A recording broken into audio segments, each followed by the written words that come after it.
Hello and welcome to a little insightful segment Whipped Up.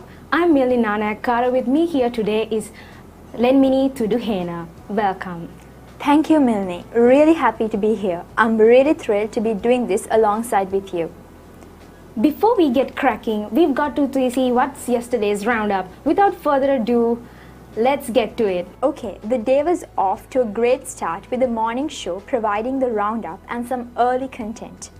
The content just kept coming as the day went on, with a panel discussion succeeding it, followed by an interesting webinar session. The event had a bit of a break with that, and when we got back, we had two very brilliant segments to cap off the day. An insightful interview with Mr. Johan Lienege and a final webinar. It has been a brilliant few days and we wish to end it with the same positive energy as always. Do stay tuned till the end. We've got a whole lot of content lined up for today. Anyways, Milnie and I would be discussing a little something that's taken the limelight in the tech world over the past few decades. I'm certain you've heard of it, and I'm confident you will keep on hearing it for a very long time to come. I'm of course talking about artificial intelligence. You mean that scientific type human mind thing? Oh my god, no. Have you been living under a rock? AI means that the teaching machines think like humans to do advanced processing. So it's like that. I definitely learned about AI from you, but it's not my fault. The search result images showed me the human brain. I don't know what to do with you and your brain. Today, after this show, you will be knowledgeable about AI. Bring out all your questions, I'll try to answer. What do you make of this recent trend of plastering AI on everything from websites to apps? Now, I did some digging around and I actually found out that a vast majority of the AI programs are just not even remotely AI. They're mostly pattern matching algorithms which don't really solve. So you're telling me they're lying? Well, not really. It's just that they're using the loosest possible definition. Now, an AI program does not look for patterns but also learns from it and is able to make decisions for itself. The AI programs that are widely marketed usually just do pattern recognition, and that's about it. It is incapable of making decisions for itself, which is what is true about AI programs. Do you think it'll supersede human intellect? I mean, I've seen some works of art created by AI. It's kind of a hit or miss, but it's really impressive when people and what it does. For something that it isn't even living, that's mightily impressive. Yeah, that's true. But I kind of think that they won't really become more intelligent than us. As you said, it's sometimes a hit or a miss, as the only way an AI knows if it's missed or if it's hit the target is when an actual human being tells it what it is. That's a fair point, but aren't we also like that? Even human beings are kind of think like AI. We gather data, find patterns, and try our hands on recreating it or creating something inspired by it. The ensuring results may also be a hit or miss, don't you agree? Well, yes, but that's just one method by which humans think. Humans are intelligent enough to make spontaneous decisions. These decisions don't have a pattern or be related to a previous action. So human intelligence has various methods to think and make decisions. And AI, on the other hand, has just one: find patterns, make decisions, and repeat until the desired objective is fulfilled. It's pretty much trial and error. Well, people didn't even envision a technologically reliant world over 20 years ago. So there's still a long way to go in terms of technological development. So who knows? What if the next big leap in AI when it's able to make spontaneous decisions? Well, I'm just hoping the lines don't blur so much that in the future we are unable to distinguish between an AI and a human brain. Oh, I'm afraid we've run out of allotted time. It was thoroughly enjoyable discourse. Likewise. Thank you, Lenmini, for joining me And thank you very much, all of you that tuned in. Do stick around for more content brought to you by the ITV.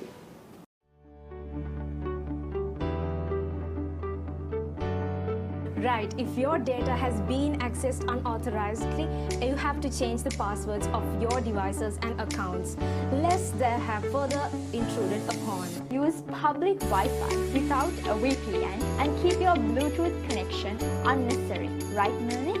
Right. Also, I always think that awareness of new technology trends is more important now than ever as it would. Okay, so to answer that question, I was actually interested in a degree program which actually gave the whole essence of a bachelor's degree. So I really wanted to pursue my career in terms of becoming a software engineer. So that's the main reason why I have chosen this degree. But after I started to grow a passion towards IT and towards programming and to this side of what I'm studying now. When I joined IIT, I'm following a business management degree, so I wasn't sure which area I wanted to specialize in the field of business.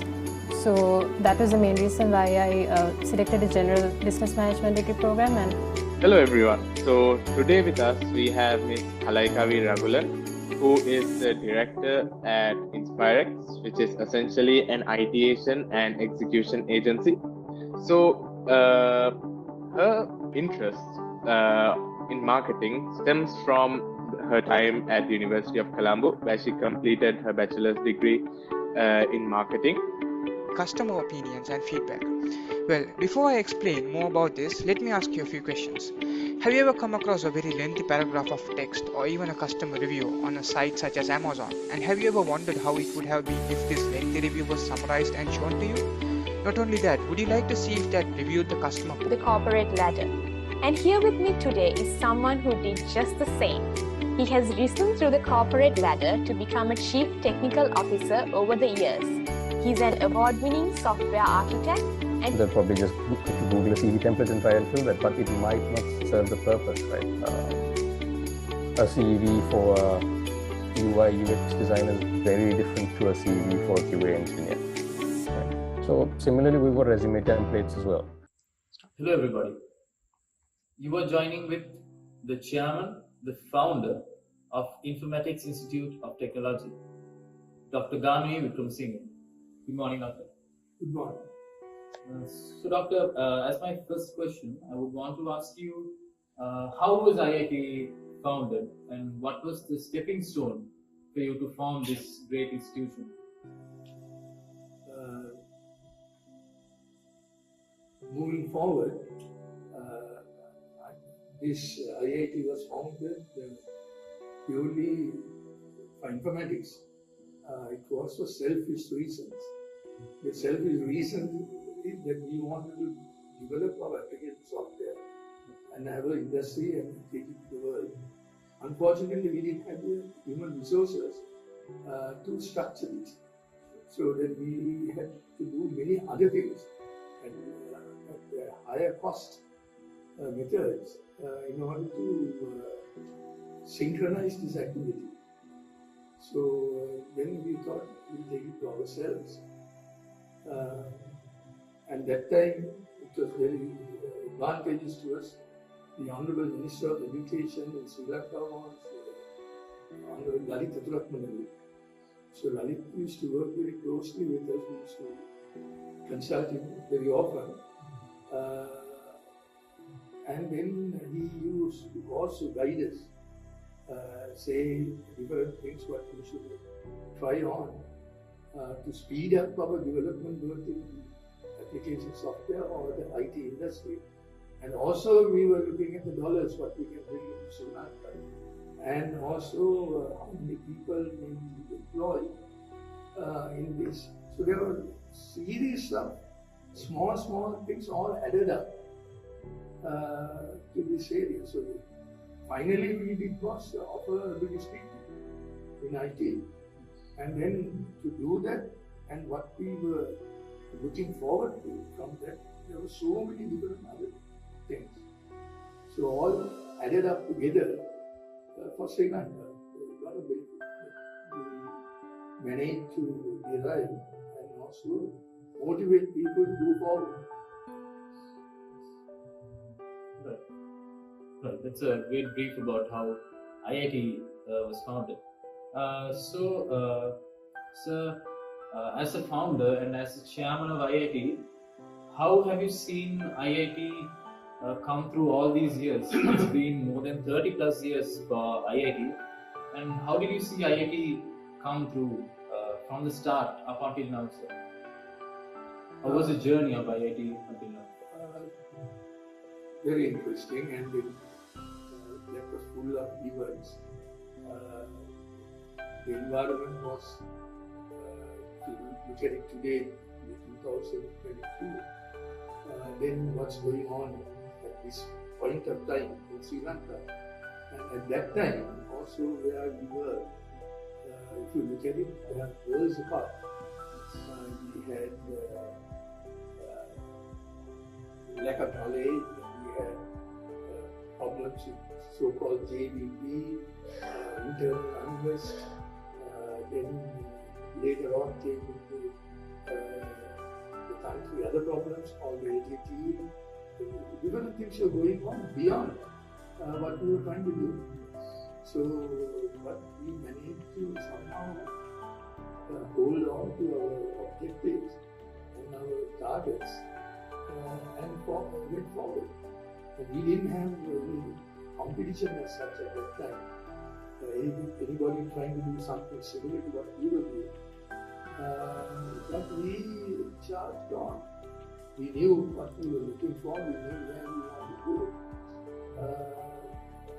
So that way, we managed to go where we want to go and help the country to achieve some of their targets. Yes. Yes.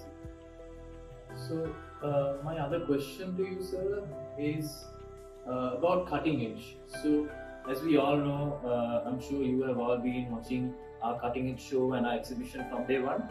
And talking about cutting edge, sir, what do you think about this idea about cutting edge and what it has given to the students?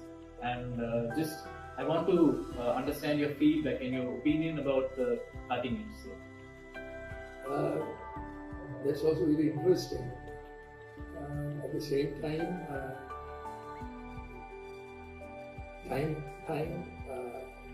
as we were going on, we had challenges. So we had challenges with regards to say cutting edge. We wanted new technology, innovative technologies, and get more people involved, and also to carry forward Sri Lankan objectives in terms of different people in different in terms of say application development, say what virtues are doing in this country. They carry so many people, and we have maybe 500 people working with them to develop what they were developing. We were supporting them, and then we were cornering the world market in development. Software development in different areas, but we minded our own business. We didn't get involved in any politics, any other involvements, but supported the resource, made it available. Yes. And then the various knowledge-based involvement they may have had at the time, or they were going to have, we supported them to acquire that. So various technologies, and then equipped them to be confident. Again, we did a great job with that. Yes. Thank you, sir, for that answer, for that great answer about cutting edge. And as my final question to you, sir, what is the message you would want to give the young and the creative, innovative people of IIT, the younger generation, the people who will be starting IIT, or the juniors in IIT who will be commencing their academics, and they'll be facing a lot of courseworks and exams and stuff like that as well.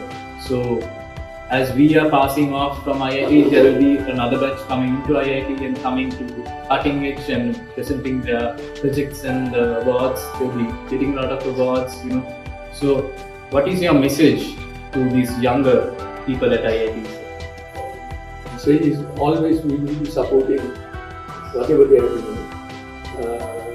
The previous people who have done this, they have done also a lot of good innovative work in the area of cutting edge, the technology and the mixing of areas for the purposes of development or for people to come up with new ideas, come up with new products, services, etc. And then overall, eventually, Sri Lanka was earning more foreign exchange and good market share, and neither we were interested to get credit on to see what we are supporting everyone doing this. So therefore, there is no competition. So we are now like the oldest British administration institute in Sri Lanka, and nearly 40 years ago. And but there's no competition. Yes. We are working with everyone, we support everyone, and if they can get benefits from whatever they know, they have learned, their experiences, their real work. I hope they all will benefit. Even alumni are in great positions in a lot of companies, and a lot of IITians are employed all over the world actually. Correct, and lots of our alumni are in creditable positions in international organizations. Yes. And they're commendable, some of these people. And they come to IIT still time and again for making these presentations, or they are abroad in different countries, saying their life stories, what they have done. These are all attributable to some of the cutting edge kind of work they have done, and how they have taken their colleagues forward with them and faced the realities. I thought that was very innovative. Otherwise, our guys, if they took a back step or then stayed behind, we would have lost that advantage. Yeah. So then very good, and we are not there to compete with other institutions who are into similar things. We pat their back and say, great, go ahead. Yes. If there's any support that we can provide, we provide that too. And so unless we join like that together, we cannot take the country forward. Otherwise, we are going to bitch about things and in-house fighting and unnecessary. So we have other battles to come. Yes. In time to come. Cutting edge and then like the InfoScol environment, which the area we really want to promote. It's InfoScol. Yes. And then they combine together with the cutting edge technologies, so that a lot of young students they will get the opportunity to get into this arena with or without adequate finance or adequate resources in areas. So we have managed to put things together, and their companies, their themselves, all have benefited, one way or the other.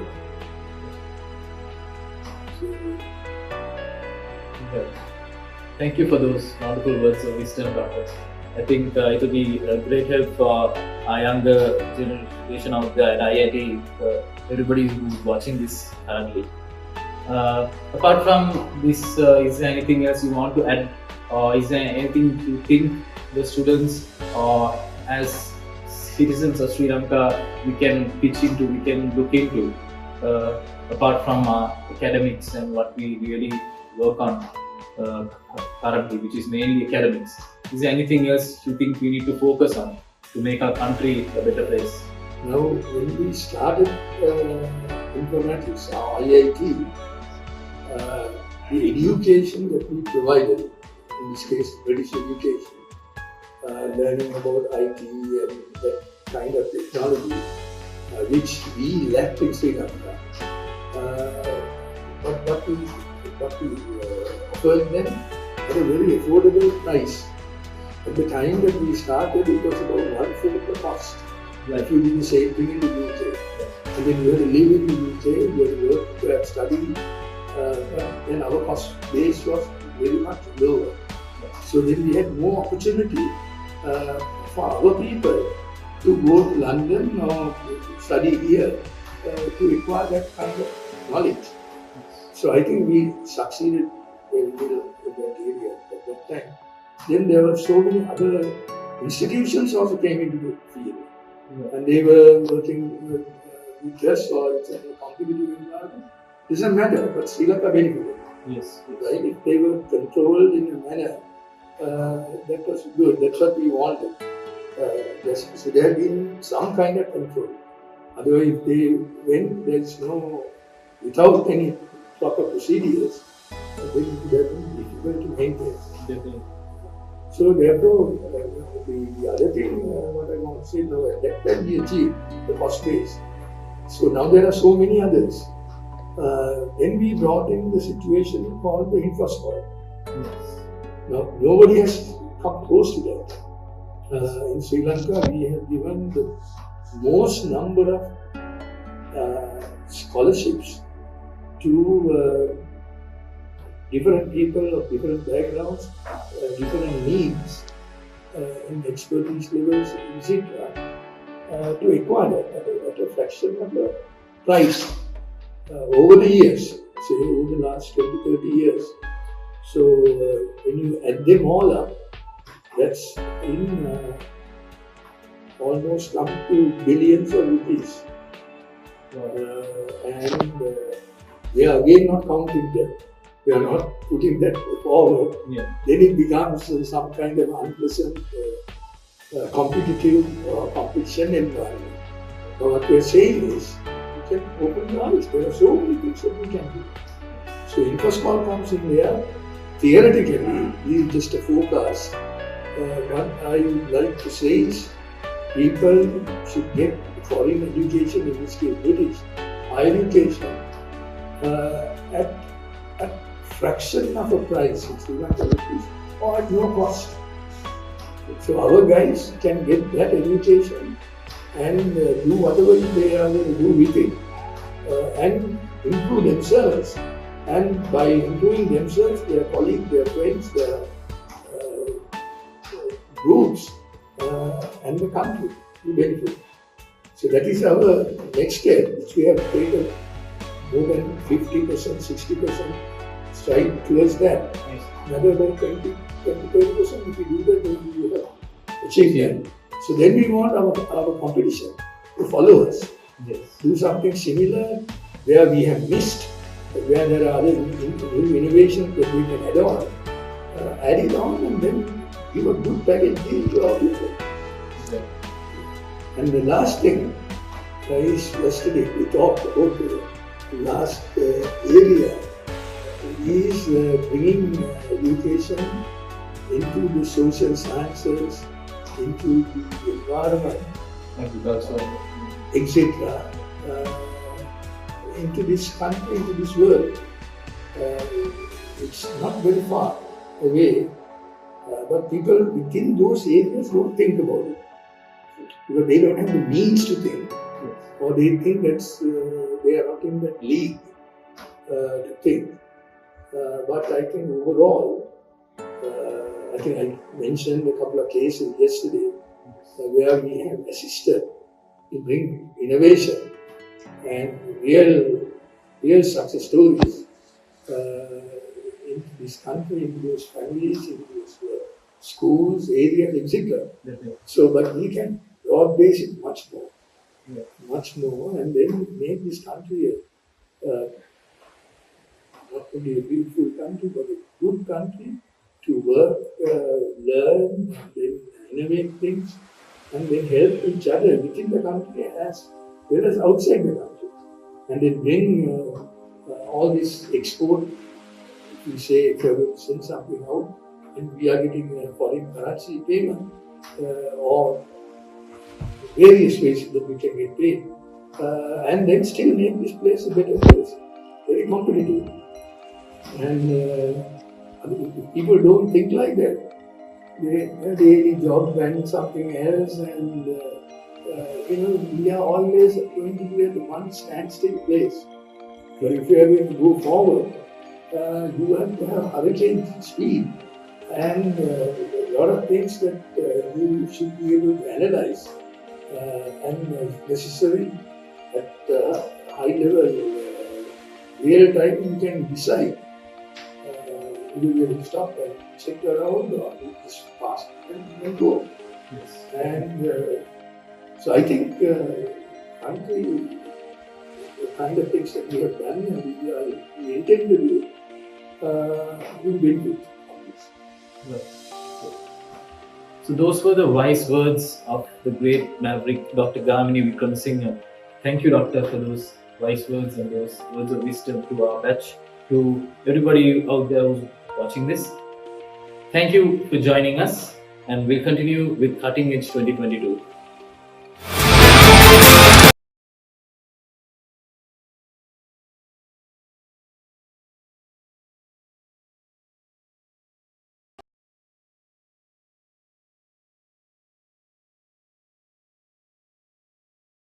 Thank you, Doctor, for those wise words and those words of wisdom watching this. Thank you for joining us, and we'll continue with Cutting Edge 2022.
Good morning, viewers, and quite an interesting show we've had lined up for you today.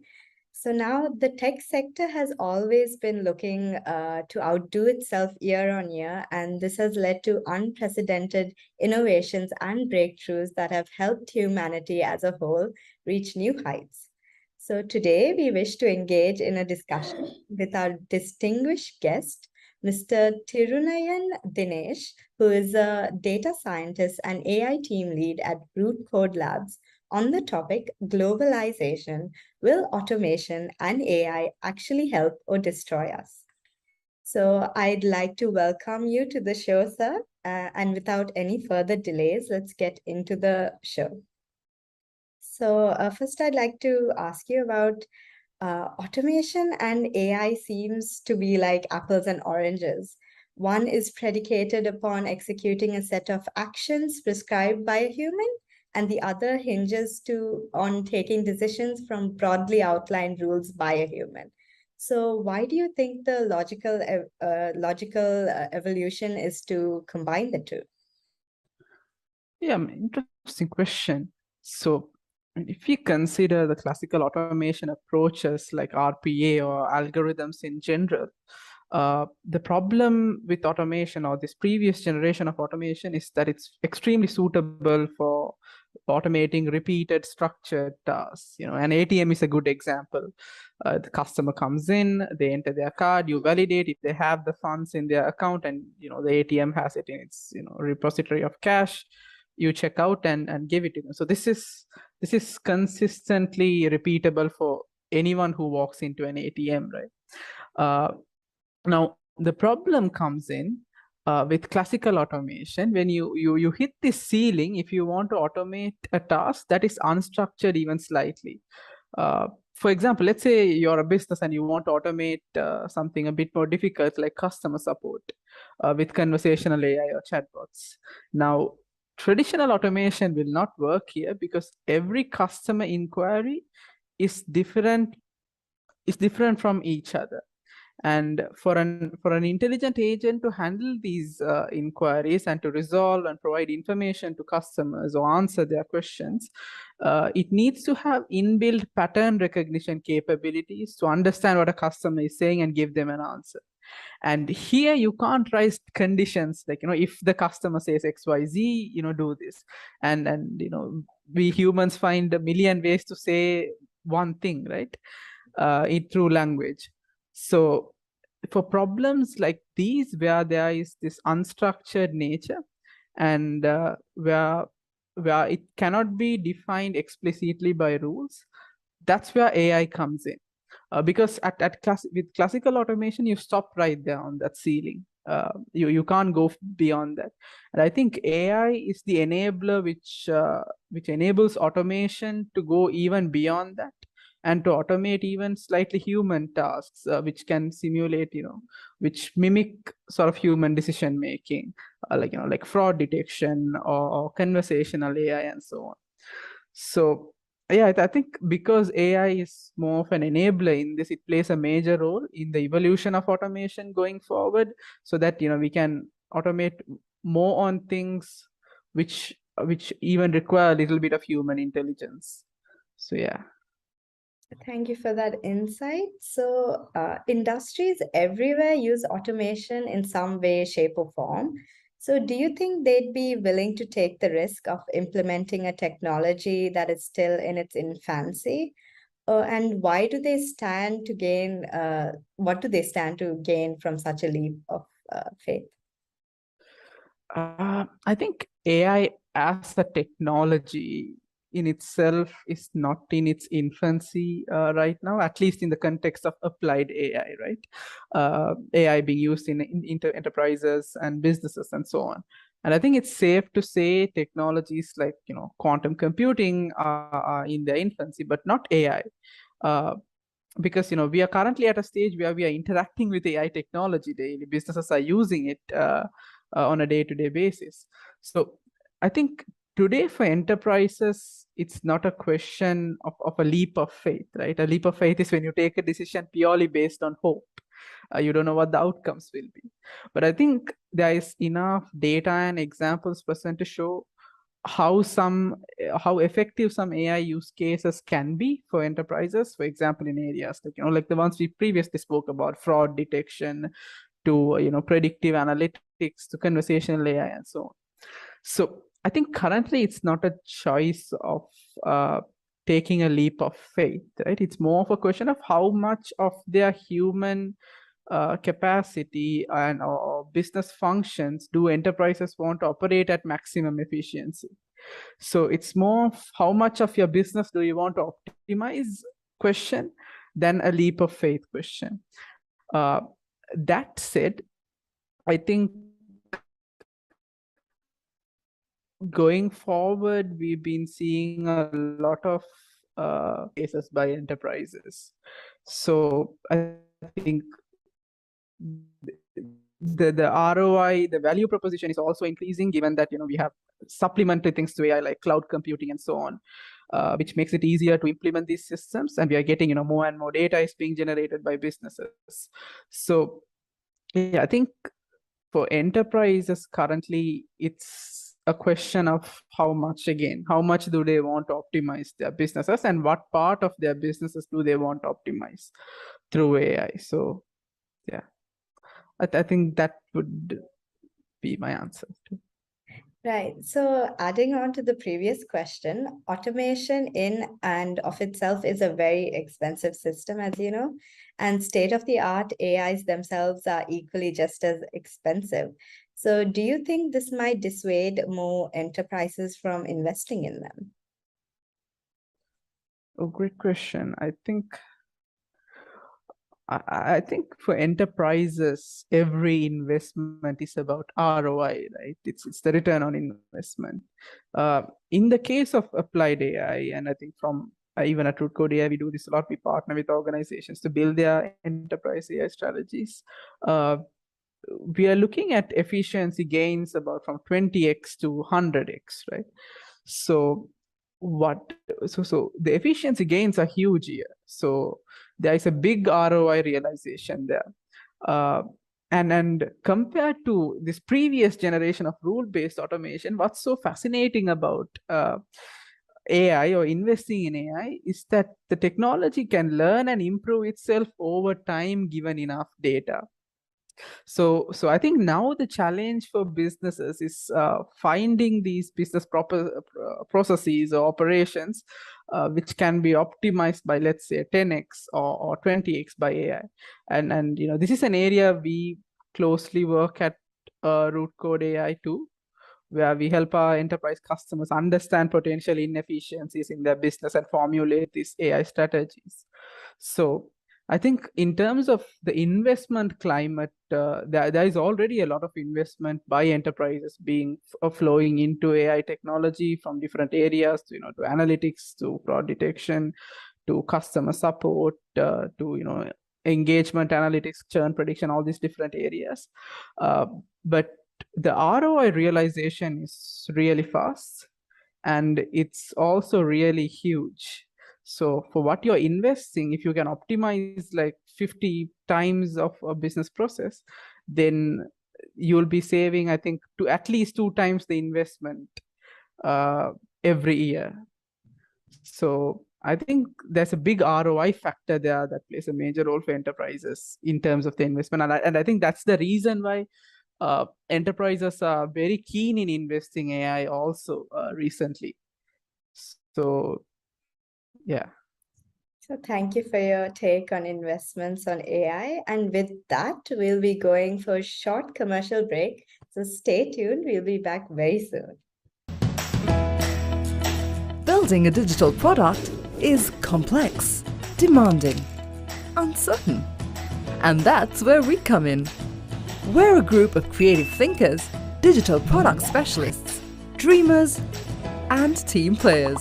With over 15 years in the industry, 400 innovators, 50 awards, building over 150 digital products for our global customers. We engage in your awesome idea and help bring it to life. 99x, creating impactful digital products together.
Damodara. I really enjoy working at 1 Billion Tech. It has taught me how to become a balanced individual. Hi, I am Ahmed. I am a final year student of IIT. I joined as an intern and today I am an associate software engineer. 1 Billion Tech helped me to take off my career.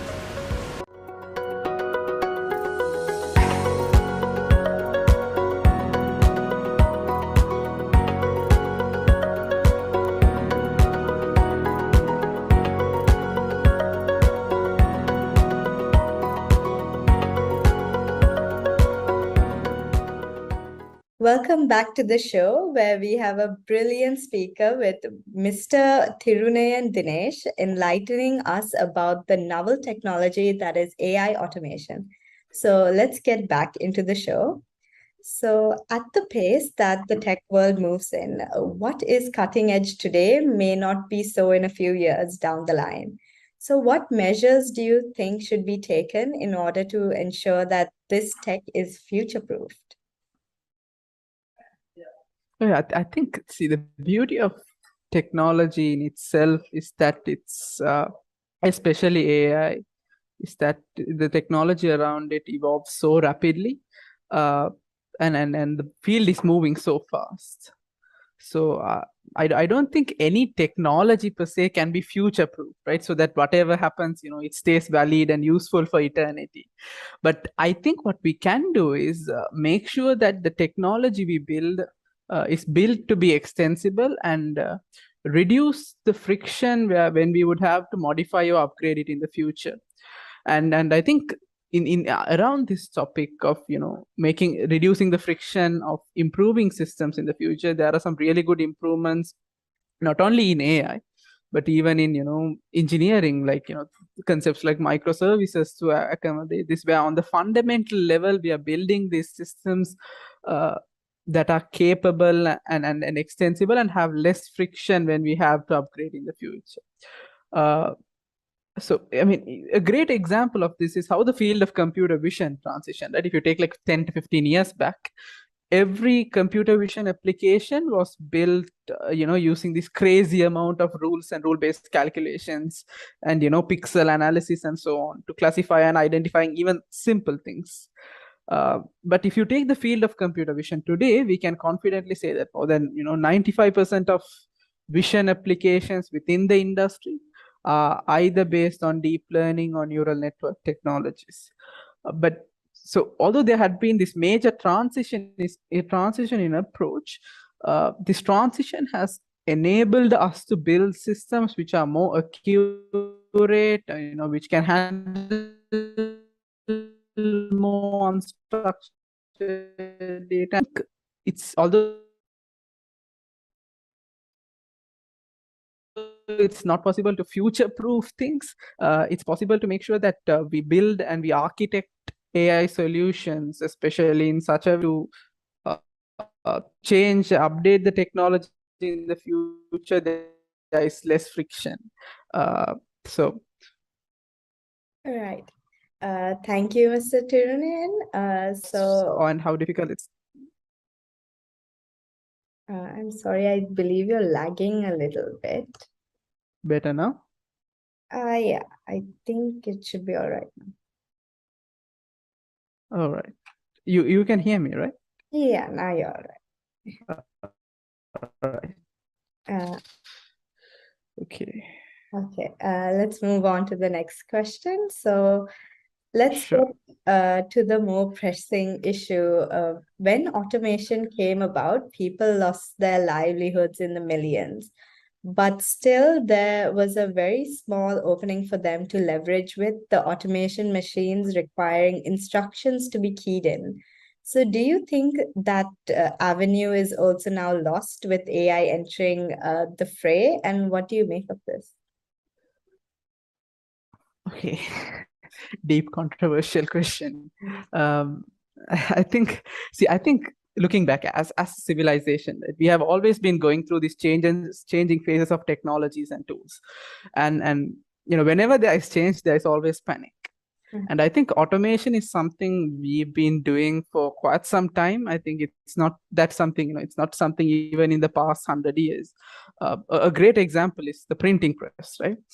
So in the 15th century, when the printing press came out, when, this whole concept of copying books through machines came up, people were afraid that it would cut down all the jobs of these, professional copywriters, who wrote, who copied books one by hand. But what actually happened was, although the number of manual copywriters started to reduce and more humans started working on more intellectual tasks, like building machines and, writing books. And in addition, on the other hand, due to this new innovation that came up, knowledge, you can reproduce books at an extremely high rate, so that knowledge became so accessible. And if you look at the timeline, then that accelerated this whole Renaissance period where we started discovering new avenues in areas like physics and biology, and had an overall net positive effect. So although it looked at the time like people were going to lose their jobs, it wasn't the case. That we adopted and we improved to do things which require more cognitive work than repetitive ones. And the same with like the first industrial revolution, also like in the 18th century, when we started building like machines for construction and so on. We started inventing things like cranes and all these huge machinery to move things around. There was a lot of fear on jobs being lost again. But what actually happened was we stopped carrying things, and we enabled humans to control the machines and to focus more on, again, we increased their focus more from like physical work to more cognitive work which humans can do best. And I think it's the same thing with AI also. The constant acceleration of AI within industries and enterprises will enable humans to focus on what they do best, like social interactions, empathy, critical thinking, strategy and planning, everything like our prefrontal cortex or our brain is like really good at doing. Parallelly, we can enable machines to do what they are, or like machines and AI systems to do what they do best, right? Connecting dots between millions of data points, and doing large computations, doing repetitive works, and those are things we are pretty bad at. Actually, our brains can't even imagine past like 3 to 4 dimensions of data, and we can never match the compute speed and power. And no matter how rational we think we are like biased rational features. So I think it's more about enabling humans to do what they do best more and more, and leaving out all the number crunching and computational work to machines, so that more of us can invest our time and resources in cognitively hard tasks that are solvable only by humans. So yeah, I think that's my take on that. I think overall this would produce a net positive effect, although in the short term there may be little fear here and there. Right. Thank you, Mr. Tirunayan. So it's time for another short commercial break. We'll get back to the discourse right after this break. As an undergraduate, the first place where you are going to work is really, really important, because that's where you get exposed to the corporate world for the first time. I love WSO too because of the usage of middlewares and then the systems like open banking and identity servers. So I just love to learn a lot of experience and work on APIs and get my hands on that, so that during my final it will be a really great help. I was shocked. I was definitely shocked. I didn't expect to get in, and I was ecstatic. I remember getting the call. They said I was accepted, and I was really happy, and yeah, it's a dream come true. I was happy, and I really can't explain in words, to be honest. During this pandemic situation and all, to get an internship, it's really hard, and I really feel grateful to WSO to take me as an intern. හරි මේකට හරි miss අයියෝ අපි card ගන්නෙ නෑනේ cash වලින් විතරයි ගන්නෙ අයියෝ සල්ලි ගෙනාවේ නැහනේ Thank you. හරිම ස්කෑන් කරන්න. Of course. Thank you.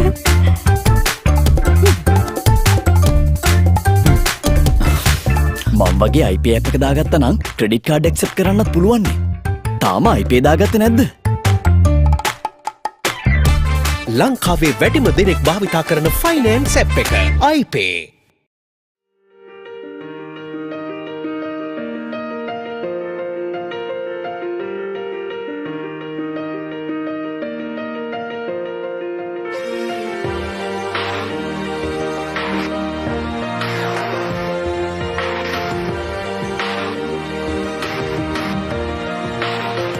Yeah, you can be the greatest, you can be the best.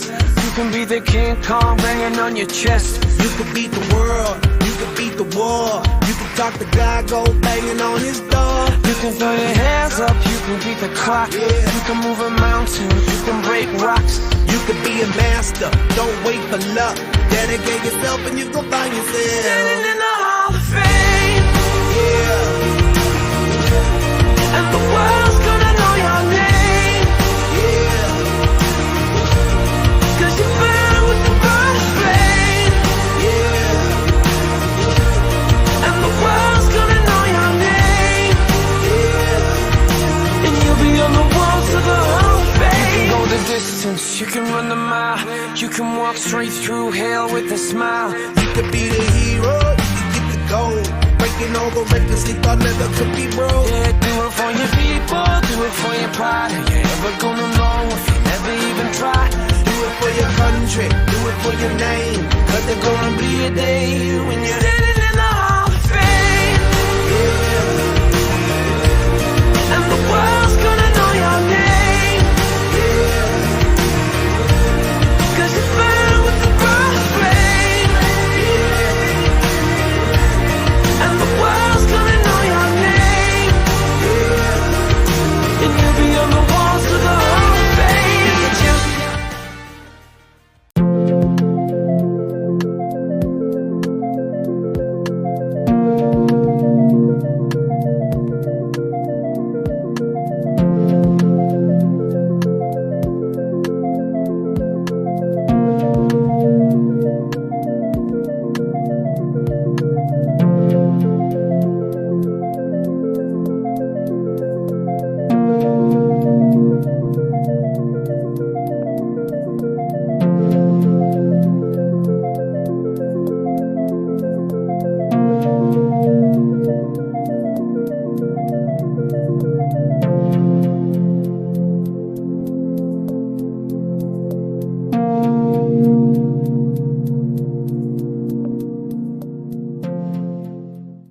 And we're back. We've been listening to some very interesting discussions, and let's continue them even further.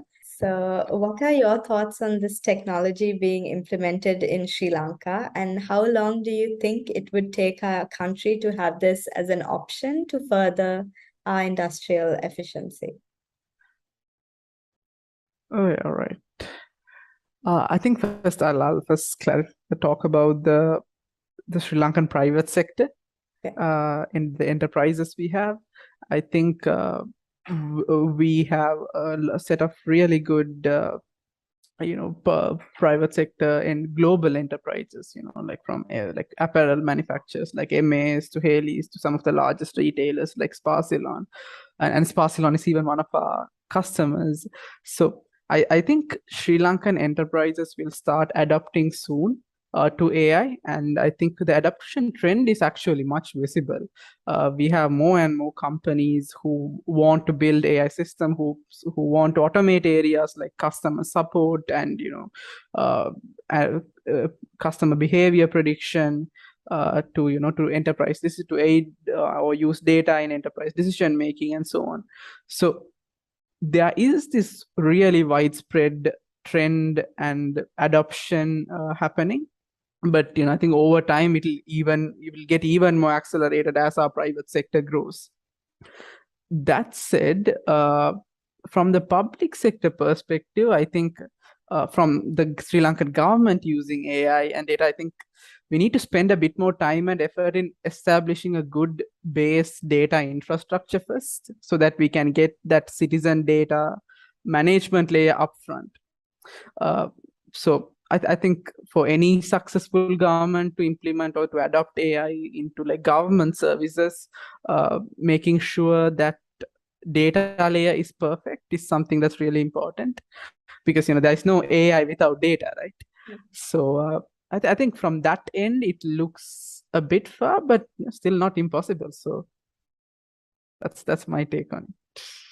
So thank you. And what are your predictions for this technology in the next decade or so? Oh, predictions. Another controversial area. I think going into the future, I think one obvious trend is, this may not even be much of a prediction, but I think an obvious trend is the future adoption of AI will increase within enterprises in all industries, right? We can already see a really good trend, and given the increase in compute power, GPU technologies, so cloud technologies, we'll see a lot more enterprises using AI.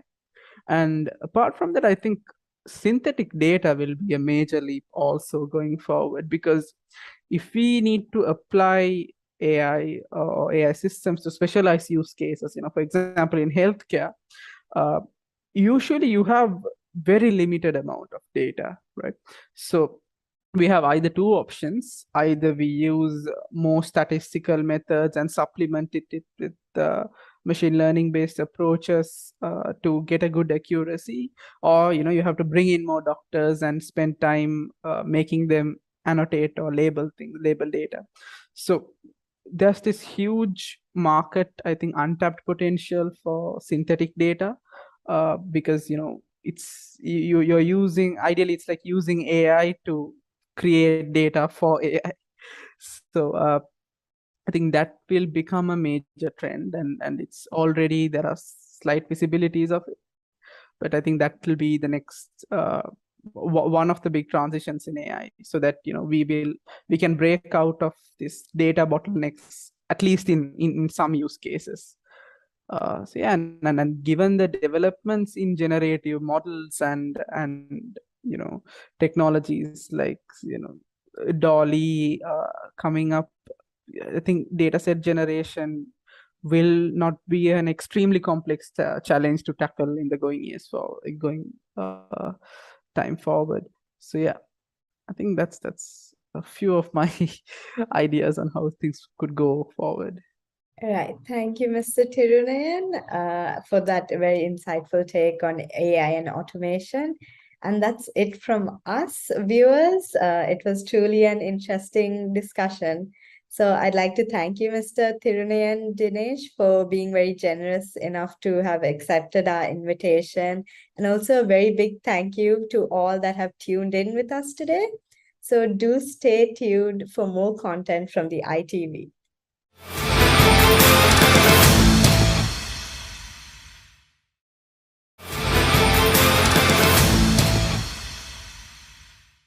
Hello and welcome to another interview segment. This is Praveen, your host for today's show.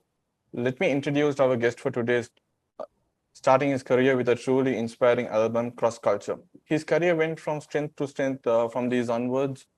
He was also one of the first Sri Lankan artists to break into the Indian music industry. Most importantly, he has remained true to his very own style of music even after all these years. Well, it is none other than Mr. Aryan Dinesh Kanagaratnam, also widely known as ADK. Welcome to the show, Mr. Dinesh. Hi, Vanakkam. Just kindly address me as Dinesh, because sure. this Mr. and Sir and all doesn't work. Okay. Yeah. Thank you very much for being kind enough to grace this interview. Yeah. Now, you have been very proactive over the past few months. You have been releasing a lot of singles in a relatively short span of time. How do you do it? Do you feel immune to songwriter's block? What is the secret behind your prolific run of releases? It's just simply greed for attention. Sometimes when you lose that, right? Because we had COVID for almost 2 years and we couldn't do anything. And suddenly you get an opportunity to showcase whatever you have in your hand to the people. and then you decide that you want to just put everything that you have to get that attention back. So there's no major strategy or thinking behind it, and it's nothing to do with creative writing blocks or nothing as such. It's just it varies from individual to individual. So I thought I would drop a music video every month, and then I thought it's not feasible after I dropped my the third video, and I said, okay, let me take a break, and I will be dropping another music video called Paddapan in August, and then I'm going to release another song called Surangani, Ane Surangani. It's the remake version. It's another remake version of Surangani. So we're working on that. Okay, that's great. Yeah. Going back to the past a bit, your entry into the music industry was at a time when the Sri Lankan music industry was going through a renaissance of sorts. Different artists trying their hands on multitudes of genres, and then there was you with your signature fusion genre. It was a time of experimenting for you. Do you feel the musicians nowadays aren't experimenting as much, or do you think they're playing it safe by working on template music? No, I don't think I can make a comment on that, because then again, it varies from people to people. The time that I started doing music, people blamed us, saying that we are spoiling, not me, but there were a lot of other artists who were blamed, saying that you guys are killing the culture, y'all are not respecting the art form that Sri Lankan artists created. So it varies from generation to generation, where people intend to put the blame on the youngsters when they feel insecure. I personally think I don't feel insecure. I don't think I need to make that blame. Even if it is a template or not, it's their choice of creating music, and they're doing it, and they're doing it great. So I think I don't see myself old to comment on that. So I think I still stick into the game. It's just that I don't pay much attention on social media growth or pushing my market, but yet I respect the fact the people these days, the youngsters, are doing what they're doing, and they're still keeping their game going on. So I respect that. Yes, true. An extension of my previous question. As I said, when you debuted into the music arena, it was a landscape rife with musicians willing to take risks. You had singers creating their brand of music with all sorts of ranging from edgy music to peppy music. But now they all have kind of mellowed out. Yet you're still here making the same unabashed music you have always been doing. How do you feel about that? Is it a conscious decision? No, there's no decision making. It's just that that's what I know to do. Okay. So I know to do. I'm basically, I've calmed down a little bit these days. But if not, I'm very hyper and I'm very hyperactive. I need to keep my songs going like that. I did certain experiments with doing hardcore hip hop. I also started doing rap music on a core level.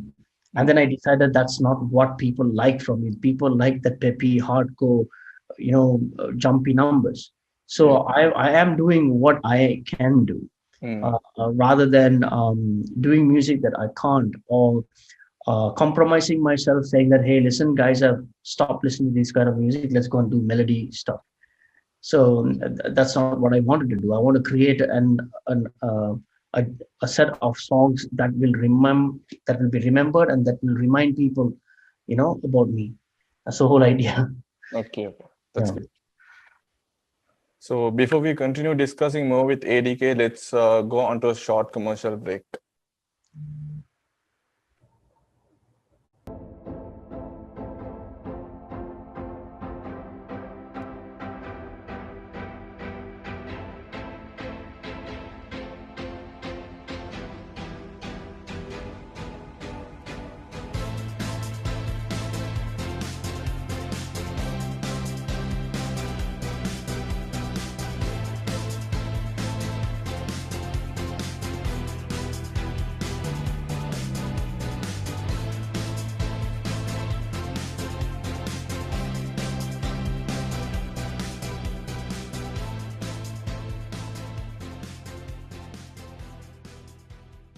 Welcome back, viewers. We have our popular, beloved ADK with us today. So continuing the discussion further, you have worked extensively in the Indian music industry.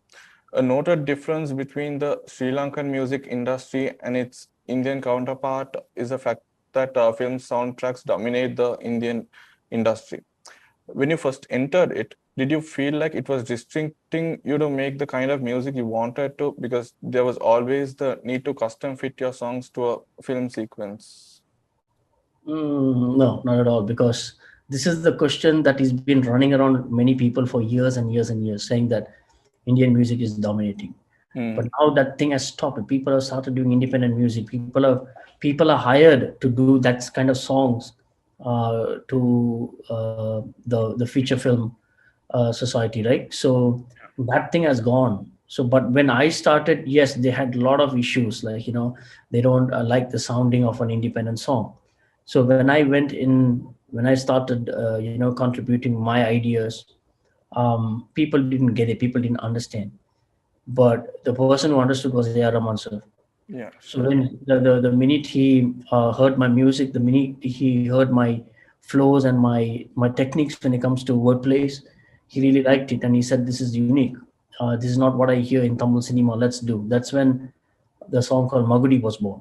Yeah. So it's not that old, but I still worked with Rahman sir in 2011, where many people didn't understand the sounds, the technology that we use.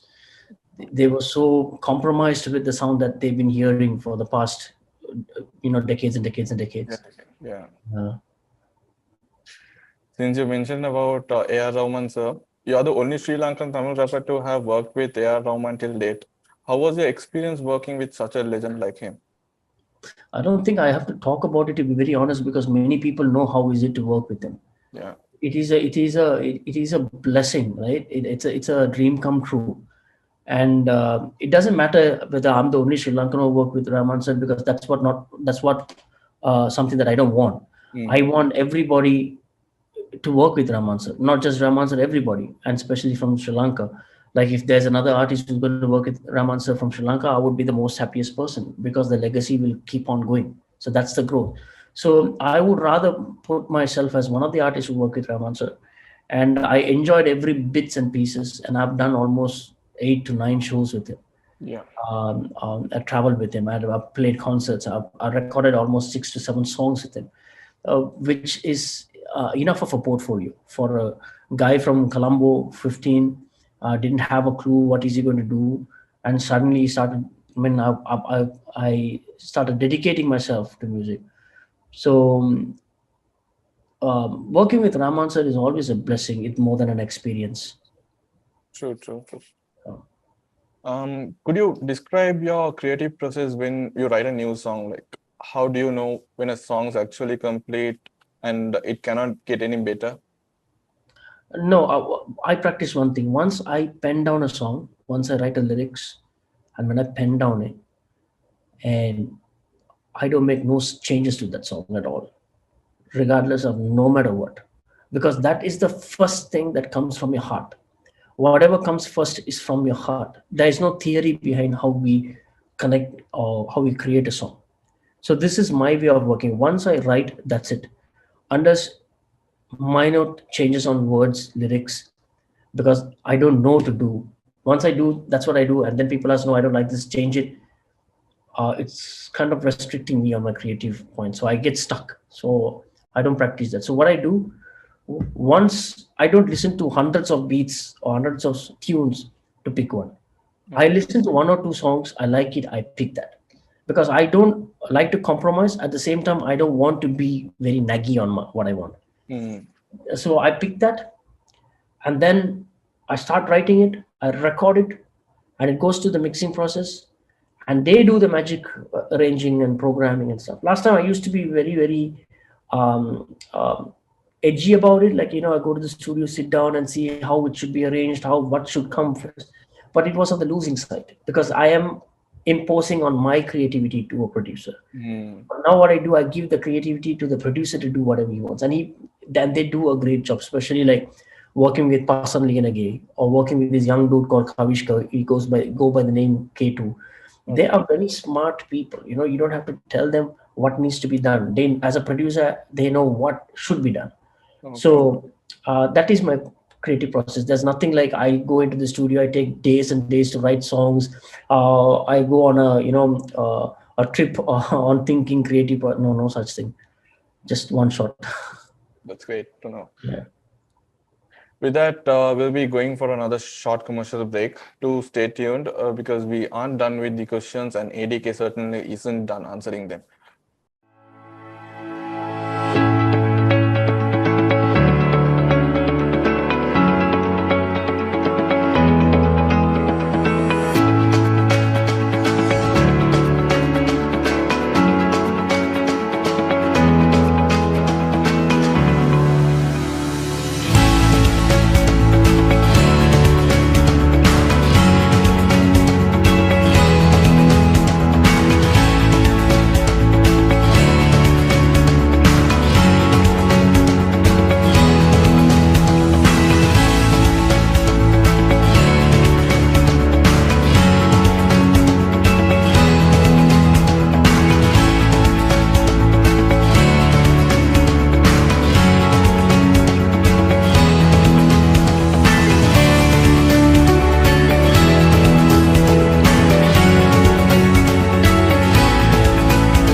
Welcome back, viewers. We have the very talented ADK with us today. So, continuing the discussion further, are you inspired by any of the current crops of young Sri Lankan musicians?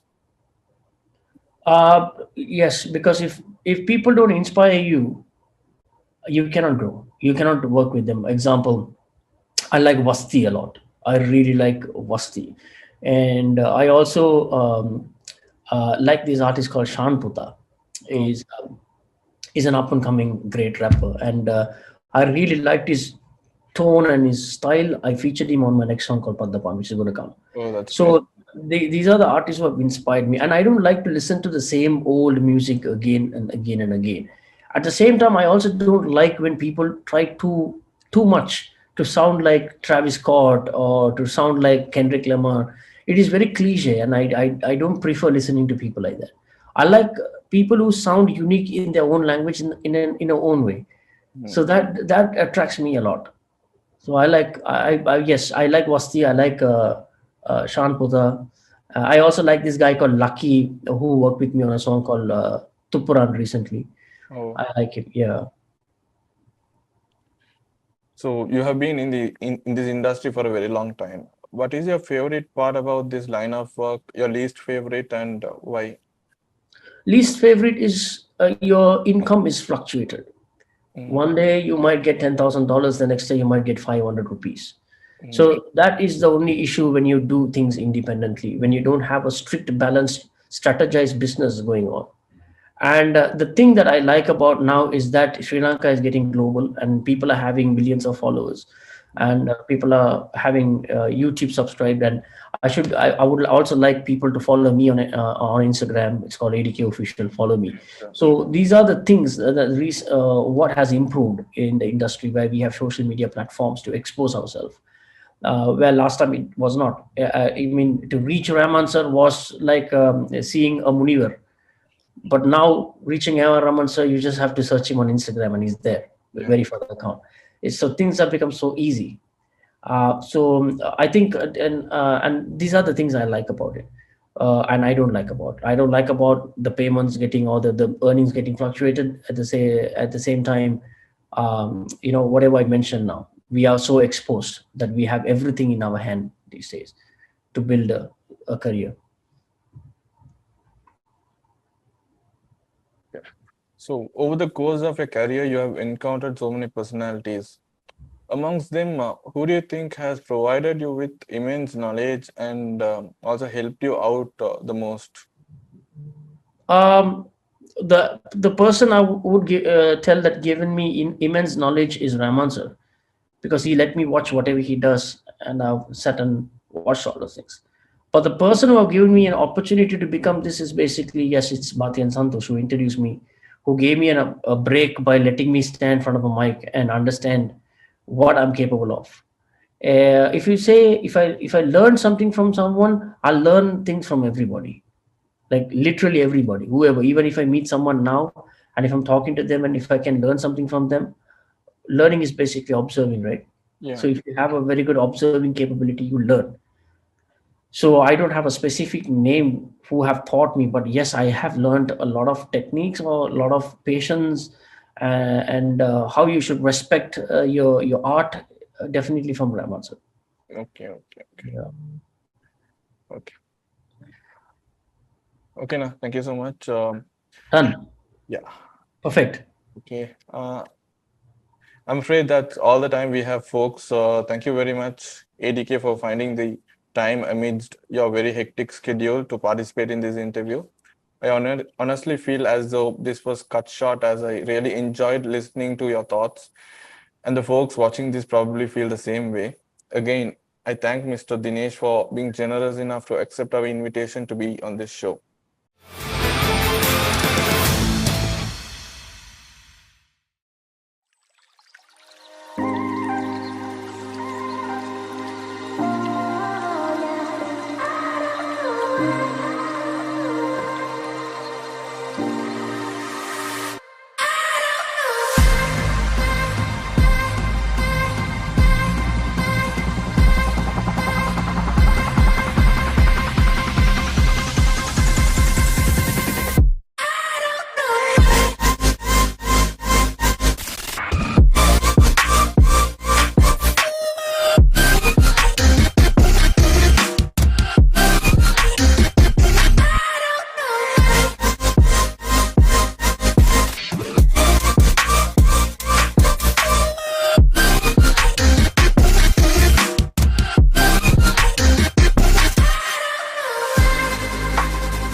I don't know what you want.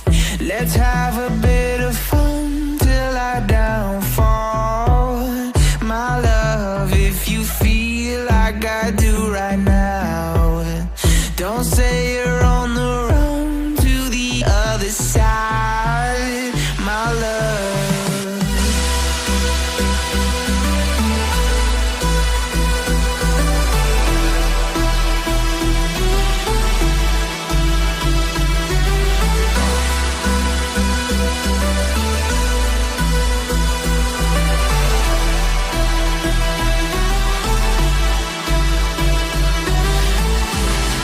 You say you wanna try, but you never do. Sugar, there's a reason why we lose. You say you wanna cry, but you never do. Sugar, there's a reason why we lose.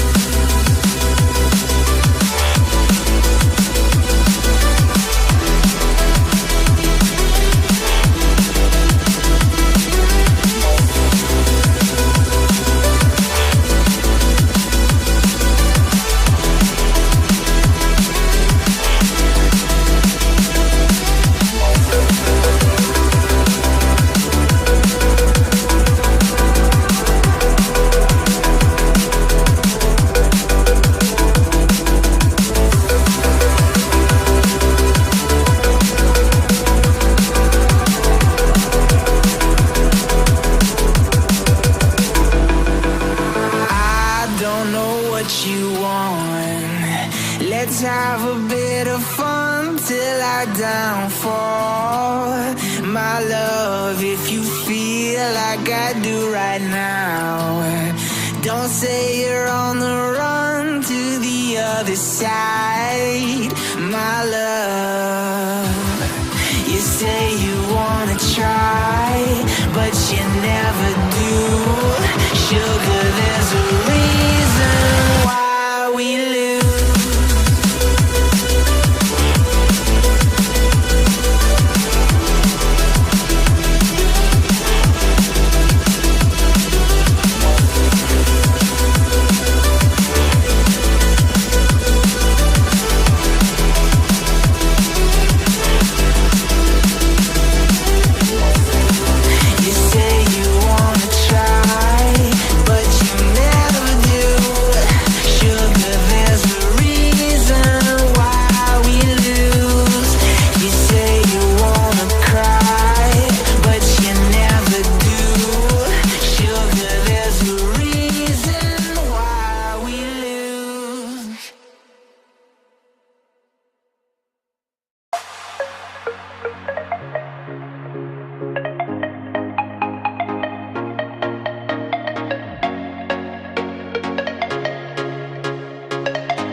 the sun.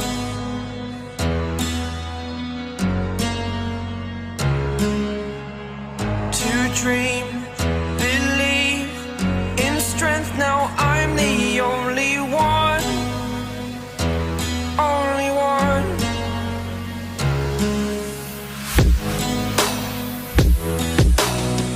I was an ordinary boy until I broke the rules. My life destroyed,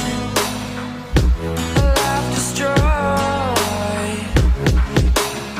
Until I woke awake, scream my mind, I shout, the ground shakes.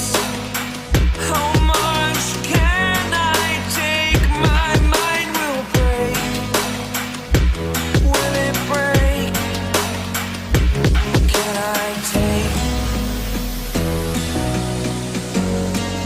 Can I be your superhero?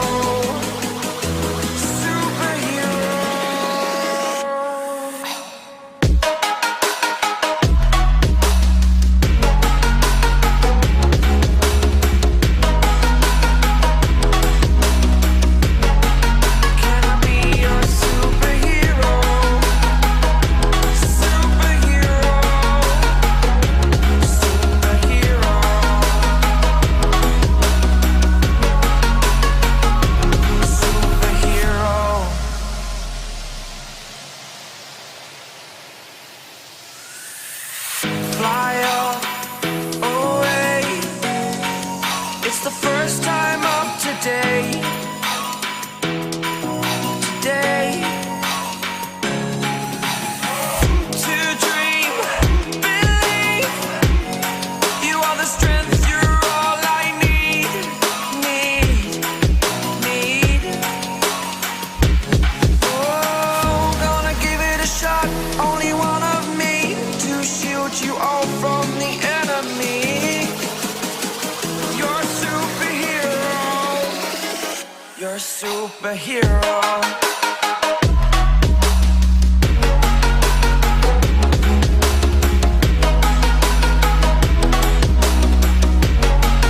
Can I be your superhero?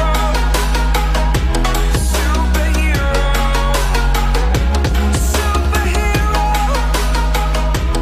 Superhero. Can I be your superhero?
Hi, I'm Odara.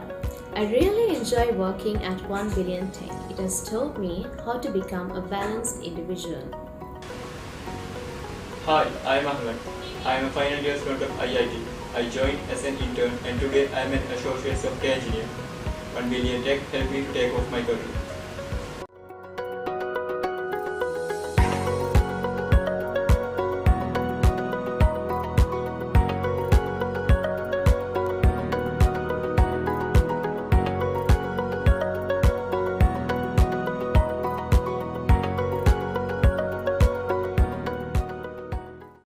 Speed is the new currency of business. In the new digital economy, effective competition requires a balanced approach to deep digital transformation that drives direct business value. By combining frictionless technology delivery with deep industry expertise, Virtusa helps business move forward faster. We help our clients advance to their optimal business state and achieve quick and continuous return on their investments. And we accomplish this through our digital transformation studio approach. Our approach leverages a unique combination of tools, assets, and people to drive over 30% efficiency and speed in delivering digital transformation.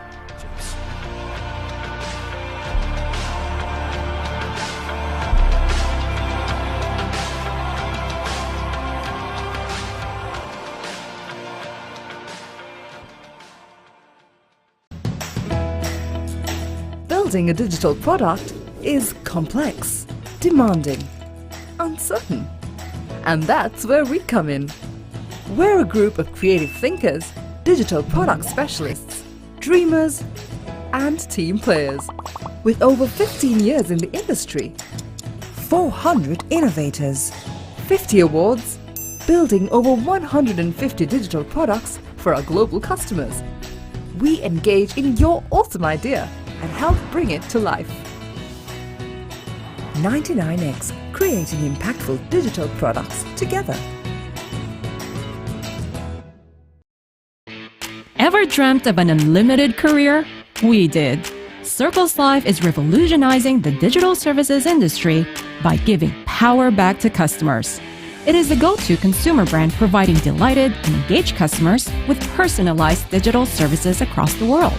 It applies a cloud-based business model to automate telco systems and create personalized digital lifestyle services beyond telco. And you wonder how? We are all about our people. Since our launch in 2016, Circles Life continues to launch transformational products.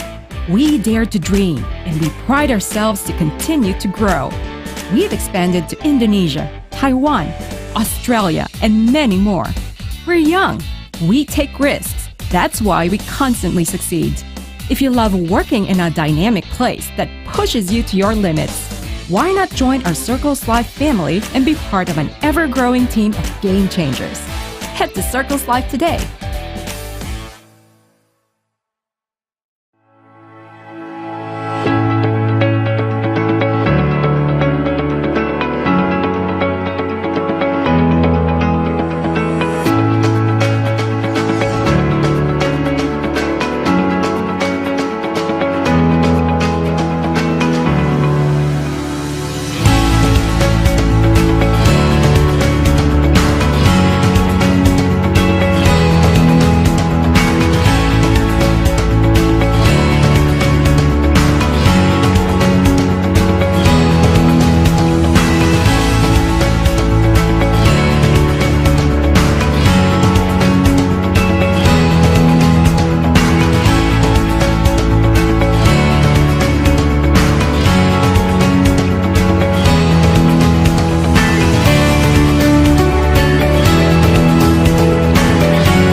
Hello and welcome. I'm Ranadi Kumaradu, your host for today. So, turning an idea into reality is not easy. It has its own struggles. And the end path towards the end goal is not very easy. So today we have some talented young entrepreneurs with us to discuss their journey. Please welcome our very own Suresh Piris and Dilshara Hettiarachi. So to start the discussion, please tell our viewers about you and your startup. Yeah, so Ranudi, my startup, if I name it as, so the name is STEMlink, and it's now almost like 1 year old. And so throughout the journey, I guess, so it was the first intention was to build an e-learning center over there. So first we were focusing on the A-level students, and then the courses which would provide a professional knowledge for students. And then we started focusing on a language center as well, because we found the market where there are students who learn languages and they are willing to go abroad. So we were planning, so the first step what we did was we initiated the language center. And then in the second level of expansion, so we are currently working with few institutes to talk about how we can arrange the foreign transfers and everything for the students who are learning in our language center. So there are lots of expansions going on with STEMlink as well. And I went on with my second startup as well. It's called Evaluate, which provides all digital services, where we would be providing all full-fledged services starting on from mobile app development to web app development to let's say digital marketing, social media handling, and then personal branding, enterprise branding, corporate branding likewise. So it would be providing a total enterprise level full-fledged digital services where we would be helping out companies to take their company to the digital space. So that's about my two startups. Interesting stuff, Dilshara. And what about you, Suresh? Yes, so my startup is called InfoWaves Private Limited. So we started as a service-based startup at the early stage. So I came up with this idea to start my own business when I was in my school ages, because I was doing multiple freelance projects back then. So I was doing multiple freelance projects for clients and for individuals and businesses and all. So I found there's a rapid growth in terms of my freelance projects that I'm getting, and I was able to gather some important clients in Sri Lanka as well, and even some global clients as well. So I thought converting these clients into a business, if I convert those clients into business, would be there would be much more benefits when compared to doing freelance as an individual. So what I did was, when I joined IIT, I found my own team when I was in my second year, and then I started my business with some like-minded co-founders. So that's how it started, and currently we offer business solutions, digital transformation solutions, and AR solutions, AI solutions, and there are multiple other solutions we offer to businesses that are there in Sri Lanka and in the international space as well. So those are the services that we currently offer, and that's a brief about it. Right. Good stuff. So what was that moment that made you guys think, right, I want to be my own boss? Well, so it was like this. Actually, at the beginning, it was not about dominating something. Or actually, the first intention was, so I usually had ideas from the beginning itself. I wanted to do several and execute several ideas that were in my mind. So there are two options most of the people, or 2 or 3 options that most of the people would take when they are going to the career, right? So either he can go for a company and he can join and work there. So, or else the second option is he can work as a freelancer, and the third option is he can have his own startup. So the reason why I thought to go for a startup, because the idea I'm having, it's not executable as an individual. So the idea was to find a better team and do something good, because I also need experience when it comes to certain perspectives, even when it comes to EdTech. So I found 2 individuals who are very talented to work with me and who like to team up and do something passionate about. So then we went towards our first startup. So actually the idea was not to dominate something, or it was not the intention at the first. So the idea was to implement ideas. So what I found is, if I go for a company, the freedom of executing the ideas is not that easy, because the company has a vision, the CEO has a vision, so they are driving the whole force towards that, and that's how the companies find their path to success. So I thought, okay, let me go with a startup, and let me try out the ideas that I'm having. Right. So what about you, Shilesh? Yeah, so like I mentioned, if you go to a corporate environment, you always have that limitation of executing your own ideas. So exactly like you mentioned, that's one of the reasons why I also chosen this path, because you get the whole freedom to execute what you want, and you know how you can observe new paths that you can pursue in the future as well. Because when it comes to the IT field, there's no limitation. Because if you go to corporate environment, you are limited into several areas only. So if you start your own business, you get millions of opportunities that you can expand into, and you get to learn many things. Not only tech, business is all about management, accounting. There could be accounting, management, or you get a lot of other skills when you're doing a startup or a business. So that's one of the reasons why I wanted to explore this path. And it's pretty interesting to work on your own thing rather than working for a corporate culture. And having been worked in a corporate environment also, so I did my internship at WSO2, and also I did my internship at Odocast. So I did 2 internships. So when I did my internships, I got my corporate culture exposure as well. So I was able to figure out the difference between the corporate cultures and startup cultures in both of these companies. And I found that the startup culture is much more interesting than working for a corporate. So yeah, that's the main reason why I wanted to start off this business. All right, Suresh. So once you guys got your startups up and running, what was the moment that proved that this idea for your startup is something to stake your career on, potentially? You can start. Yeah, so basically, like I mentioned in my first question, I started off this business when I was in my school itself. I was doing freelance, and yeah, so I want to expand this business, not just doing freelance. I want to expand it to other industries, because being a freelance, you can't cater solutions to big companies, right? You can do small stuff, but being a company that will give you the credibility of reaching out to big brands and expanding your business, and it will give you great exposure to the industry as well. So that's the main requirement that came to me when I was doing multiple other projects, and that's the reason why I want to form a company, and I found these individuals, and yeah. So Ranudhi, it's like this. So the good part about being in the startup culture is once you start your first company, right, then you get contacts and you keep on getting ideas, and you find investors who are willing to invest in your ideas. So there are times that entrepreneurs take their first company to the market and they fail. So maybe there are situations where they stake their career on their startup, but there are another set of entrepreneurs who just try out to solve several problems that are existing in the world. So when I was starting my first startup, I was around 20 years. So it was the beginning. So I never had an intention of staking my career on that or anything like that.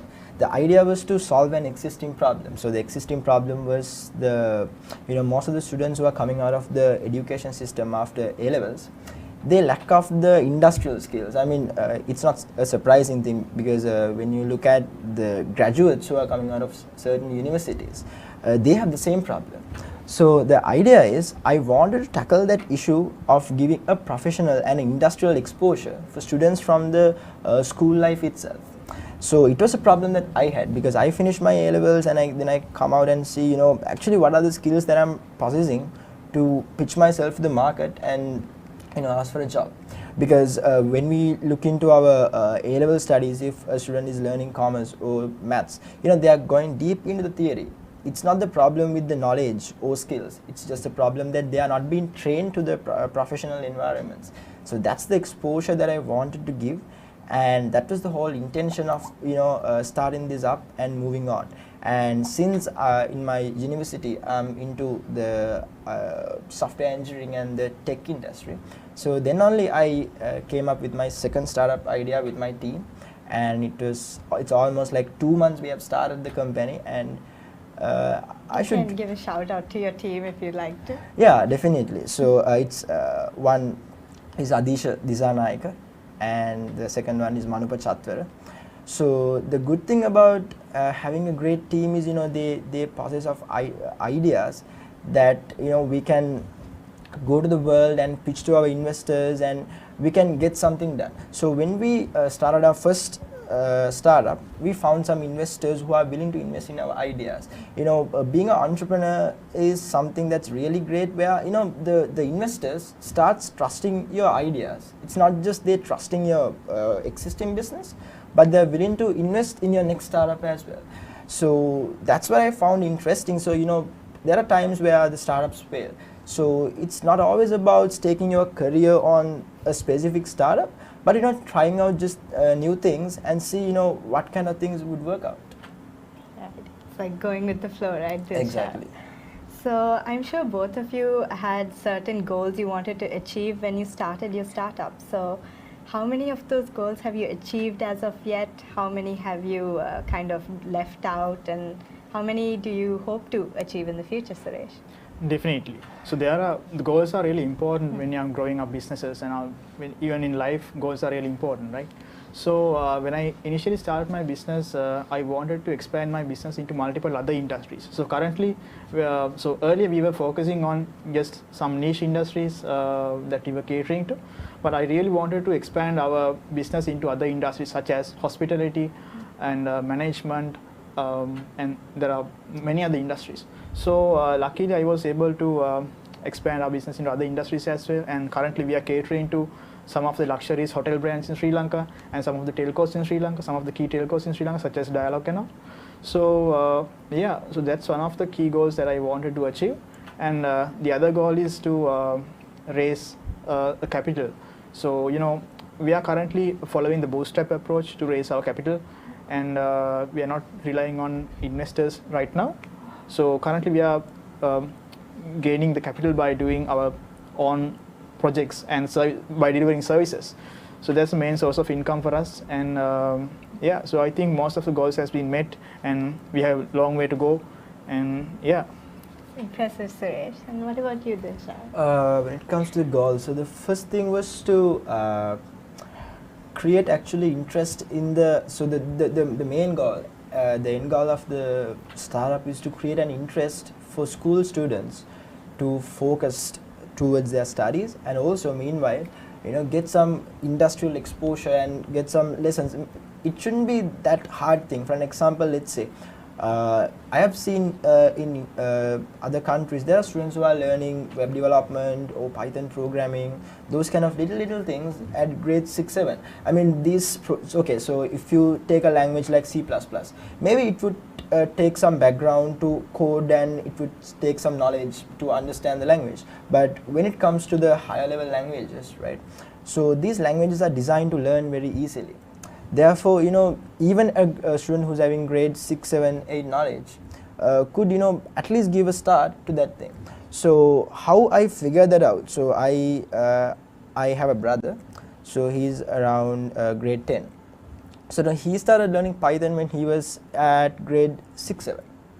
And, at this level, maybe he's not having the proper calculus knowledge to develop an machine learning algorithm, but still there are lots of libraries he can use and get a hands-on experience. So the idea is, in the world there are lots of opportunities that have been created in this current world, where even a young or even grade 6, 7 kid could explore. So the idea is to create an interest in the country for students to get this exposure, get them exposed to IT, maybe digital marketing, maybe post designing, at least to design a poster.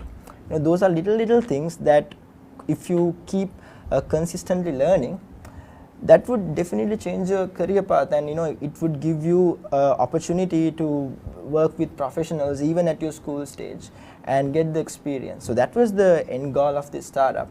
But from the beginning itself, as I said, even Suresh spoke with me before the interview. So e-learning startup or edtech startup, it's not that easy at the beginning, because you can't create the need for education at once. You need to be consistent with it, and at the first few years, or the financials, when it comes to the financials, the company couldn't sustain by itself, or it won't get compensated as it is.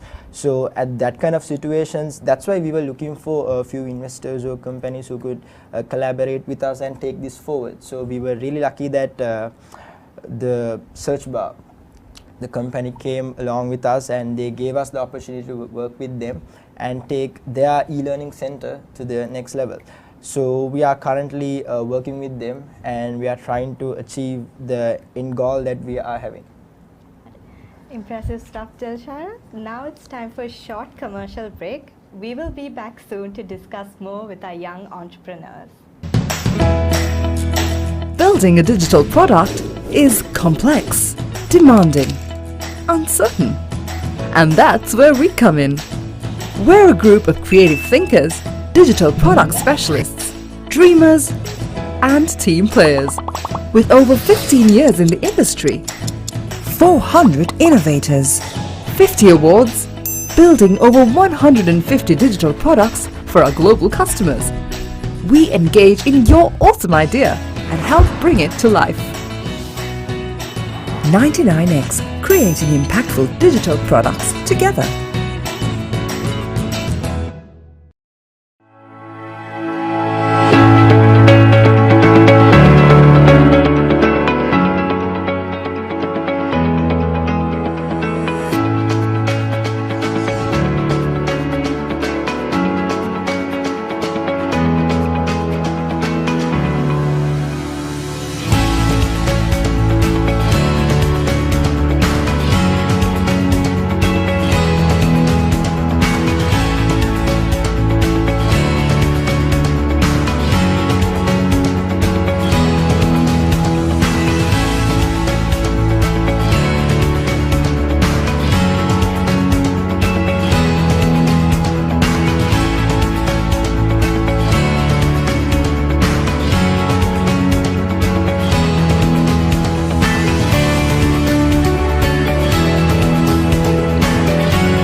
Welcome back, viewers. We are discussing startups with our young entrepreneurs today, Mr. Dilshara and Mr. Suresh. So, how did you manage your initial costs, and how difficult was it to pitch your startup to other companies? Yes, like I mentioned, Infowaves is being a service-based startup. The initial costs are so basically we were being a fully bootstrapped startup. We don't have any investors right now. So when talking about how we pitched to our initial clients, as I mentioned earlier, I was doing freelance and I had some contacts built by doing multiple freelance projects. As well as what I did was I attended multiple networking events and multiple community building events in order to gather the community and gather the contacts. So by those contacts, I was able to turn those contacts into customers.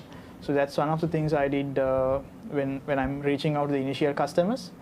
And so apart from that, we are building multiple our own solutions. So currently we have built a wide range of solutions so far, and the way we fund those solutions is that by the funds that we receive by doing multiple multiple projects and providing services to multiple clients and all. So that's the main source of income that we already have for our own products. Right, Suresh. And how would you fund your startup? Yeah, so at the beginning, now we were actually thinking what were the requirements at the beginning to build our edtech startup. So how we can pitch our product to everyone. So when it comes to that perspective, we realized, okay, so since it's our first startup, let's go with how the standard procedures happen. So first we built a site because it's a edtech startup, and for a edtech startup, it's a definite fact that people need to go for the site, and they need to see what's happening. For an example, a main issue that I wanted to tackle was, so for an example, just think a undergraduate wants to do a class, right? So he creates a poster and he says, okay, I'm doing classes. So okay, so it contains the timing and the fee and everything.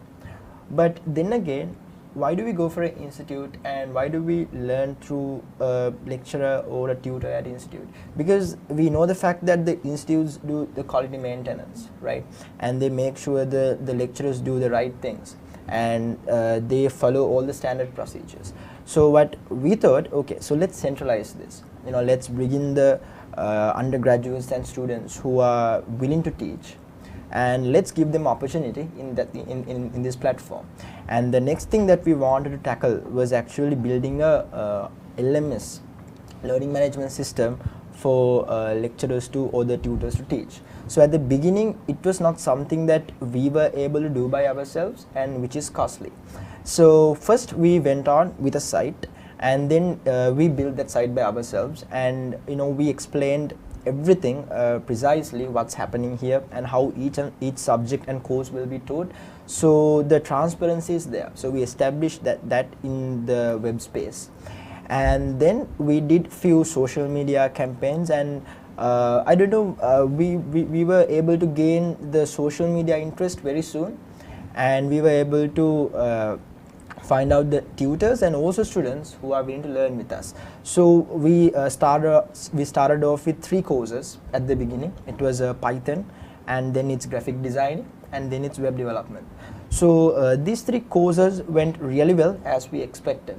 The idea was, at the beginning, it was just a small amount that we spent for social media campaigns. Apart from that, I think at the beginning we were very happy to say that we didn't have any initial cost, because we had the knowledge to build sites and do the basics that we were supposed to do. So initial cost was not that high, but then the problem was to find investors or to find a LMS to conduct the classes for these tutors. At the beginning we were doing it manually, in the manual basis, because at first we had to keep small steps and move on in the ladder. So then luckily when we went for the collaboration with the search bar, so they provided us the platform and everything. So those parts are being covered by now. Right. Thank you, Dilshara. So when it comes to work culture, is there any particular work culture you'd like your employees to follow? Yeah, so when talking about the work culture, we do have flat work culture at InfoWaves. So when talking about the flat work cultures, everyone is equal, including the CEO, including all the employees are equal when it comes to flat work culture. So that's one of the work cultures that most of the present companies follow right now, such as WSO2, 99, and most of these big companies are following this work culture because it's actually so efficient, and it provides you an environment to learn from each other. So even in WSO2, when I did my internship, there's no hierarchy, and if I want to learn something from a lead, I can just talk to him and learn something. So even when they had doubts about something, they used to ask me.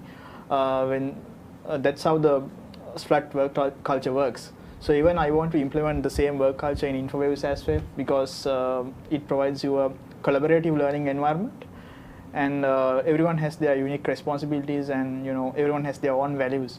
So that's what make a good company, by allowing everyone to think equally and in their unique own ways. Exactly. I even agree everything what Suresh said. So, you know, it was a time where the vertical structures were a trend, right? So, you know, companies had the hierarchy, and, you know, there's a way that you are supposed to address the seniors. So that's how it happens, right? But then it came for a very fortunate level where, you know, the flat cultures were introduced. I'm not specifically saying, I don't know, I'm not in a position to say, look here, the vertical cultures are not good or healthy or anything. Maybe they would be efficient for certain corporations depending on their work culture. But, you know, what I really find friendly is the flat culture where the companies follow. So, you know, now we have the designers, we have developers, we have the marketeers, and then we have salespeople, and then again the board of directors and everything. So when it comes to that, the good thing that we saw was there are really good ideas where the designers have about sales, or they pitch to the executives and say, look here, you know, I have this kind of idea, so what if we try it out? So I'll do the design and you all have to do this part. So actually when those kind of ideas comes up, the first thing that we do is we give him the project and say, look here, you can lead the project. So one thing was that makes us the work very easy, because everyone is collaborating and putting in ideas. So the working culture is very efficient for everyone. And also the second thing is, you know, they also learn lots of things, you know, because when we give them the project, so then they get into the research and they try to do the best out of the opportunity that they have been provided. So, you know, I think it would work both the ways, and both the parties, so the executive levels to the entry levels, everyone would be happy and everyone would be collaborating at the end of the day. So, you know, it could drive the startup for a really good level than following a vertical culture and, you know, dominating the entry level people. So I actually believe in my both startups we have a flat culture where everyone is being treated equally, and we are willing to follow that for all the upcoming years. Thank you, Dilshara. So, well, it's time for another short commercial break. We'll be back very soon with our two young entrepreneurs. හරි miss අයියෝ අපි card ගන්නෙ නෑනේ cash වලින් විතරයි ගන්නෙ අයියෝ සල්ලි ගෙනාවේ නැහනේ Thank you. හරිම ස්කෑන් කරන්න suppose. Thank you.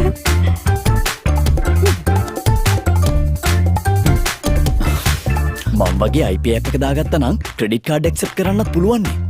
තාම IP දාගත්තේ නැද්ද? ලංකාවේ වැඩිම දෙනෙක් භාවිතා කරන ෆයිනෑන්ස් ඇප් එක iPay.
As an undergraduate, the first place where you are going to work is really, really important, because that's where you get exposed to the corporate world for the first time.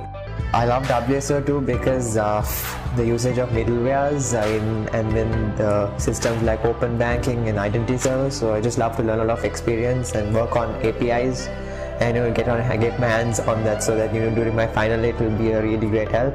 I was shocked. I was definitely shocked. I didn't expect to get in, and I was ecstatic. I remember getting the call that they said I was accepted, and I was really happy, and yeah, it's a dream come true. I was happy, and I really can't explain in words. To be honest, during this pandemic situation and all, to get an internship, it's really hard, and I really feel grateful to WSO2 to take me as an intern. Welcome back, viewers. So diving back into our discussion with our two young entrepreneurs, could you care to tell us a bit more about your company's future? What are the expansions you'd like to make, and what do you see in its future? Definitely. So like I mentioned earlier, we are expanding into multiple other industries, like I mentioned earlier.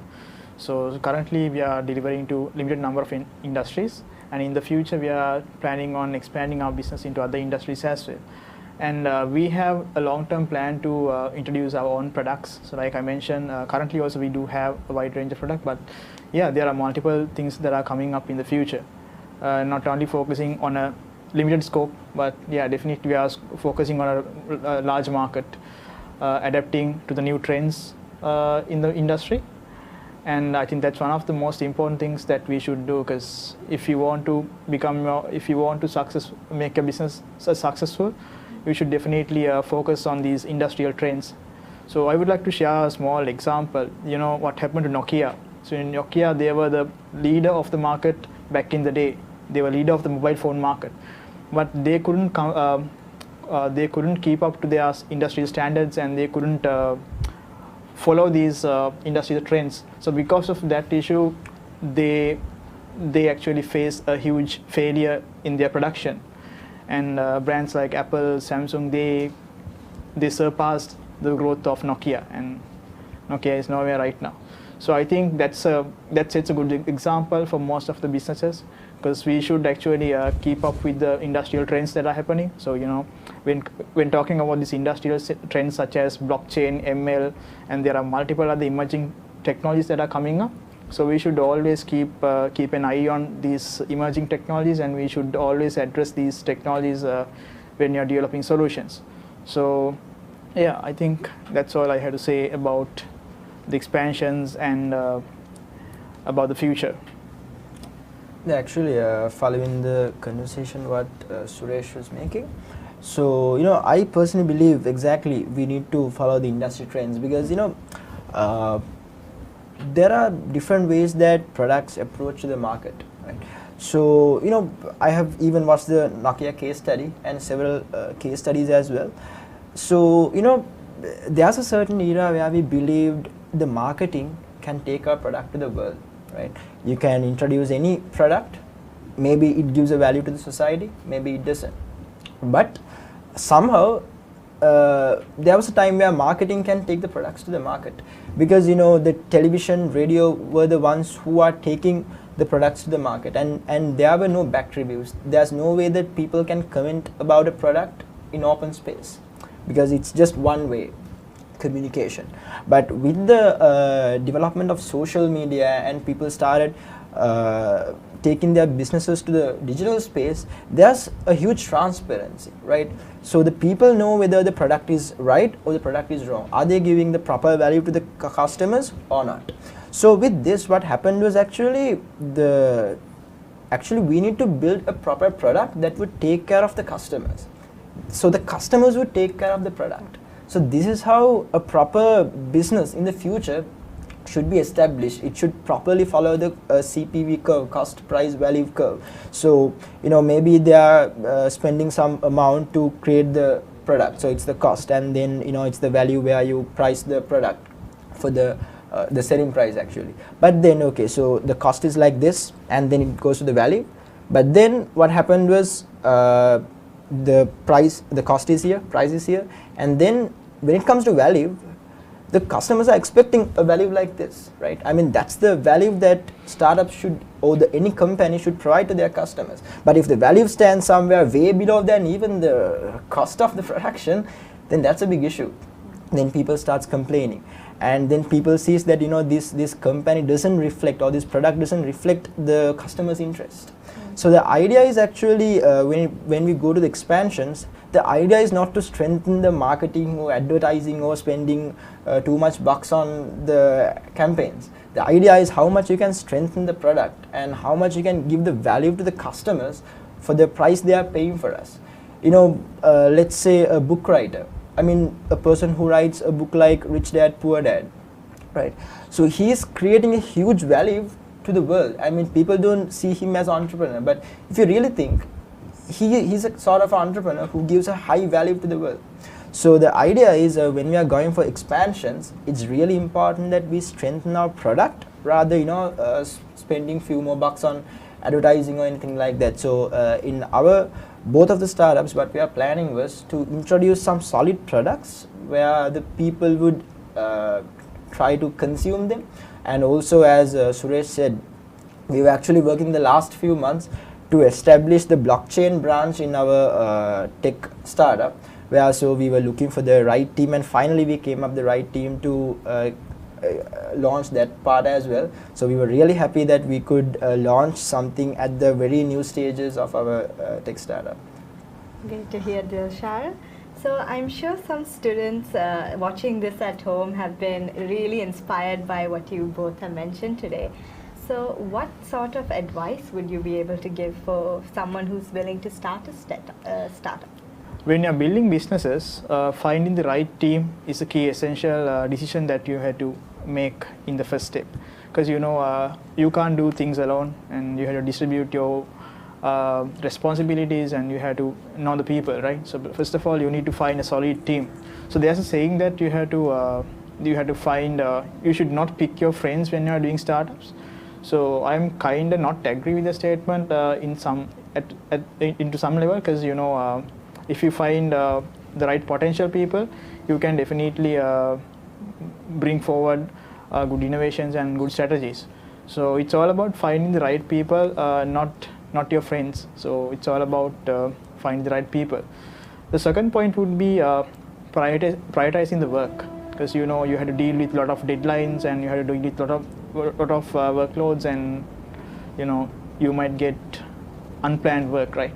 So because of that, you should prioritize your work accordingly. Especially we are being undergraduates, we have the undergraduate work as well as we have the startup work, and we have many other work responsibilities, right?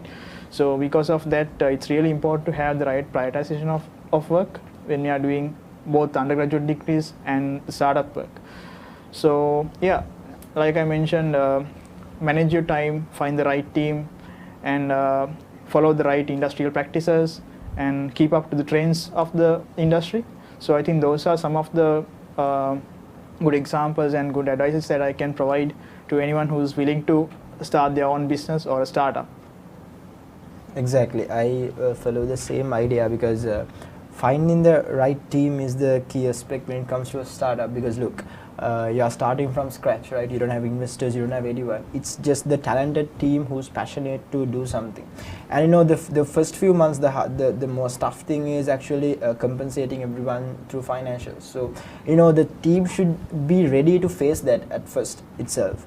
So you know, there are pros and cons having your friends as the startup partners or not. I haven't much thought about it. But so even in my startup, so if I give the background for the two partners who are having with me, so one person I know for like 10 years, and the second one also I know for like 6 years. I know Adish for like 6 years also. So you know, we had a really good understanding. We never had the discussion those days to work with a startup or anything. Them becoming the partners in a business became as a very random thing, where I shared my ideas with them, and it came with a mutual interest from their side as well. So that's how we became business partners. But then you know, the most important thing, even what I can say for anyone who's willing to build a startup, you know, find the right team. Because if the beginning is not stable or solid, I don't think there would be a good future with anyone. So the right team is a key aspect. And the second idea what I can talk is, it's again your choice to be an entrepreneur or not, because there are certain people with this dilemma: am I gonna be an entrepreneur, or am I gonna have a startup, or am I gonna go and work in a company? So it all depends. So it's all what you feel at the moment. And if you're a person who's not interested in this whole perspective of business, so a startup is not just about the product, it's not just about the business, it's about a combination of business, product, team management, leadership, lots of things. So if you're not interested in this whole scope, and if you're interested in focusing on one single thing, well, go for a company, right? You will be well paid, and you will be taken care of, and you would go up in the career ladder. I mean, everyone doesn't have to be entrepreneur end of the day. So people can go for companies, and he can focus on his specialized skill set. The people who are interested in this whole scope, or on this whole aspect of learning about businesses, team leading and project management, then building the idea, and then building the product, executing. So if you're interested in this whole process, well, go ahead. And if you have a really rock solid idea, because what I'm saying to anyone, so the ideas doesn't come up from nowhere. I mean, always it's a creative derivative from something existing, because the first computer isn't being made without those days existing mathematical principles, right, or the electronic ideas. So it's a creative derivative of the existing things. So if you are going for a startup, have a creative idea. And if your idea is already existing, well, that's fine, but try to come up with a 5x better idea, right? So for an example, let's say, I don't know whether this is how much relevant, but let's say Google Chrome is existing, but then we saw a Web3 project called Brave, right? But they came up and they threw away some solutions, right? Look here, there are some security issues, there are some ads, and we have great ad blockers, and we would save your time, data, and they are giving some I think blockchain credits, so crypto credits for certain extent for us using the Brave. So likewise, they try to, so okay, they saw Google Chrome is in the business, the blue chip companies are in the business, but then again they came up with a maybe 5x better solution than the existing software. So the idea is, it doesn't matter whether your idea is currently existing, it's all about try to build at least a 5x better product than it's existing. Maybe it's not a 1 day or 1 month journey, it could be a years of journey, but start from somewhere and just keep building your product, strengthening your product, not your marketing campaign, right? The marketing campaign should be a follow-up of your product. It's not other way around, right? So that's the most important idea that I want to give to anyone who's in this market. And also especially, don't confuse a businessman with an entrepreneur. Maybe there are people who would agree with me or disagree with me, but I would say, it's not always about business, it's not always about earning few bucks, but it's about providing something for the society, and also about tackling a existing issue in the world. So try to work on the best interest of the society, and definitely the society will take care of your product. That's a definite thing that I can say. Thank you, Dilshara, and I'm afraid that's all the time we have for today. So thank you, Suresh and Dilshara, for your insight. So viewers, we have come to the end of another great show. I believe this segment has been very insightful for you all. So thanks for watching, and stay tuned for more items brought to you by the ITV.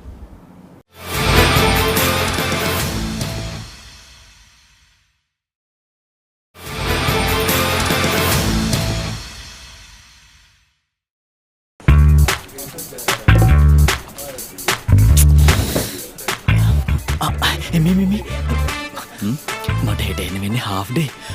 බොස්ස හෝ shape එකක් දාගන්න පුළුවන් නේද? හරි හරි. කොහෙද හෙට යන්නේ?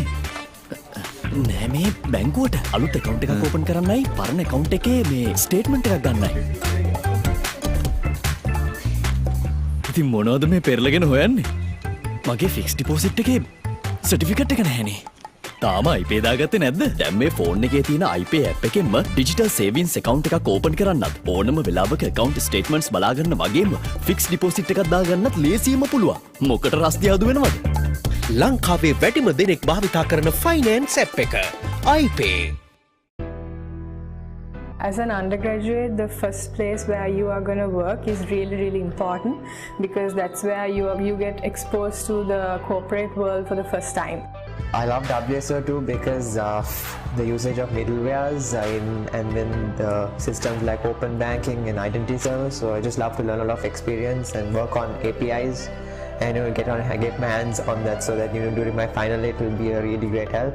I was shocked. I was definitely shocked. I didn't expect to get in, and I was ecstatic. I remember getting the call that they said I was accepted, and I was really happy. And yeah, it's a dream come true. I was happy, and I really can't explain in words. To be honest, during this pandemic situation and all, to get an internship, it's really hard, and I really feel grateful to WSO2 to take me as an intern.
Yeah, you can be the greatest, you can be the best. You can be the King Kong banging on your chest. You can beat the world, you can beat the war. You can talk to God, go banging on his door. You can throw your hands up, you can beat the clock. Yeah. You can move a mountain, you can break rocks. You can be a master, don't wait for luck. Dedicate yourself and you gon' find yourself standing in the Hall of Fame. Yeah. And the world's gonna know your name. Yeah. 'Cause you burn with the burn flame. Yeah. And the world's gonna know your name. Yeah. And you'll be on the walls of the Hall of Fame. You can go the distance. distance, you can run the mile.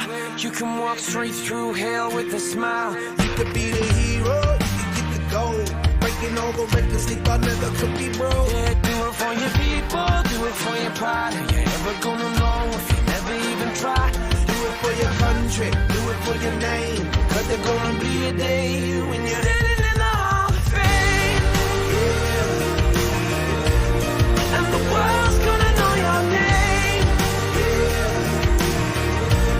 Cause you burn with the brightest flame. Yeah. And the world's gonna know your name. Yeah. And you'll be on the walls of the Hall of Fame. But you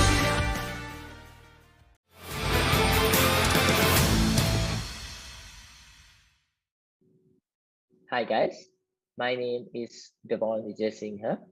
I did my bachelor's in software engineering at IIT, and currently I am working as the senior software engineer at 99X. So to just talk about a bit about my life at IIT as an undergraduate, I would say it is actually a life-changing experience for me, because as a school student, right after school, I joined IIT with zero knowledge on programming, to be honest. So I did chemistry mainly for my A-levels, and I had actually no intention of getting into the IT field. But somehow I got this interest on programming and learning more on developing applications. And I got into this track and joined IIT. And from that point onwards, I think it was a really nice journey. I think the curriculum at IIT was structured in a way a beginner like me was able to quickly understand the basic fundamental concepts in like the world in the IT industry, which is required in the IT industry, and also learn and become a good programmer. So in addition to the academics at IIT, I think IIT really stands out when it comes to extracurriculars as well. So in my experience, in the first year, I was part of Road Track Club of IIT, which gave me the chance to really connect and build like get new friends and also socialize a lot. Which right after school, I was not a very social person, to be honest. But this club, this society, this Rotary Club of IIT actually helped me break that barriers and actually connect and make new friends, also while doing some community service. In addition, I was part of the Mozilla Club of IIT, which is an open source based club. And this really gave me like opened my eyes to the world of open source, and gave me a good opportunity, which was I got to I found out about this program called Google Summer of Code through this club, and I was lucky enough to get selected 2 consecutive years, and was able to take part as a Google Summer of Code student. And it was actually a really great experience where I learned a lot on like different areas, like different technologies, and also got to work with different people, like with mentors and people from other organizations as well. And one thing I need to point out is turning point in my like IIT journey is the internship. So I was an intern at 99X for 1 year, and that actually helped me a lot and helped me secure this like permanent position at 99X. So I was placed in the same team which I'm working right now, and it was like when I joined the internship, I had like I only had the theory which I learned from the lectures. But that was very sufficient enough because I got to apply those theories in real world projects during the internship. That is where the real learning came into place.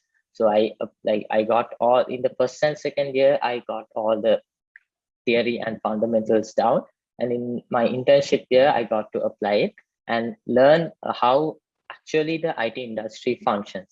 And of course the final year, the thesis, writing the thesis also gave a lot of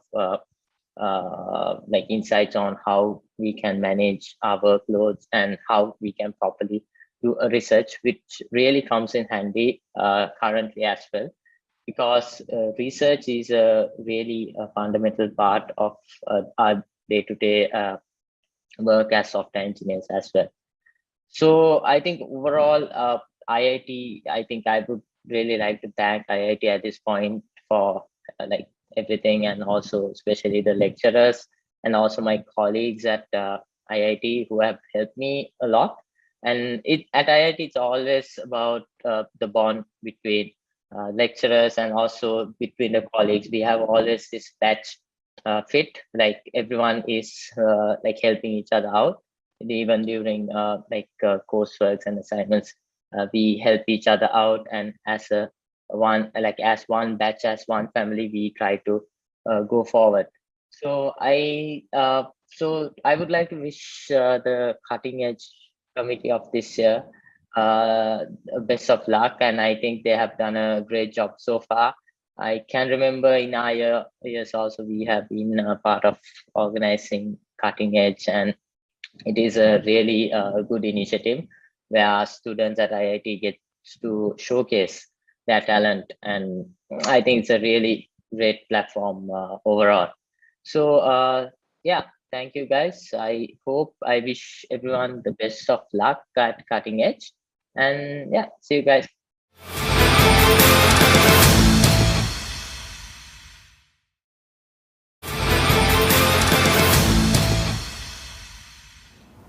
Hey all, welcome to the lunchtime show. We believe that you have enjoyed all the sessions so far, and we will be your host for this show. I am Lenmini Thiduhena. Nan Nidhushika Ramesh. Mama Rishini Vikramarachi. So, Nithu and Rishini, what do you all think about influencing and social media? Social media සමාජ මාධ්‍ය ඉන්ෆ්ලුවෙන්සින් මේ දේවල් ගත්තාම අනිත් දේවල් වගේම තමයි මේකේ හොඳ සහ නරක දෙකම තියෙනවා. හැබැයි මේක හොඳද නැද්ද කියලා තීරණය වෙන්නේ තනිකරම අපි පාවිච්චි කරන විදිහත් එක්ක. නිතුට මොනවද කියන්න තියෙන්නේ? நானும் கூட ரிஷினி சொல்றதை ஏற்றுக்கொள்வேன். எந்த ஒரு விடயத்தை போலவும் சோஷியல் மீடியா இன்ஃப்ளூயன்சிங், அதாவது சமூக வலைதள இன்ஃப்ளூயன்சிங்லேயும் நன்மை தீமை இருக்கத்தான் செய்யுது. Yes, social media influencing has become a full-time job for many people now. அது உண்மைதான். சிலர் அது உண்மையாகவே செய்கிறாங்க, அதாவது அது மூலமாக நன்மை கிடைக்கணுமென்ற ஒரு ஆர்வத்தில் செய்கிறாங்க. சிலர் சும்மா செஞ்சு அந்த இன்ஃப்ளூயன்சர்ஸ் என்ற அந்த டாப்பிக்கில் என்னென்ன நன்மை எடுக்க இயலுமோ அது எல்லாத்தையும் எடுத்துக்கொள்றதுக்காண்டி செஞ்சு கொண்டிருக்கிறாங்க. Okay, so let's stop our discussion for a bit and go for a song by the Chainsmokers and Coldplay. ඔව් මේක හරියම ප්‍රසිද්ධ ඉංග්‍රීසි සින්දුවක් ගායනා කරන්නේ රෝමි වේව්. අපි සින්දුව අහලා එමු. அது என்ன பாடல் என்று நீங்களே பார்த்து ரசியுங்க.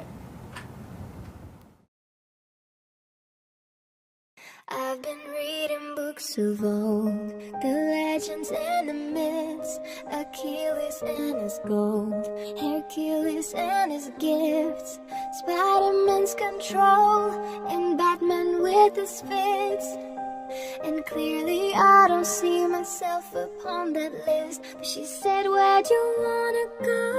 How much you wanna risk? I'm not looking for somebody with some superhuman gifts, some superhero, some fairy tale bliss. Just something I can turn to, somebody I can kiss. I want something just like this.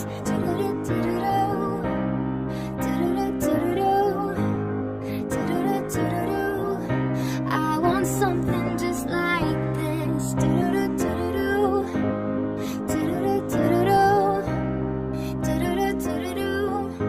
I want something just like this. Been reading books of old, the legends and the myths, the testaments they told, the moon and its Earth's eclipse, and Superman unrolls a suit before he lifts. But I'm not the kind of person that it fits. She said, where'd you wanna go? How much you wanna risk? I'm not looking for somebody with some superhuman gift, some superhero, some fairy tale bliss. Just something I can turn to, somebody I can miss. I want something just like this.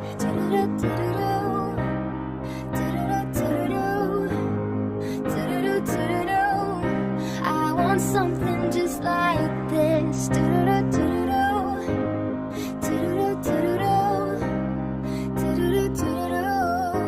I want something just like this.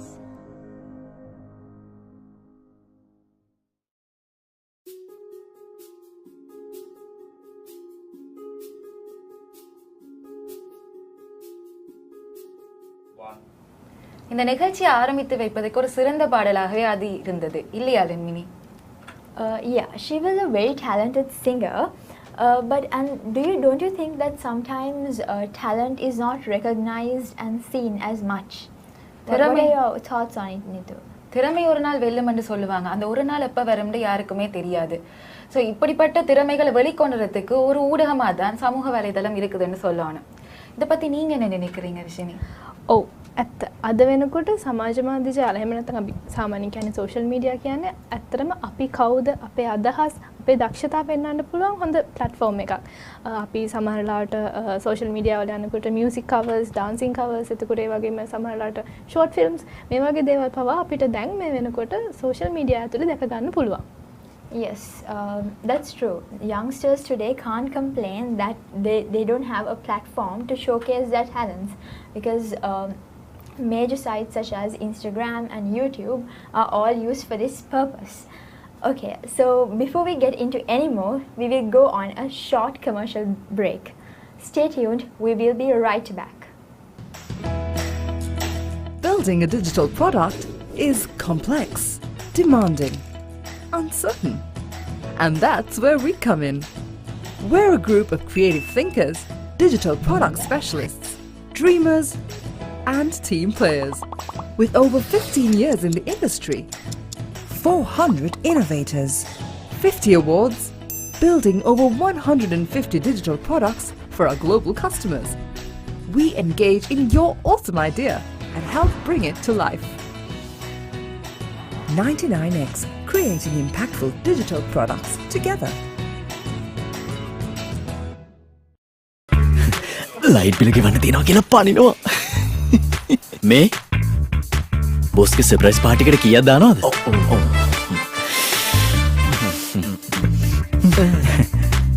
හැමෝම අයිපේ කරද්දි ඔයා තාම අයිපේ දාගත්තේ නැද්ද?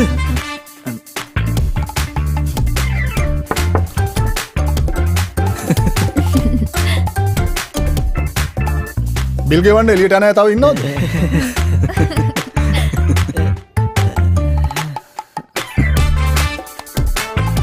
මේ තාම අයිපේ දාගත්තේ නැද්ද? Cash ට්‍රාන්ස්ෆර්ස් වගේම ඒ වෙලෙම අයිපේ හරහා බිල් පේමන්ට්ස් කරන්නත් පුළුවන්. හරි ලේසි.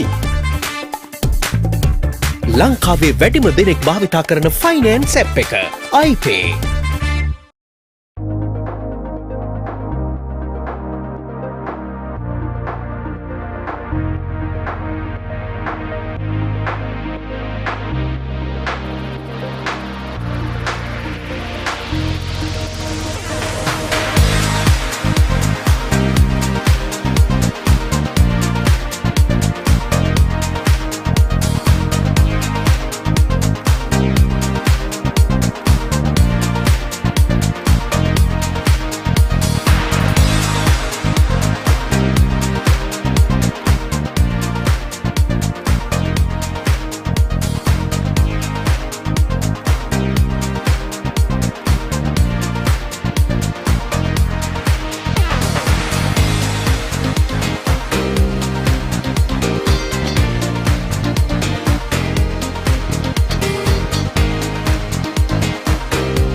Welcome back, folks. I'm very eager to share our next song with the audience. Nitu, apa ඊළඟ සින්දුව ගැන ටිකක් කියන්නකෝ. அனைவராலும் விரும்பப்பட்டு அனைவரும் கேட்கிற ஒரு பாடல் தான் இது. Yes, I'm very sure that this is a song in everyone's playlist. சரியா சொன்னீங்க லென்மினி. 20 ஆண்டுகளுக்கு மேலாக அனைவரது மனதையும் கவர்ந்த அலைப்பாயுதே படத்திலிருந்து அடுத்த பாடல் உங்களுக்காக.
That was a brilliantly composed song, and I'm sure that Priyanka NK has sung it beautifully.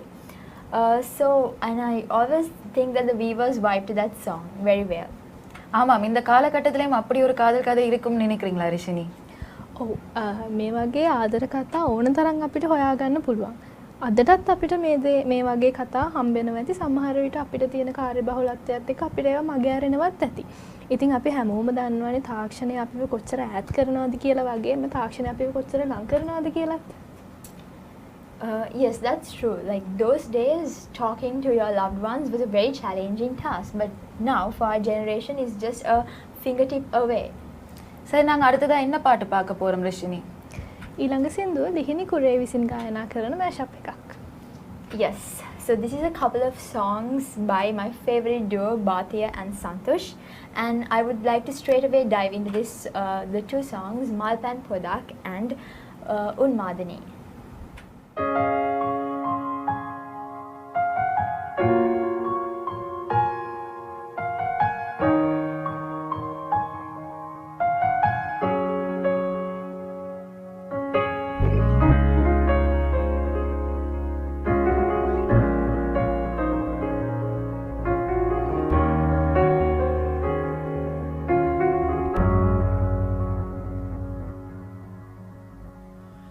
මගේ සිහිනේ ඔබයි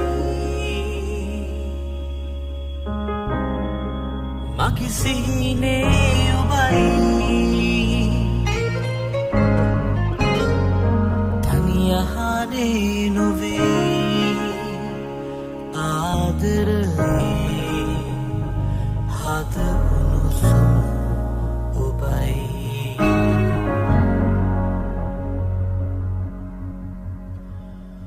ඔබේ සෙනෙහි මගේ ඔබේ සෙනෙහි මගේ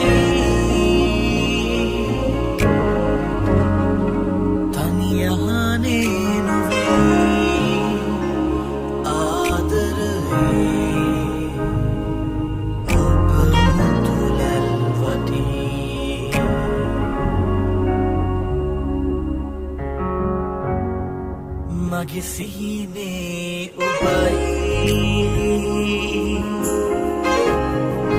ඔබ සෙනෙහි මගේ තනියහනේ නොවේ ආදරේ හදවත ඔබයි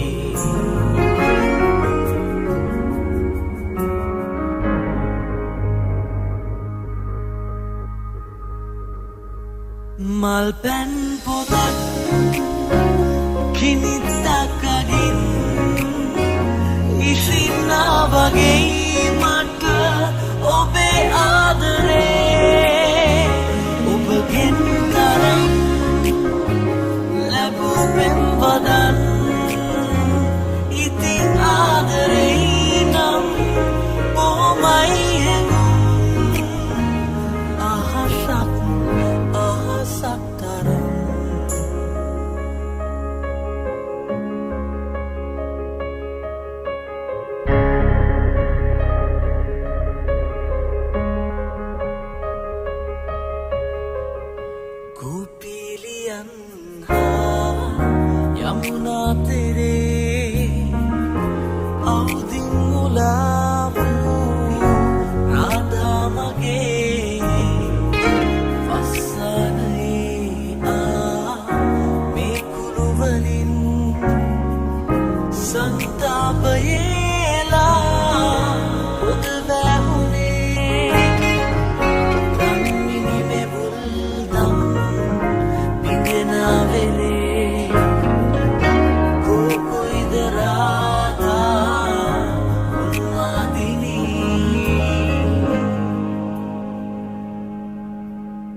That was a great mashup by Lini Kure, and now let us go to a short commercial break. Stay tuned, we will be back soon.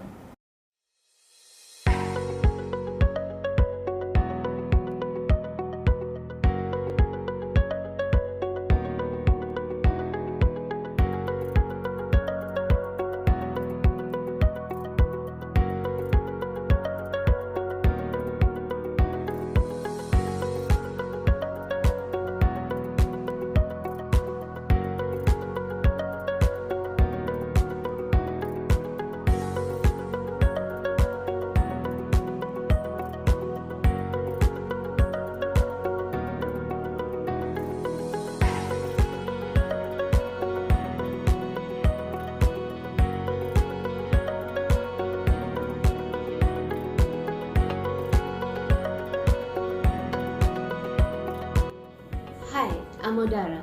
I really enjoy working at 1 Billion Tech. It has taught me how to become a balanced individual. Hi, I am Ahmed.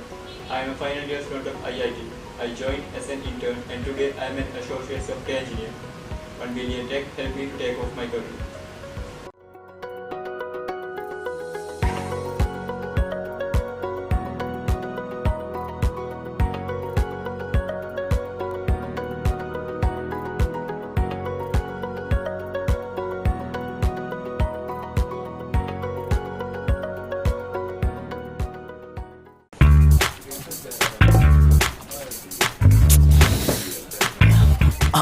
එමි මට හෙට එන්න වෙන්නේ half day බොස්ස හෝ shape එකක් දාගන්න පුළුවන් නේද?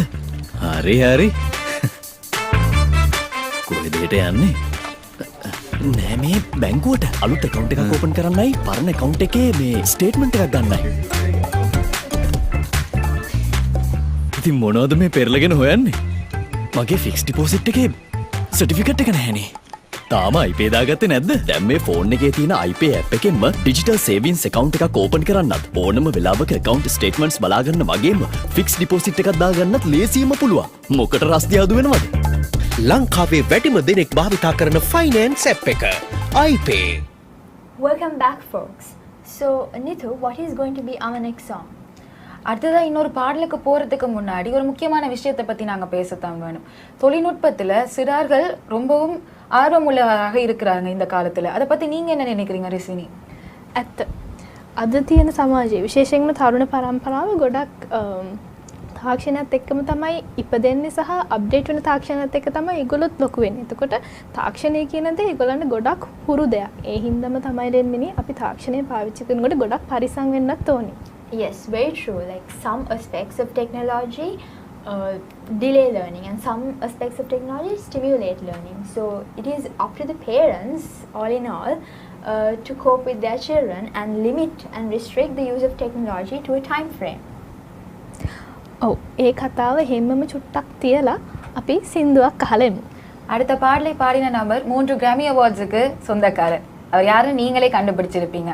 அடுத்ததாக ஒலிவியா ராட்ரிகோயின் குட் ஃபார் யூ பாடல் உங்களுக்காக.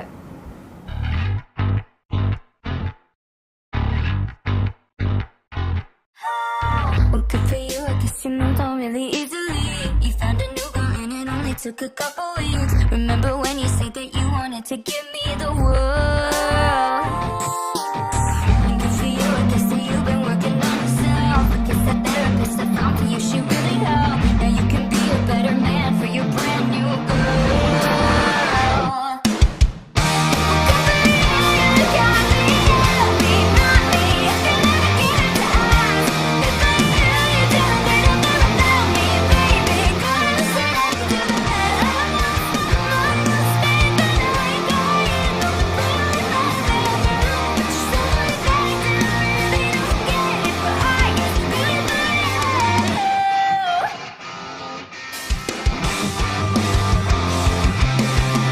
Good for you, I guess you're getting everything you want. You bought a new car and your car is really taking off. It's like we never even happened, baby, what the fuck is up with that?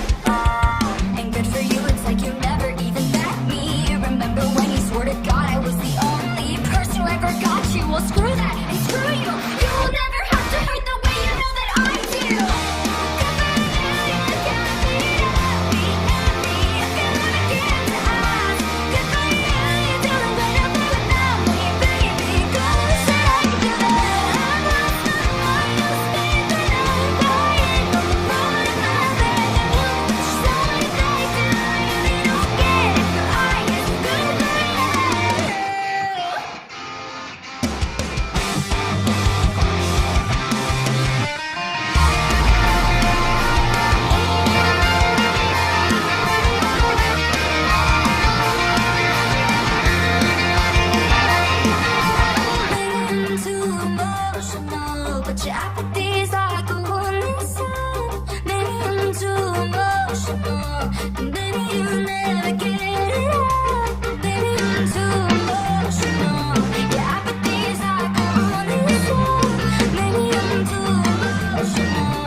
thanks for watching our cover of Good For You by Olivia Rodrigo.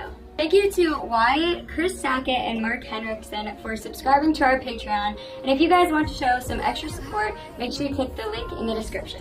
Don't forget to follow us on Spotify, where you can find this song and all of our other covers and originals. Remember to check out our website, first211.com. You can find physical copies of all of our cover CDs, as well as t-shirts and sweatpants. ඒ ඇහුවේ First to 11 group එකේ cover එකක්. අපි කතා කර කර හිටපු මාතෘකාවෙන් චුට්ටක් අයින් වෙලා මම ලෙන්මිනීගෙන් මෙහෙම ප්‍රශ්නයක් අහන්නම්. හිතන්නකෝ උදේ නැගිටිනකොට ඔලිවියා රොඩ්රිගෝ වෙලා හිටියා කියලා. මොකද හිතෙන්නේ? මොනවද කරන්නේ? Well, good question. I will just embrace the popularity, I guess.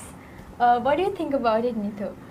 இது ரொம்ப ஒரு இக்கட்டான சூழ்நிலை தான் சொல்லுவேன். ஏனென்றா எவ்வளவுக்கு எவ்வளவு பிரசித்தி பெறுறோமோ, அதாவது எவ்வளவுக்கு எவ்வளவு பாப்புலரா இருக்கிறோமோ அந்த அளவுக்கு பிரச்சனையும் கண்டிப்பா இருக்கும் என்ன. That is very true. Like, so many popular people get so much of hate comments and negativity on social media. Okay, so with that, moving on, let us move on to the next song. So what is in line, Rishini? ඊළඟට තියෙන්නේ මෑෂප් එකක් 96 සහ අලගිය තමිල් මගන් කියන චිත්‍රපට ගීතවල එන මෑෂප් එකක් තියෙන්නේ. ගීතය වර්මන්ගේ කවර් එකක්. අපි අහලා ඉමු.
இந்த அழகிய பாடலை பாடியது கீதியா வர்மன்.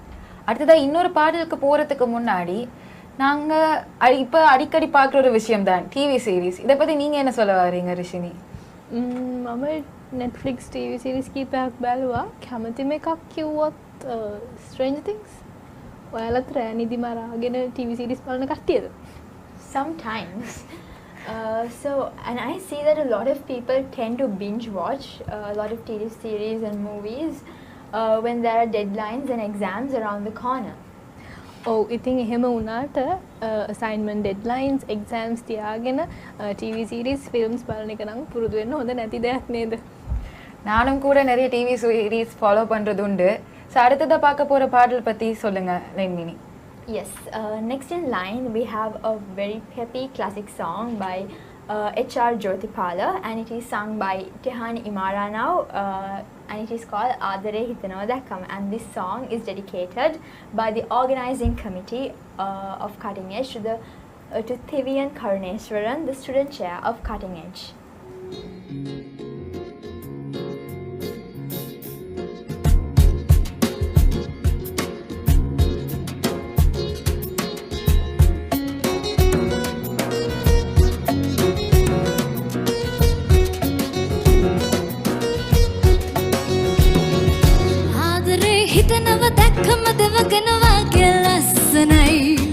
පොඩ්ඩක් ඉන්නස දෝමා එනවා ළඟටම දැන් හොඳයි ආදරේ හිතනව දැක්කම දවකනවාගේ ලස්සනයි පොඩ්ඩක් ඉන්නස දෝමා එනවා ළඟටම දැන් හොඳයි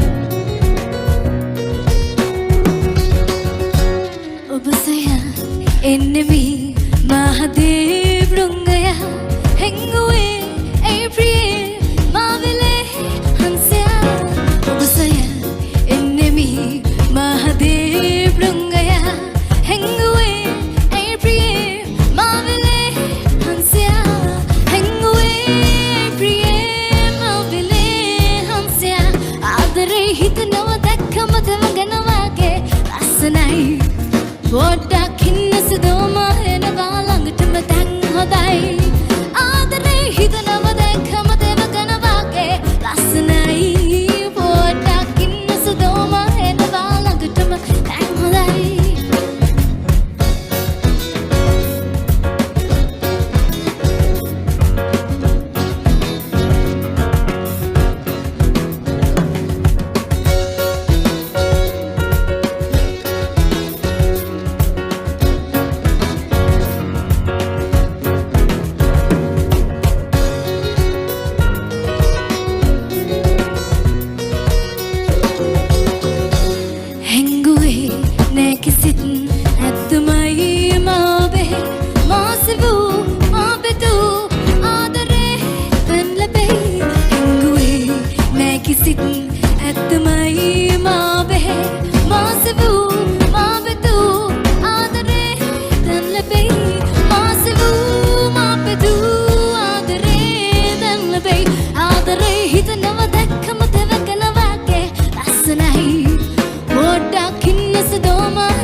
ஒரு நல்ல பாடலுக்கு பின்பு மீண்டும் அடைந்திருக்கின்றோம். இந்த பழைய பாடல்கள் என்பது எப்பயுமே ஒரு தனி சுகம்தான் இந்த பாடலை போலவே. That was a very beautiful classic song that was enjoyed by many generations. So before we start continuing to talk about these classic songs, we'll go on a very short commercial break. So stay tuned folks. We will be back soon.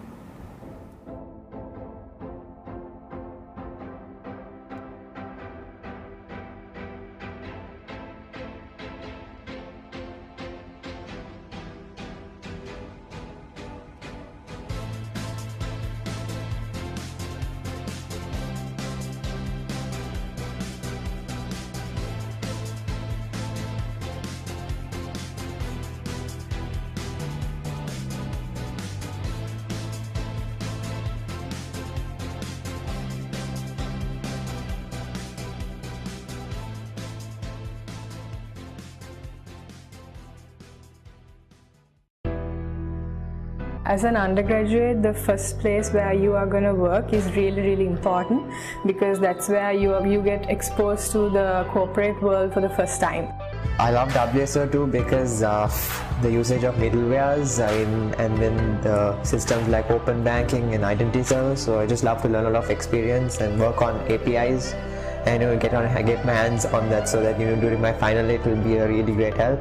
I was shocked. I was definitely shocked. I didn't expect to get in, and I was ecstatic. I remember getting the call that they said I was accepted, and I was really happy, and it's a dream come true. I was happy, and I really can't explain in words. To be honest, during this pandemic situation and all, to get an internship, it's really hard, and I really feel grateful to WSO2 to take me as an intern. Welcome back, viewers. So continuing on the topic of classic songs, it is very rare that our younger generations tend to appreciate and listen to these older songs. What do you think about it, Nitu? இதுக்கு இசையின் தரம் ஒரு காரணம்னு தான் சொல்ல வேண்டும். ஏனென்றா இப்பத்திய காலத்து பாடல்களை விட முன்னத்திய காலத்து பாடல்கள் வந்து கொஞ்சம் தரம் வித்தியாசமாக இருந்தது. அந்த பாடல்களை பழைய காலத்து பாடல்களை எடுத்து ரீமாஸ்டர் பண்ணி அதை புதுசாக வெளியிட்டு அதில் ஹிட் சாங்ஸ் ஆகிறது உண்டு. ඔව් ඒ වගේම තමයි නිතු ඔඩියෝ ක්වොලිටි එකත් ගොඩක් බලපාන. මොකද සමහර වෙලාවට සමහර කට්ටිය ඔරිජිනල්ස් වලට ආස වෙන්නේ නැතෝ ඒකෙම රීමේක් වලට ගොඩක් කැමති වෙන කට්ටිය ඉන්නවා. ඉතින් ක්ලාසික්ස් අහන්නේ නැහැ කියනවා නෙමෙයි. නමුත් කම්පෙයාර් කරලා බැලුවොත් පොඩි අඩුවක් තියෙනවා. ඒ වගේම තමයි දැන් ඉන්න තරුණ පරම්පරාව අලුත් මියුසික් ජොනරස් EDM වගේ මියුසික් වලට ලොකු නැඹුරුවක් තියනවා කියලා පේන්න තියෙනවා. Yes, I agree on both of you. So what do we have next in line, Rishin? Boys Avenue ලගේ කවර් එකක් තමයි ඊළඟට තියෙන්නේ. මේ ඊඩ් ෂීරන්ගේ Castle on the Hill. When I was 6 years old, I broke my leg. I was running from my brother and his friends, and tasted the sweet perfume of the mountains and grass I rolled down. I was younger then. Take me back to when I found my heart and broke it here, made friends and lost them through the years. And I've not seen the roaring fields in so long. I know I've grown, and I can't wait to go home. I'm on my way, driving at 90 down those country lanes, singing to Tiny Dancer. I miss the way you make me feel, and it's real. We watch the sunset over the castle on the hill. 15 years old and smoking hair-rolled cigarettes, running from the law through the backfields and getting drunk with my friends. Had my first kiss on a Friday night, and I don't reckon that I did it right. I was younger then. Take me back to when we found weekend jobs where we got paid. We'd buy cheap spirits and drink them straight. Me and my friends have not thrown up in so long.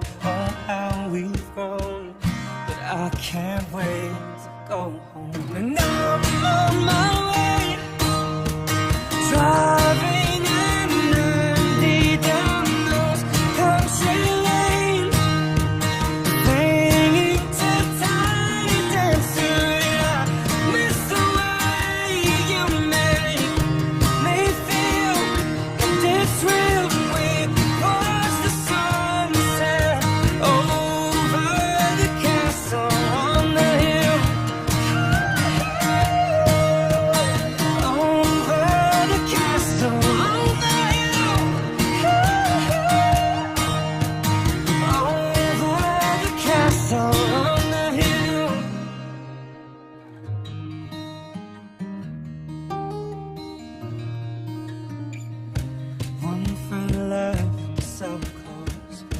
One works down by the coast. One had 2 kids who lives alone. One's brother overdosed. One's already on a second wife. One's just barely getting by. These people raise me in their heart. Can't wait to go home tonight. I'm on my way. And I still remember these old country lanes when we did not know the answers. And I miss the way you made me feel. It's real when we watch the sunset over the castle on the hill. Over the castle on the hill. Over the castle on the hill.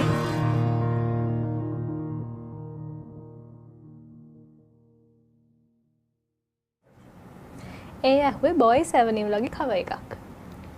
Yes. So these days, fitness is a very trending topic, and with all the work from home and study from home concepts, people have yet to pay more attention to their fitness. ஆமாம், நிறைய பேருக்கு இந்த Covid காலத்தில் மன உளைச்சலுக்கு உள்ளாகி இருந்தாங்க. So இந்த மன உளைச்சல் எல்லாத்தையும் இல்லாமல் செய்கிறதுக்கு ஒரு சிறந்த ஊடகமாக நிபுணர்கள் கூறினது தான் இந்த உடற்பயிற்சி. ඔව් කොවිඩ් කාලෙක විතරක් නෙමෙයි කියන්නේ වසංගතයක් එහෙම නැත්නම් ආර්ථික අර්බුද මේ වගේ කාලෙක කියන්නේ ගෙදරට හිර වෙලා ඉන්න කාලෙකම විතරක් නෙමෙයි මොනම කාලෙක වුණත් ෆිට්නස් තියාගෙන ඉන්න එක හැමෝටම වටින දෙයක්. Yes, it is advised that people work out at least minimum 20 minutes per day. So moving on to our next song, it is a Tamil classic song called Ponnu Mani, covered by Shakti Amaran.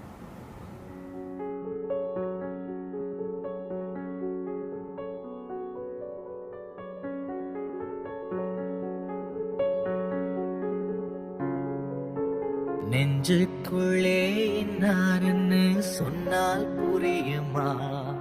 அது கொஞ்சி கொஞ்சி பேசுறது கண்ணில் தெரியுமா? உலகே அழிஞ்சாலும் உன் உருவம் அழியாதே.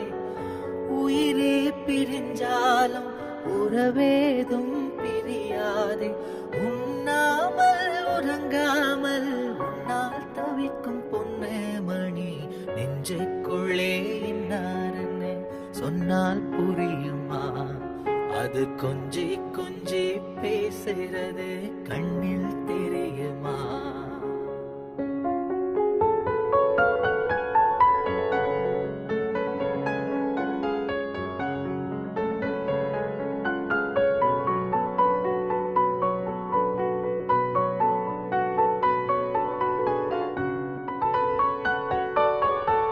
காஞ்சி பட்டு ஒண்ணு நான் கொடுப்பேனே.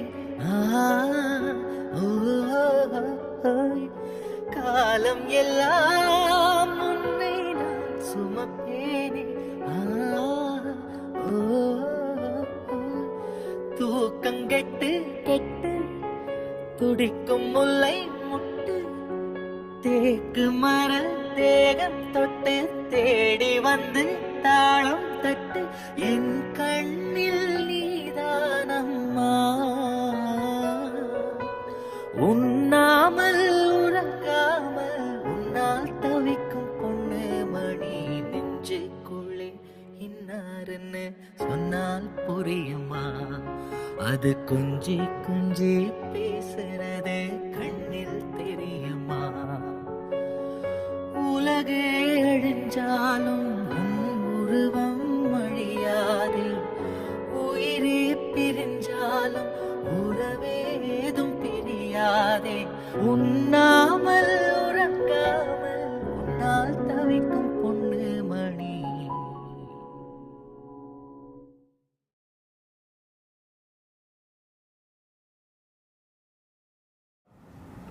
That was a well-sung song by Shakti Amaran. So we are coming to the end of the show. ஆமாம், இந்த நிகழ்ச்சியின் இறுதிக்கு வந்திருக்கின்றோம். இவ்வளவு நேரமா எங்களோட இணைந்து கொண்டதுக்கு மிக்க நன்றி. அடுத்ததா பார்க்க போற பாடல் என்ன விஷயம்? අන්තිම සින්දුව විදිහට කාවෙන්දි කුලසේනගේ මෑෂප් කව එකකින් අපි ඉවර කරමු. ඉතින් ඊළඟ අවුරුද්දෙත් හමු වෙන බලාපොරොත්තුවෙන් අදට ඔබෙන් සමුගන්නම් නිතුරුෂිකා දෙන්මිනී සමගින් මම රිෂිනි. ගිහින් එන්නම්. ඔබට සුබ දවසක්.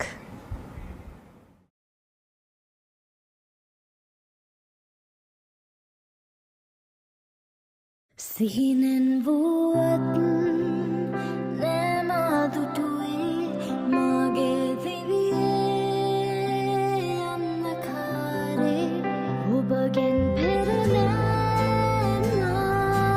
කිසිදා ඉරුවග බලුයේ නෑමා කිසිදා ඉරුවග බලුවේ සතුමන් අනුරේ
හරි මේක හරි මිස්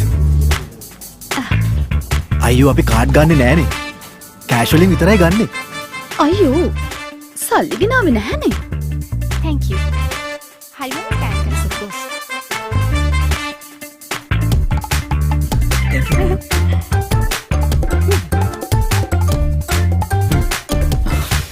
මං වගේ IP app එක දාගත්තා නම් ක්‍රෙඩිට් කාඩ් ඇක්සෙප්ට් කරන්නත් පුළුවන්නේ. තාම IP දාගත්තේ නැද්ද? ලංකාවේ වැඩිම දෙනෙක් භාවිතා කරන ෆයිනෑන්ස් ඇප් එක iPay.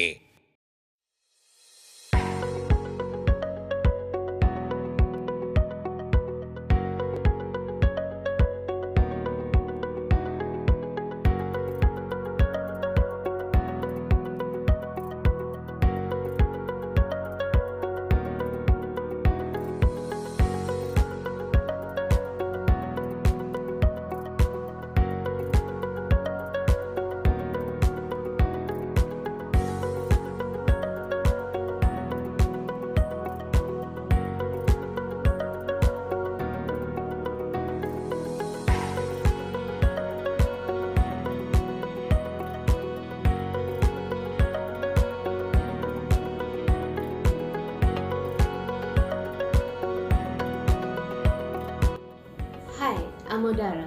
I really enjoy working at 1 Billion Tech. It has taught me how to become a balanced individual. Hi, I'm Ahmed.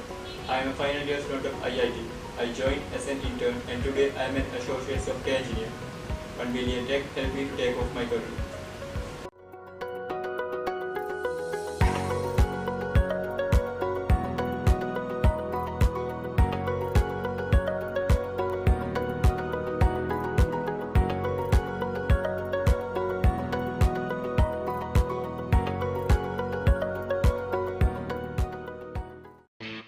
Ever dreamt of an unlimited career?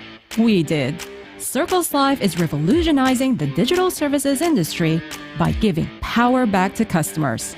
It is the go-to consumer brand providing delighted and engaged customers with personalized digital services across the world. It applies a cloud-based business model to automate telco systems and create personalized digital lifestyle services beyond telco. And you wonder how? We are all about our people. Since our launch in 2016, Circles Life continues to launch transformational products. We dare to dream, and we pride ourselves to continue to grow. We've expanded to Indonesia, Taiwan, Australia, and many more. We're young. We take risks. That's why we constantly succeed. If you love working in a dynamic place that pushes you to your limits, why not join our Circles Life family and be part of an ever-growing team of game changers? Head to Circles Life today.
Alright, so here we go, ladies and gentlemen. Alright, so it's Team Vanguard taking on Team Ascend for the grand finals, in the grand finals of the Cutting Edge 2022 League of Legends tournament. Nish, what do we have in store for the viewers today? I mean, I like to see a good, close game, but we'll see what happens, I don't want to, be that guy, saying No, I get that, but then again, like we'll try to put out our predictions for this game. Like, what do you predict, like, for this entire Here's the thing. match? My prediction is with no knowledge because I haven't seen Team Ascent play versus a actual good team, Yeah, that is true. Because not a lot of good teams. There are good teams. I mean, like good teams, Yeah. The potential to be the best. I mean, we'll figure it out after this game. I mean, after 10 minutes, we'll see how they pair. And then I can say for sure what will happen. Whether it will be a 2-or or a 2-1 or something like that, right? Yeah, exactly. I can't make a prediction with no knowledge. Alright, so mid lane is looking very just bring the scoreboard up for you real quick, and yeah, mid lane is looking pretty decent. Yeah, not bad. Akshan is playing pretty well. He's going for those aggressive straight trades, but yeah, exactly. And then we do see the Wukong as well on the top lane there, trying to get that early aggro coming in, because Wukong level 1 is pretty strong, right? With that E. Yeah, exactly. It's a bit hard to avoid. As long as you give them the damage you're taking, you'll be fine in lane. Yeah. The Akshan dishing out a lot of damage here against Alessandra pre-3. Oh, too bad that level 2 would have been great if Braum landed the Q, but overall it's not that bad. Still worth. See bot lane pushing in a bit. A lot of bot lanes, forget level 2 is more like one of the most game-changing levels there is. Yeah, that is true. I mean, I'm not an ADC myself, but then again, like, I did play ADC for a while, and here we see the first gank coming in from the side of Team Vanguard, and a flash being burned there.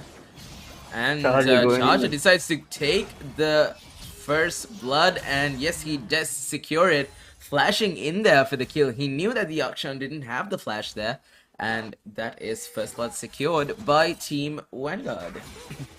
It was pretty easy. I didn't see if Akshan used his grapple or not. But... Yeah, me neither. I mean, a directed camera was actually taking us towards the bot lane because they wanted us to like focus on the bot lane a bit more. I don't know why they did that. Yeah. Charge read the guy properly. Yeah, that is true. Akshan went up the jungle. He engaged by Hydra. He could be in a little bit of trouble. But that's a good flash. Yeah, that was a good flash. Lilia and might be Lilia does get the kill there. Not bad. It's a good trade. That was a good trade, actually, yes. And if you do notice the CS lead as well, Lilia does have like a slightly, it's not significant, but it's like a 4 CS lead against one of the best players in Sri Lanka. Yeah, I mean, playing the early game well. I think well, there's some chaos in bot lane, right? But I think Nautilus might be in trouble a bit.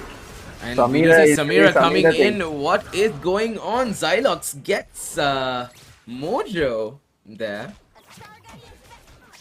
That was a certified Samira moment there because nobody except Samira damage. Yeah, I get that. And that's a flash coming in, missing. I think that was minion difference there. Yeah, not bad, not bad. I like how these guys are playing Team Ascent. They are not afraid to do those. And Porter coming in for the gank. Wukong coming in for the bot lane, I mean for the mid lane as well.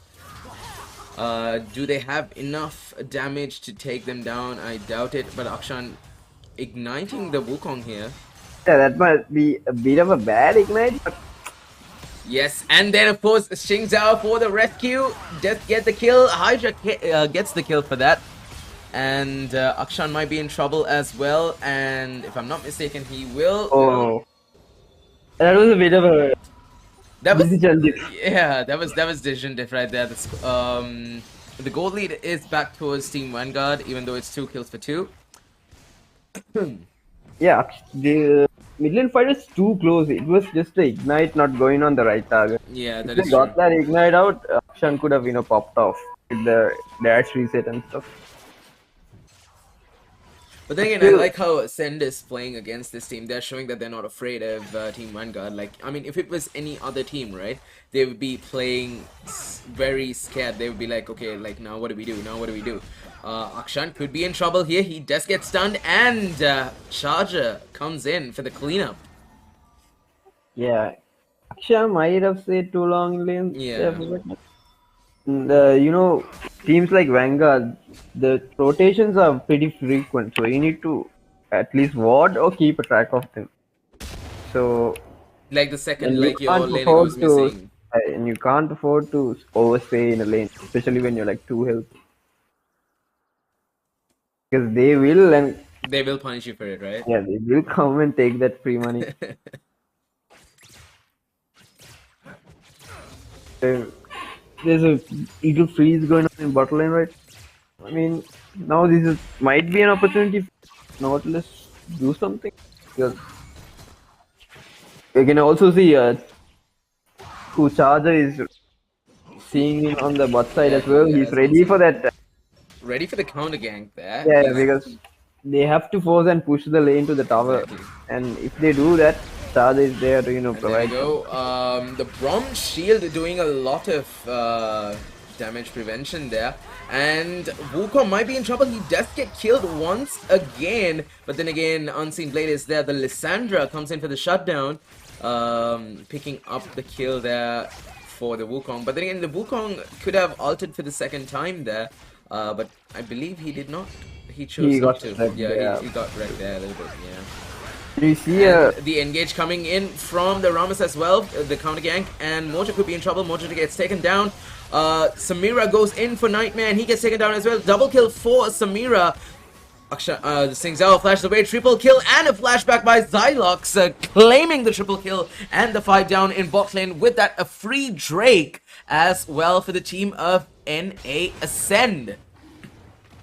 That was a really, good fight because Ascend knew the flashes were down on both bot laners, so yeah, just went on their face and just got the kills for Samira. And Samira after that, Samira popping off means you're pretty much done, unless So far, Ascend is playing to their win condition, Exactly. Just hope they don't screw it up going into the mid game. I mean, that is where a lot of people screw it up, because they become a little overconfident. They're like, okay, we can finally beat them, and that's where teams like Vanguard, teams like Phoenix Black also used to do this. Like, they wait for that one little opportunity to turn the game around. I mean, yeah, you can't really make mistakes with these types of comps, Yeah, yes. Because the moment you give them the lead, they can catch up. I can't say catch up anymore without. I get that dish. They will catch up with that one, and in the end, it will be Satapata Satapati. Yeah, because Vanguard's comp is gonna scale really hard. And their team fighting is pretty strong as well. Wukong, Lissandra, Xin Zhao. And of course, then you have the Braum as well with that one hell of an ultimate. Yeah, exactly. And it all depends on how Team Ascent catches the important targets and finishes them off, quickly. Alright, viewers, here's a fun little game for you. You can all do something every time Nish says catch up with this one. You need to Google a similar word for that. And Lilia's doing pretty well against the Wukong, right? And that's a little disheartening for me, at least. I think Wukong here has to all in. Yeah, otherwise you can't really. Yeah, that's what you need to do with Wukong. Right after you hit 6, right? You just need to all in all the time with your ultimate, right? Otherwise, you can't just poke and then come back, because the Lilia can literally outpoke you with a lot of damage, right? Yeah, exactly. And since Lilia has item lead, it's gonna be hard. But then again, Wukong has built an Hex Rinker and he has a 3-man gang towards the top lane. Wukong does use his ultimate, gets stunned, and claims the kill. I mean, you can all in, or you can all in with 3 people, right? Yeah, that's also a very good technique. Once again, the Team Vanguard's playing the team game, right? Yeah, exactly. It's not League of just a solo Legends. player. And then you do see the Akshan coming in. He is trying to focus his Wukong because with his passive, he will be able to get the... Ooh, that was a nice clone to escape. As I was saying, yeah, Akshan was gonna focus on the Wukong because he needed to get Lilia back into the game ASAP. Yep, but it's gonna, even though Team SN had the goal lead for a while, in favor of Vanguard right now. I think it must be the CS lead. Is it the CS lead? I think it was the Herald. Yeah, the Herald goal. Yeah, the plates, not the towers. Yeah, the plates. Still, I think SN needs to communicate that champions are missing from the map, so the allies don't die. Yeah, I don't believe like there was a single ping used in this. Like, I mean, even if I was like on voice with my team, I would like ping the hell out of it and be like, this guy's missing, this guy's missing, this guy's missing, this guy's missing about 100 times, right? Yeah, you can't be too safe. You don't see him properly. Exactly. Like, you definitely need to communicate it with your teammates however way possible, right?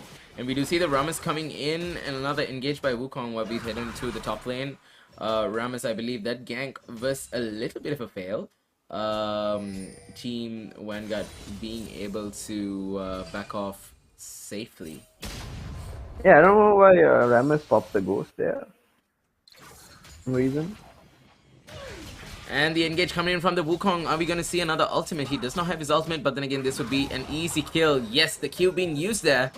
And bonk goes the monkey. Yep, that's a certified Wukong moment. Really had no chance now. It's gonna be really hard because Wukong just goes in for like a couple of trades with his EQ and just all in. Yeah, exactly. And then again, we do see the Akshan here. Is Wukong gonna die? If I'm not mistaken, Nish. You're mistaken. Yep. That I was mistaken there. So no, what I was gonna say is right. Wukong probably had his shop open. I think a lot of players do this. Like whenever they're backing, they open their shop and just like try to get the next item that they have there. I'm guilty of doing this because like I didn't see any sort of reaction from Hydra there, right? And yeah, that was a little sussy for me. Either he lucked out. Oh, Xing Zhao getting caught there by the Nautilus. He does pop his ultimate. He does not realize that Lilia was here as well. It's a 4v3. What do we have? What do we have here? And 2 kills going over for the Samira while Lilia picks up another one. Rock, paper, scissors. Has slain Nightmare SL. Unseen Blade using his ultimate to... Amos could have gone and spun in her face, but didn't for some reason.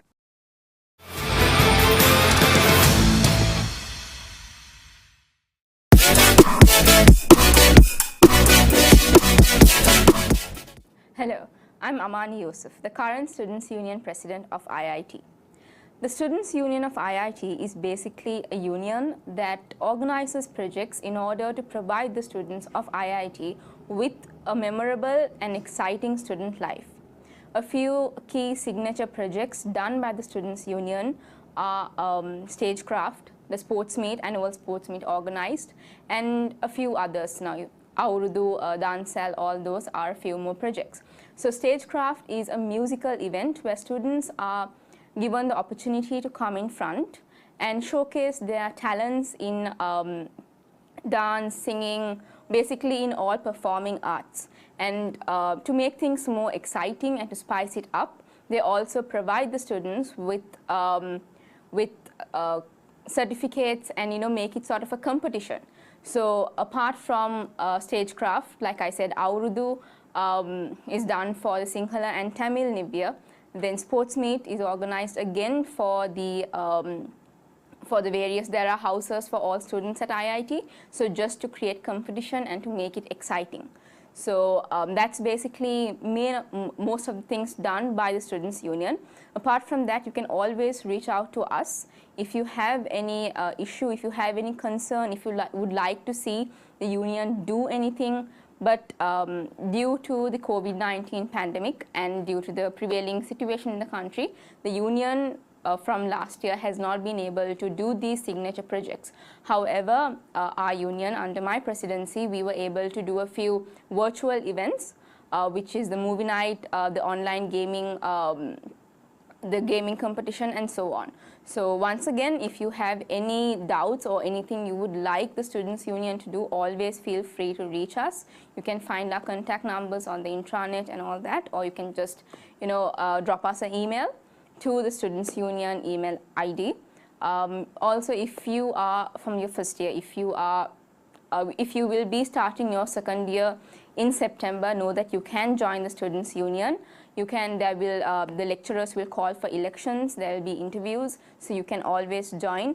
And it would be a great opportunity for you, for your CV when you go for your placements, and also for your job opportunities, since the sort of the exposure, the experience you get is quite vast, and it would be beneficial throughout your life. So once again, thank you so much. And if there's anything, you can always reach out to us with any of your concerns or anything that you would like us to improve. So thank you so much. I would like to thank the Cutting Edge Committee for giving us this opportunity to speak to you all. Thank you.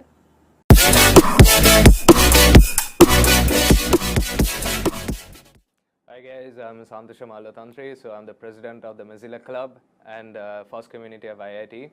So basically, Mozilla Campus Club and the FOSS community of IIT is a club which is technical based and which is open to all undergraduates that take an interest in technology as well as free and open source software. So basically, this club is open to anyone of any technical skills. You can be a beginner, you can be an intermediate, or you can actually know or be proficient in what you're doing. So we cover areas like AI and also areas like data science, free and open source software itself, and then we also focus on UI UX as well. So some of the key events that we actually do are Google Hashcode, which is a hackathon done by Google itself, which is a global competition where you get the opportunity to collaborate and compete against developers all over the world, as well as do actually competitive coding. And then other signature projects will be basically what we do in the club is promote y'all to take part in Google Summer of Code, and encourage you to take part in hackathons such as OpenHack, which is a signature hackathon done by Mozilla Club itself, and actually make you improve your skills as a young aspiring developer, as well as get you to collaborate with global communities in the open source software. So open source software and Mozilla Club goes hand in hand, where we actually get you to advocate and also develop projects which are open source, and also talk and promote acquiring software freedom as well. So Mozilla Campus Club works directly with Mozilla Sri Lanka and Mozilla International worldwide. So that's the thing. So if you're an aspiring individual that wants to get into the field of tech or open source, or actually have fun collaborating with developers worldwide and actually get in line with developing programs and fun stuff around the world, Mozilla Campus Club is an open club for you to join and have fun, and also become the best version of yourself as a technical student and an undergraduate at IIT.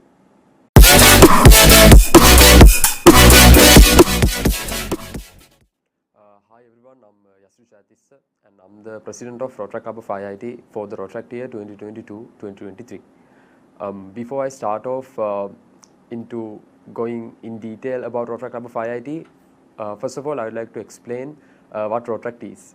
Rotaract is Rotary in Action. So I believe that you guys have heard about Rotary, which is an organization that's out there in so many countries all around the world.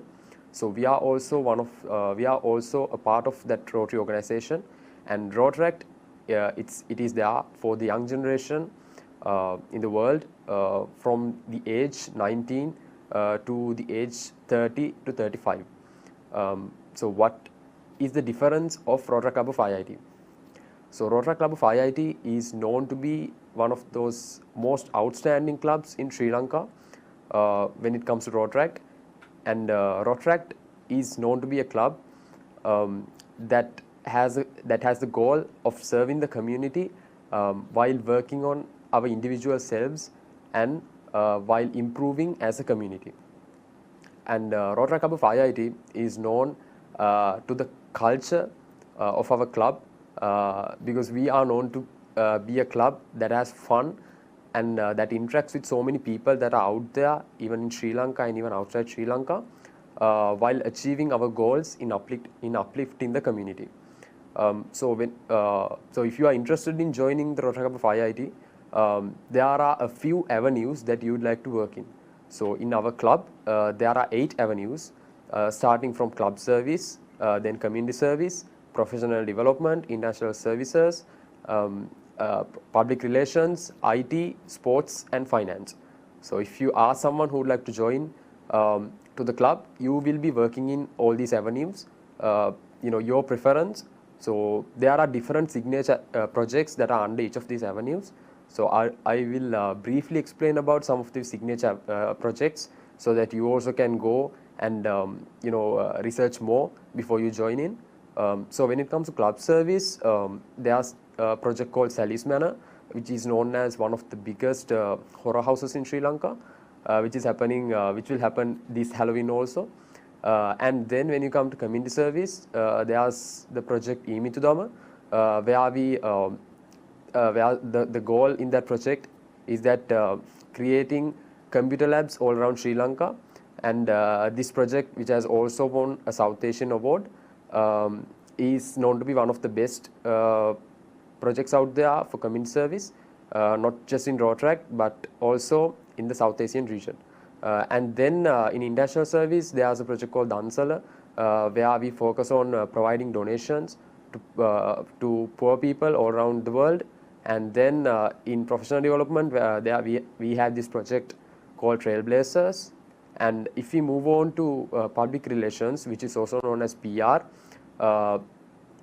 you might know about this initiative, which is called Hot Dog Showdown, one of the biggest food festivals in Sri Lanka, and which is also a carnival. We had our recent one last year, and this year also we'll be having a Hot Dog Showdown. So this is one of those events that you should never miss when you join in for Rotary Club of IIT. And then apart from that, there are so many sports initiatives out there, esports initiatives, and so many other initiatives out there. So if you are ready to join this family, this Rotaract family, you will get the best out of it. And these different avenues that are out there will help you, grow as an individual while learning so many skills, meeting people all around Sri Lanka and in other countries, and you will be able to grow as a human being. And if you would like to while studying, if you like to if you like to help people, and if you like to work on yourself, then this is the best place that you can join in. And we are also we are also ready to welcome you all. So see you guys later. Thank you.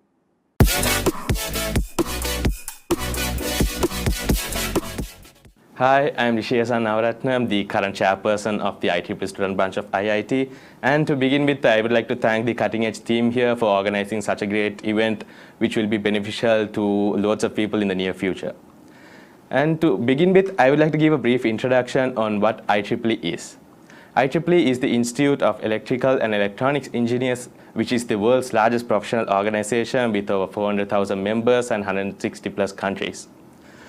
Here at IEEE IIT, we'll be having the parent branch of IEEE IIT, student branch over here would be the student branch, and we'll be having counterparts as well, which would be the IEEE Computer Society of IIT and Women in Engineering Affinity Group of IIT.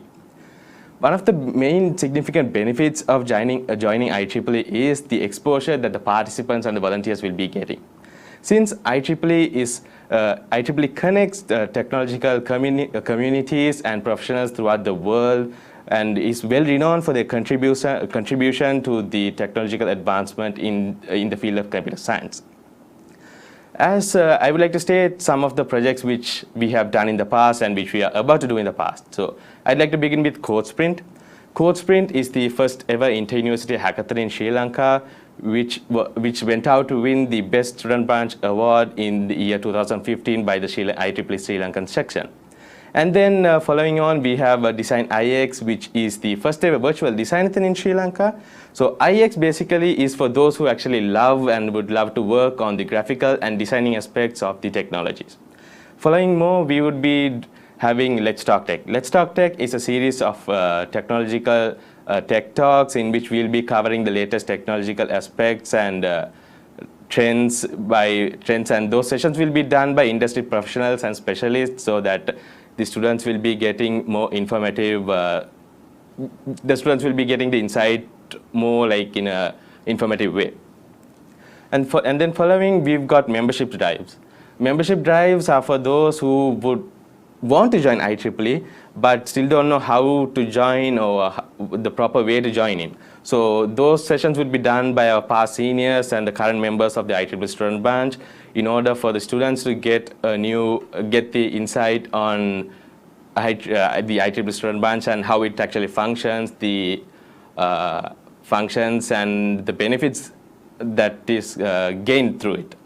And then following on, we've got IEEE Extreme, which is a 24-hour hackathon organized by the IEEE International itself.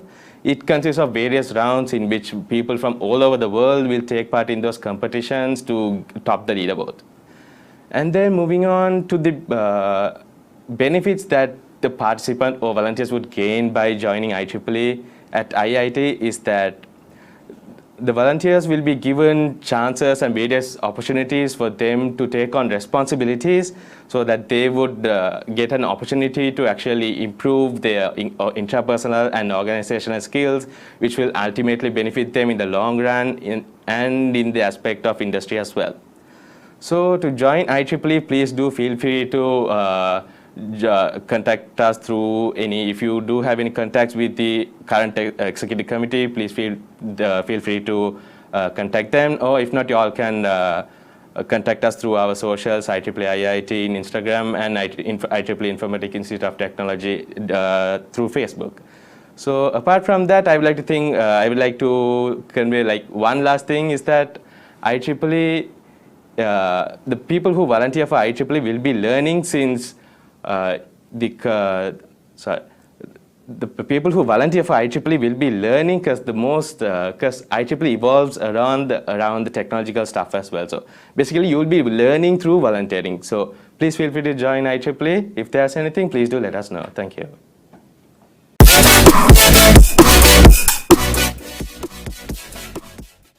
Hello, I'm Rajani Suryarashi, the Ambassador for Women in FOSS IIT. Women in FOSS was initiated in the year of 2020 under the Mozilla Campus Club and the FOSS community of IIT as an initiative club, where we thrive young women in the tech industry to climb cooperative ladders and get exposed to free and open source softwares. One of our main signature projects is That's Debatable, where prominent schools around the world debate in order to thrive in all-I-learn level. Along with we have been collaborating with the Mozilla Campus Club and the FOSS community for Hashcode, OpenHack, Hacktober, and Open Brackets. You should definitely join Women in FOSS as we have no gender barriers in this club and to get exposed in the tech industry and to thrive cooperative ladders. So do join Women in FOSS community of IIT. Thank you.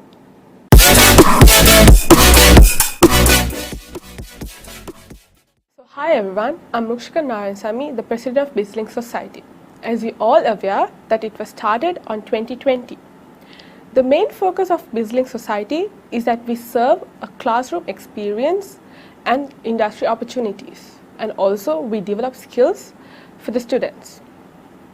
We host shows such as webinars, talk shows, and career days.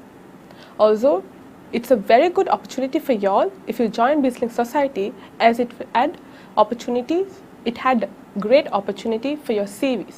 Thank you so much for this opportunity.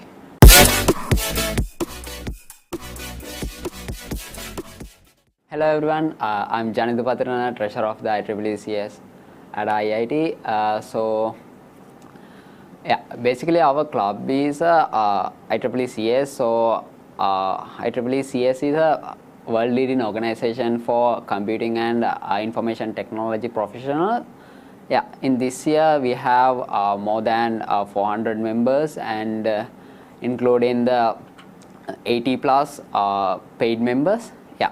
In this year 2021 to 2022 we had I think nearly 8 events. So our signature events are Code Rally and IndusPro. Code Rally is a hackathon. In this year we opened that hackathon for everyone, so we have participation from school category as well as the every universities in Sri Lanka. When it comes to IndusPro, IndusPro is basically IndusPro is a career professional development workshop series. So in that workshop series we have sessions for to learn introduce how to create students CVs as CVs, and we have session for mock interviews, as well as we teach students to how to face their own their interviews. We had a one-to-one interview sessions also. In the latter part of the event, we collaborate with the industry, and we managed to get intern opportunities for IITians. So if you are joined with our club, then you will be having so much exposures as a leaders, and I think you guys know we have 4 volunteering groups. We have financial, designing, and program and logistic and secretary. So if you are part of our society, then you can be a leader. Maybe you might have chance to lead those groups, as well as you might have chance to lead some of the events.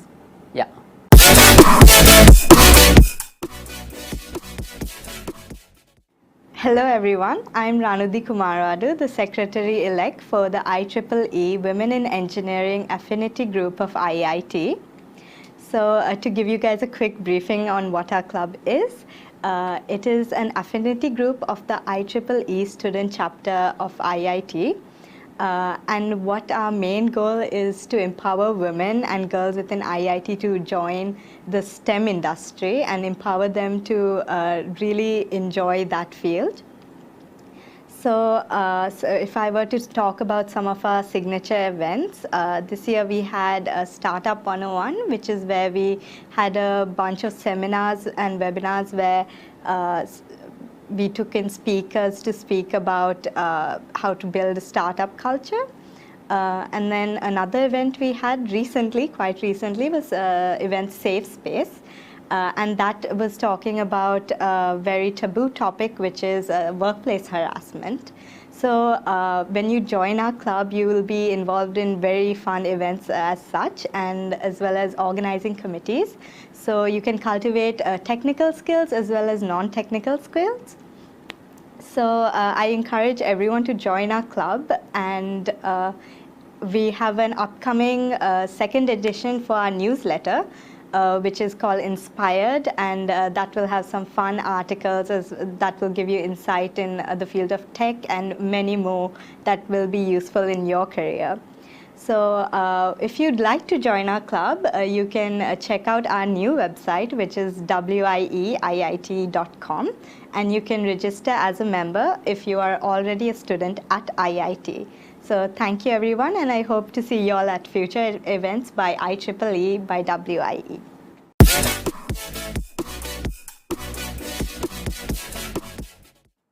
Hi, I'm Kushan, and I'm the leader of Vocal Impact, which is the choir of IIT. So, as any choir, what we do is sing. And Vocal Impact gives an opportunity for all IITians to participate in singing and showcase their skills. So not everyone is outgoing and some people might be shy. So as a choir, you get the chance to meet people and get their advice, and as a group you get to sing and break through your barriers and showcase your skills. So when it comes to the events that we participate, the first thing that we have are the convocations. So in addition to the convocations, in December we have the carol service, and that's what happens in the first semester. And during the second semester there's stagecraft, which is the talent show of IIT. So each year the choir gets a large stage to perform in front of a large audience. So this is an opportunity that all IITians can get by participating in the choir. So in addition to those, we have a YouTube channel which we do covers for. So we do a lot of fun songs, and those will be uploaded on YouTube. So what you get by joining the choir is, of course, that you get to showcase your singing skills, you get to practice and improve your skills. And of course, you get to meet a lot of seniors and a lot of people throughout the batches, and you get to know a lot of people at IIT.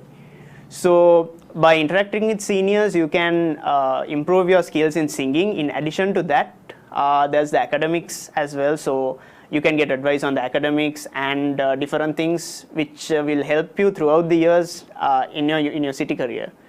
So in addition to that, the most important thing about choir is you get to have a lot of fun and you get to meet a lot of really nice people. So it's a very non-judgmental place. So everyone is welcome, and you can always come and have a lot of fun.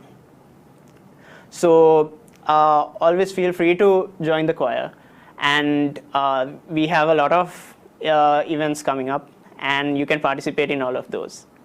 So that's it from the choir.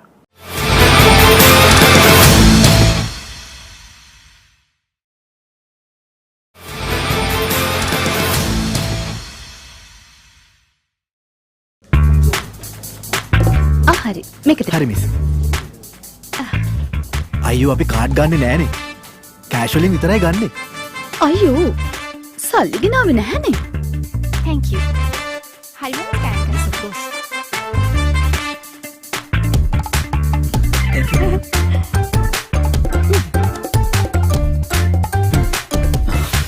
මම වගේ IP app එක දාගත්තා නම් credit card accept කරන්නත් පුළුවන් නේ. තාම IP දාගත්තේ නැද්ද? ලංකාවේ වැඩිම දෙනෙක් භාවිතා කරන ෆයිනෑන්ස් ඇප් එක iPay. As an undergraduate, the first place where you are going to work is really, really important, because that's where you get exposed to the corporate world for the first time. I love WSO2 because of the usage of middlewares and then the systems like open banking and identity servers. So I just love to learn a lot of experience and work on APIs. And get my hands on that, so that during my final it will be a really great help. I was shocked. I was definitely shocked. I didn't expect to get in, and I was ecstatic. I remember getting the call that they said I was accepted, and I was really happy. And yeah, it's a dream come true. I was happy, and I really can't explain in words. To be honest, during this pandemic situation and all, to get an internship, it's really hard, and I really feel grateful to WSO2 to take me as an intern. Building a digital product is complex, demanding, uncertain. And that's where we come in. We're a group of creative thinkers, digital product specialists, dreamers, and team players. With over 15 years in the industry, 400 innovators, 50 awards, building over 150 digital products for our global customers. We engage in your awesome idea and help bring it to life. 99X, creating impactful digital products together.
be the greatest, you can be the best.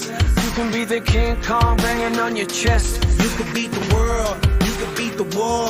You can talk to God, go banging on his door. You can throw your hands up, you can beat the clock. You can move a mountain, you can break rocks.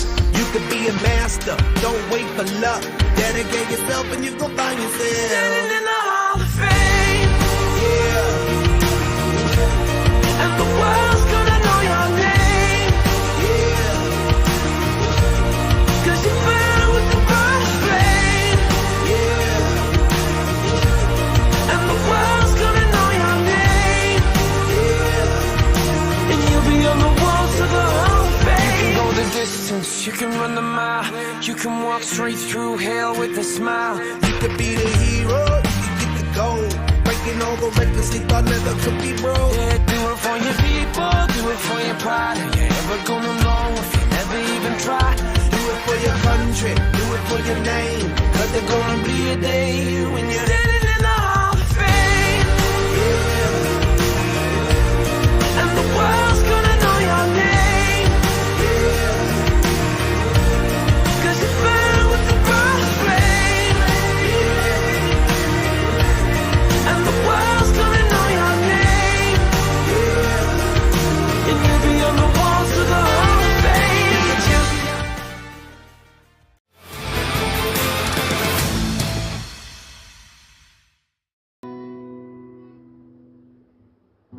මීවදයකි ජීවිතේ මී පැණි පිරීලා ඇතේ මත්විලා ගුන්දුන්නද දීලා සැනසෙමු අපි තුමතේ මලින් මලට පියඹමු රුවින් රුවට දුවමු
I'm Tasha Kannangara and I'll be your host for today's quiz.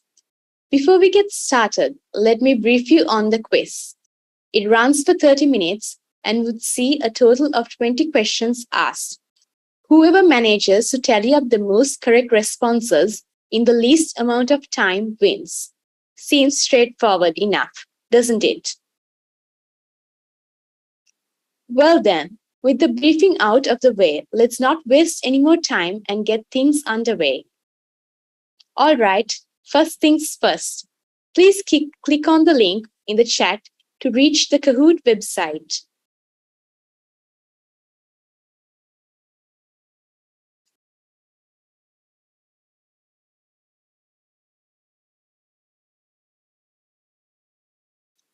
Okay, has everyone logged into the website?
Okay, has everyone logged into the website?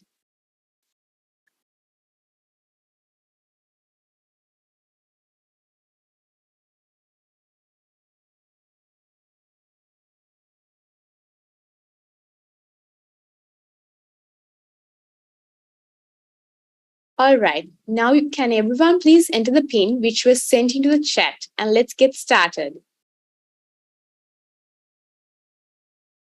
The pin is 32443.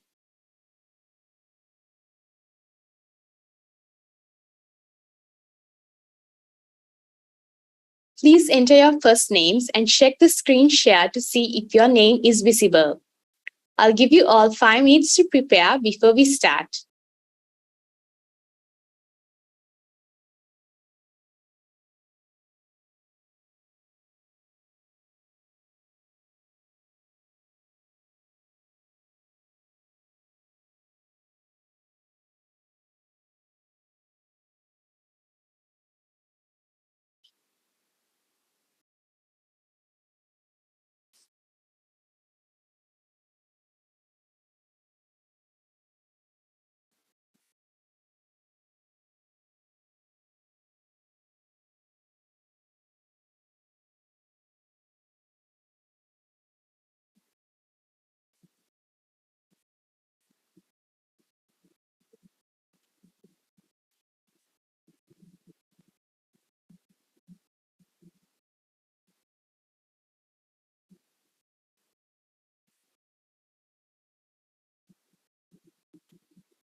Okay, hope everyone's ready. Let's get started. And the first question is, who sang the title song for the latest Bond film, No Time to Die? Was it Adele, Sam Smith, Billie Eilish, Olivia Rodrigo?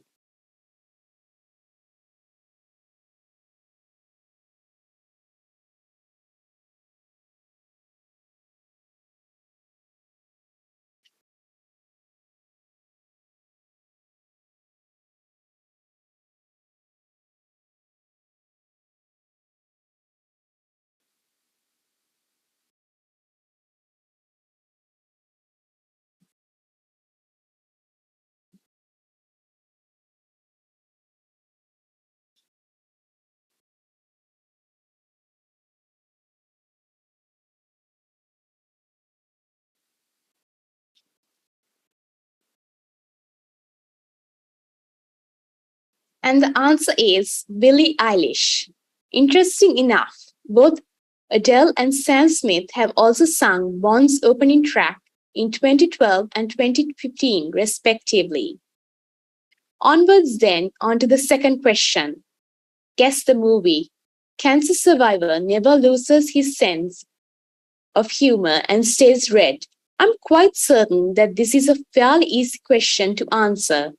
Is it Deadpool, The Fault in Our Stars, Keith, A Walk to Remember?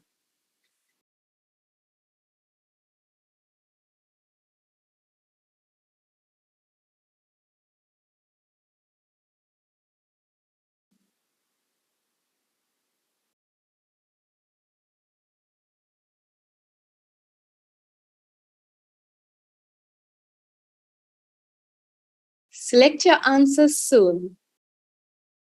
And the answer is Deadpool. Okay, third question. Which country does not border Russia? Is it Norway, Lithuania, Armenia, North Korea?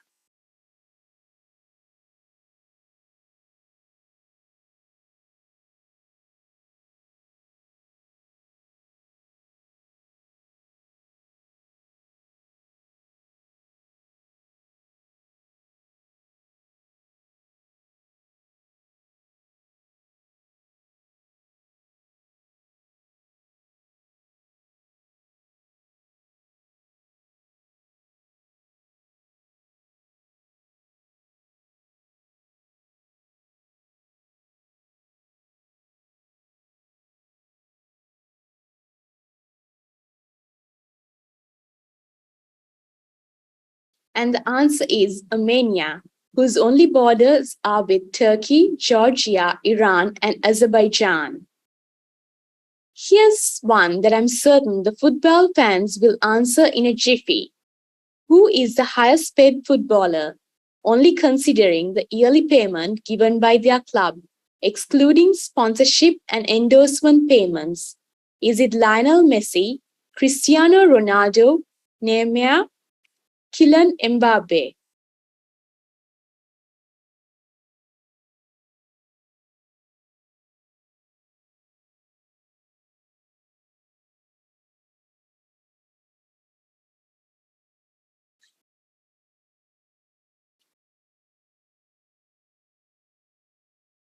And the answer is Kylian Mbappe, who is currently on a massive $62 million a year contract from Paris Saint-Germain.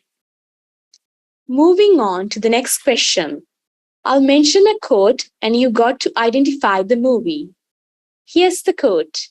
You're gonna need a bigger boat. Is the answer Jaws, The Little Mermaid, Titanic, Moana?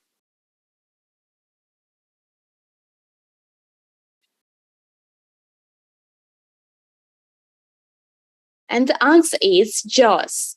There's a bit of a funny story behind the line actually. Carl Gottlieb, the screenwriter of the movie, said that the producers to the movie were very stingy, which was reflected in the movie's tiny budget. So whenever things went wrong on set, the crew would say, "You're gonna need a bigger boat." This eventually became a catchphrase around the set, and it eventually went all the way to Roy Sider, who sneaked a line into one of the actual takes, and the rest is cinematic history. Right? Time to spice up the quiz a little bit. Which of the following languages has the longest alphabet? Greek, Russian, Arabic, Sinhala.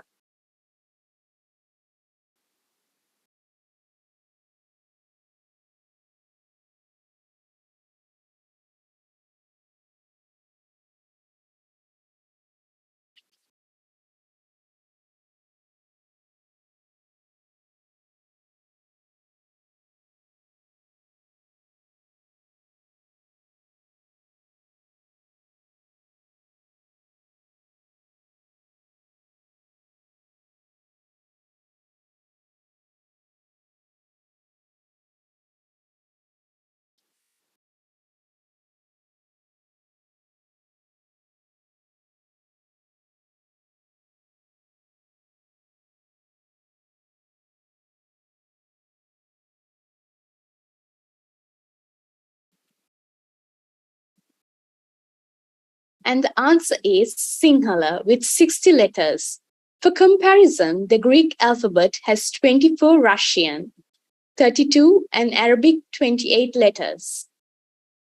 Next question. Guess the movie. Young startup faces severe security issues as a result of poor IT team. The options are Jurassic Park, The Matrix, Back to the Future, Star Wars.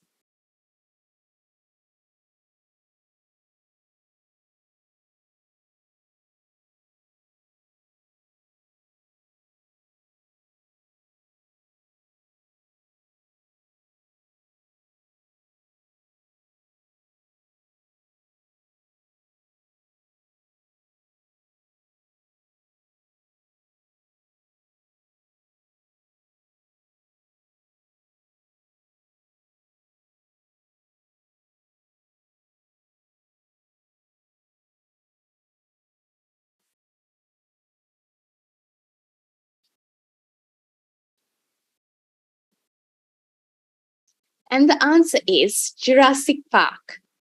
Let's get into the eighth question now. Can you guess this pixelated Disney character? Is it Lucas, Jesse, Stinky Pete, Woody?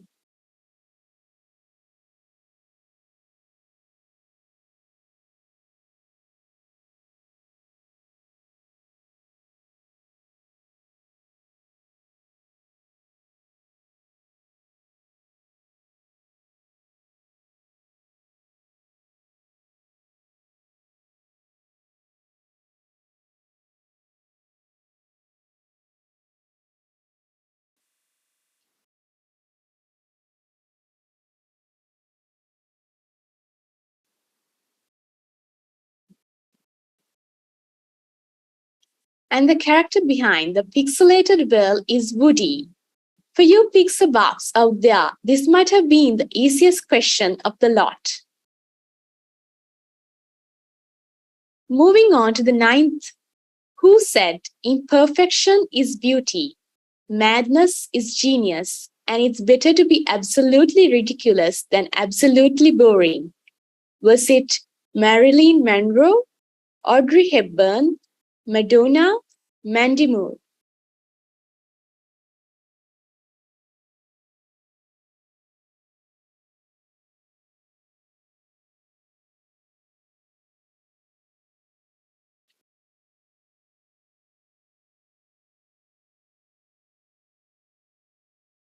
And the answer is Marilyn Monroe. The gist of what she said is living by someone else's standards, but your own is a false way of life. The next question is, originally Amazon only sold which product? Clothes, books, stationery, apparel.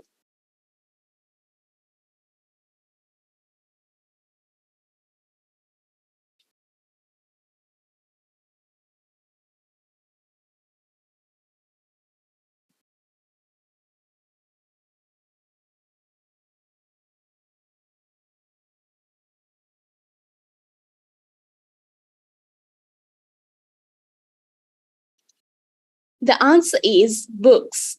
Amazon started off as an online bookstore selling books, primarily competing with local booksellers and Barnes and Noble. Now, the 11th question. The American singer Stephanie Joan Angelina Germanotta is best known by which stage name? Is it Lady Gaga, Rihanna, Pink, Lana Del Rey?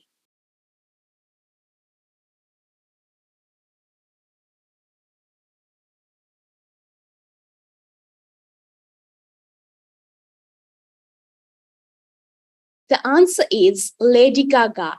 According to Gaga herself, early on in her career, she performed under her very own name.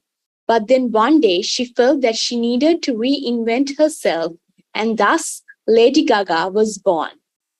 Okay, here's another animated flick related question. Which Disney character said, "Some people are worth melting for"? Was it Rapunzel, Mulan, Olaf, Simba?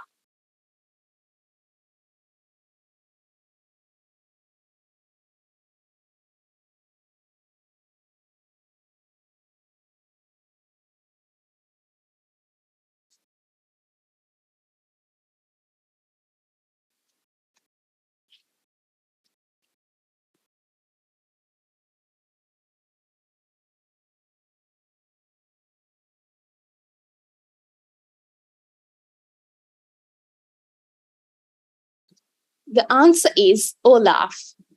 All right, the next question is, what is the title of Taylor Swift's short film? Bad Blood, All Too Well, Blank Space, I Knew You Were Trouble.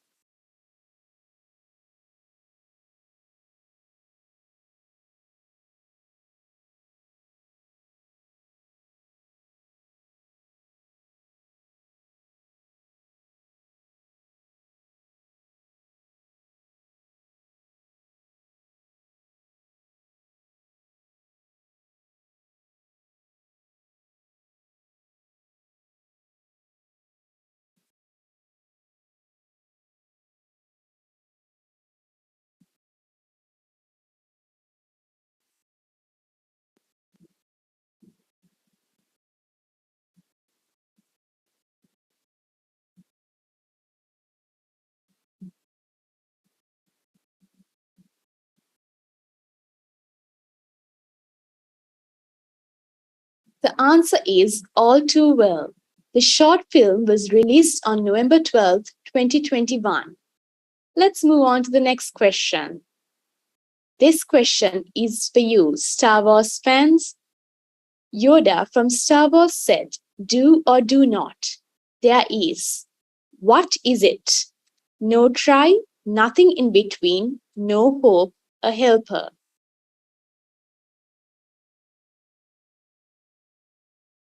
And the answer is do or do not. There is no try. All right, this is a bit of an interesting one. Which mammal is known to have the most powerful bite in the world? Lion, shark, hippopotamus, alligator.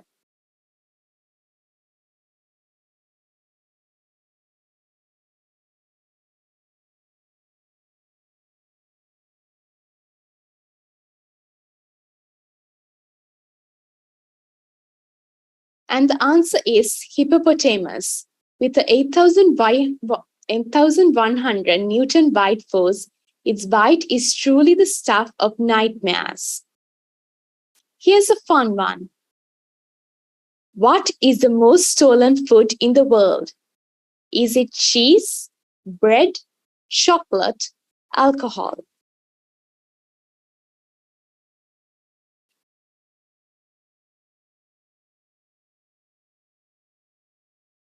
And the answer is cheese. Somehow, I'm not really surprised that cheese is the most stolen food on earth.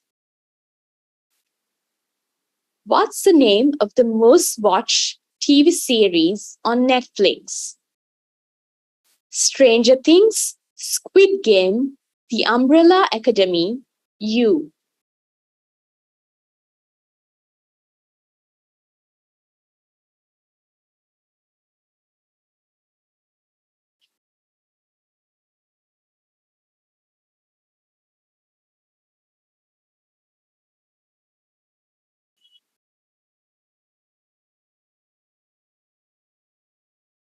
And the answer is Squid Game. It comes as no surprise to anyone. It was an international hit that resulted in over 1.6 billion hours viewed on Netflix.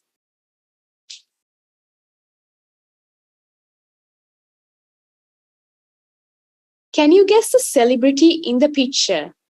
Is it Will Smith, Kobe Bryant, Barack Obama, Jamie Foxx?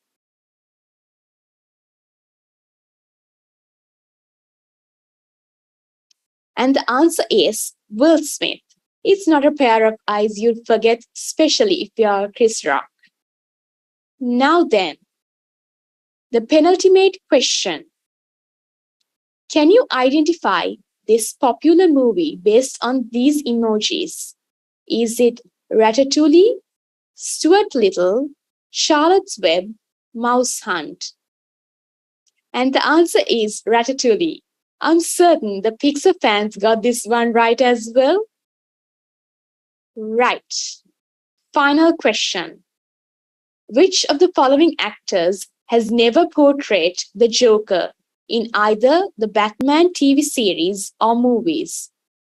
Is it Cesar Romero, Jack Nicholson, Heath Ledger, Danny DeVito?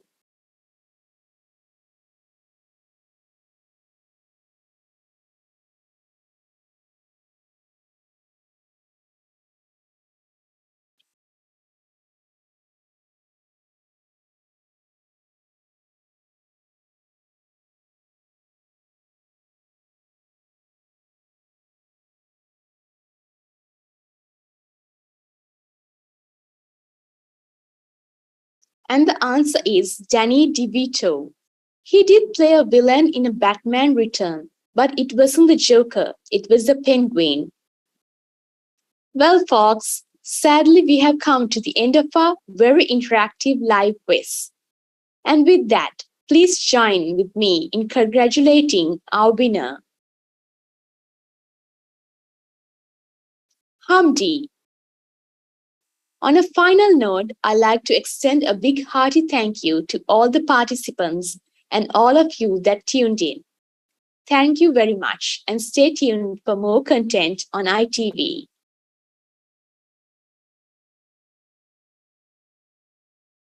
Okay, this time it looks to be a C push coming in from the side of Extract. 2 players waiting inside.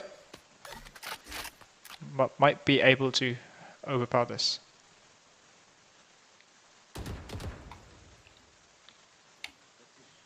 First 2 shots coming in from Pending there. Uses the Hound, gets taken down. The Hound gets taken down rather. DK just casually walking all the way into inside garage. There's nothing there to stop him. He might be able to get Dennis with a back sub. But so far just holding that position, might be able to get a play if they do decide to rotate once again. The spike once again being taken towards a... Moving towards A side, yeah.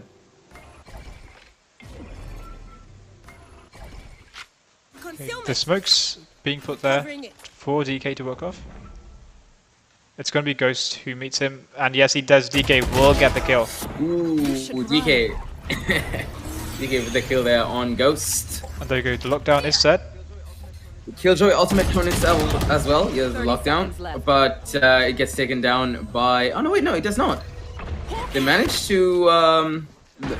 The lockdown it will go through and continues without the any spike stoppage, will get yeah. planted. In the meantime, it's going to be a 5v3 on the retake. Really hard for Whiffmasters here. Good for 1. Ooh, Ming getting a kill right there, and Ming getting a double there. Pending taking down Dennis. The Astro Gautuel good enough to deny the plant. Zing gets taken down. And once again, the tactical crouches coming in from beyond. Right, so it's 10-9 here in the first map. Yeah, both these teams are equally matched, I would say. Alright, so Team Extract, right? These guys, they, if I'm not mistaken, like, they are not that popular in the Valorant community, or like, because this is the first time I'm seeing a team called Extract. Likewise, I would have to agree with you, because Whiffmasters is a team we've heard time and time again. We've seen them playing a lot of competitions. Yeah, exactly. Extract just is a brand new team for me as well. Ooh, the aggression coming in from Team Biffmasters, but Bjorn, well, even though he was concussed, he managed to take down Ming there. But then again, Zing is there for the counter kill. Indeed, they are good for one. I believe they did recover the rifle, yes indeed, and they will turn around and head back towards site.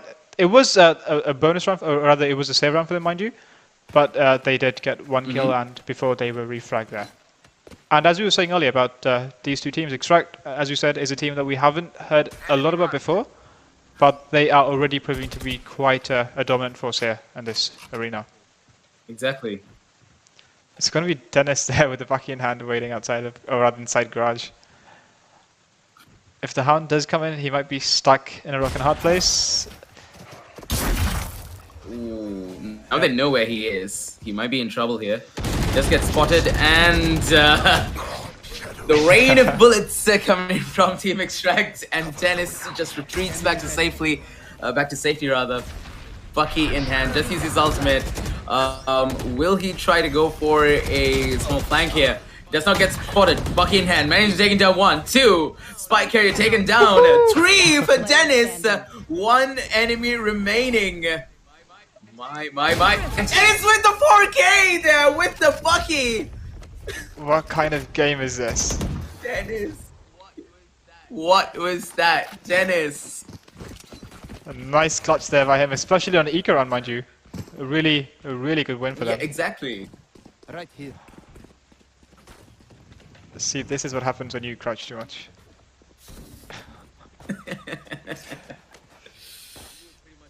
You pretty much enable an enemy team player. That's what happens when you yes, crouch. indeed. So it's going to be 10-10. The scores are even, and it's going to be a full buy coming in from both teams. No, mind you, it's going to be a save. It's going to be a broken buy rather. From the side of Extract, once again, Ming pushes quite close. Already in a long. Decides to retreat back, but once again, DK getting curious here inside of B. Does he spot ice speed? Not yet. Not yet. No, he doesn't. I see ice speed with the repeats there. The drone should be able to spot him if he clears it. Yes, he does. Yes, and he gets tagged as well by the recon bolt there. Few stray shots to concrete. Ghost managed to take down a Panding, but gets taken down by TG4GG.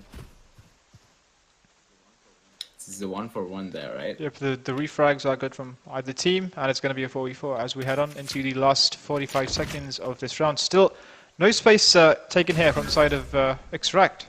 And once again, we head on into the last 30 seconds, and once again, we might see them going towards A. Yes, we do.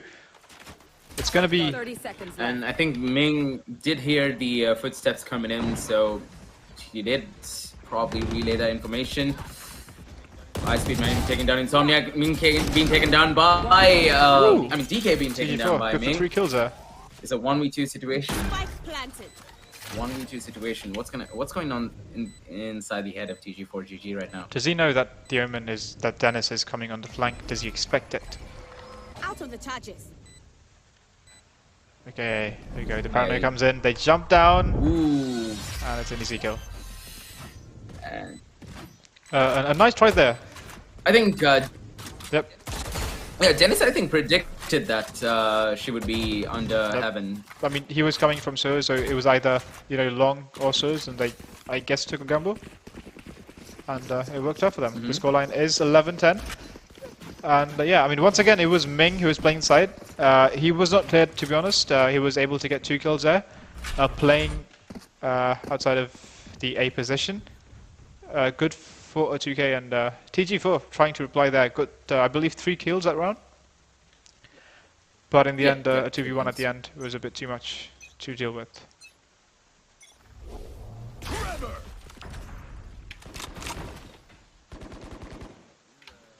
This is yeah, but I think Bjornwell does have his ultimate. Oh yeah, he just needs one more orb to one more ult point rather.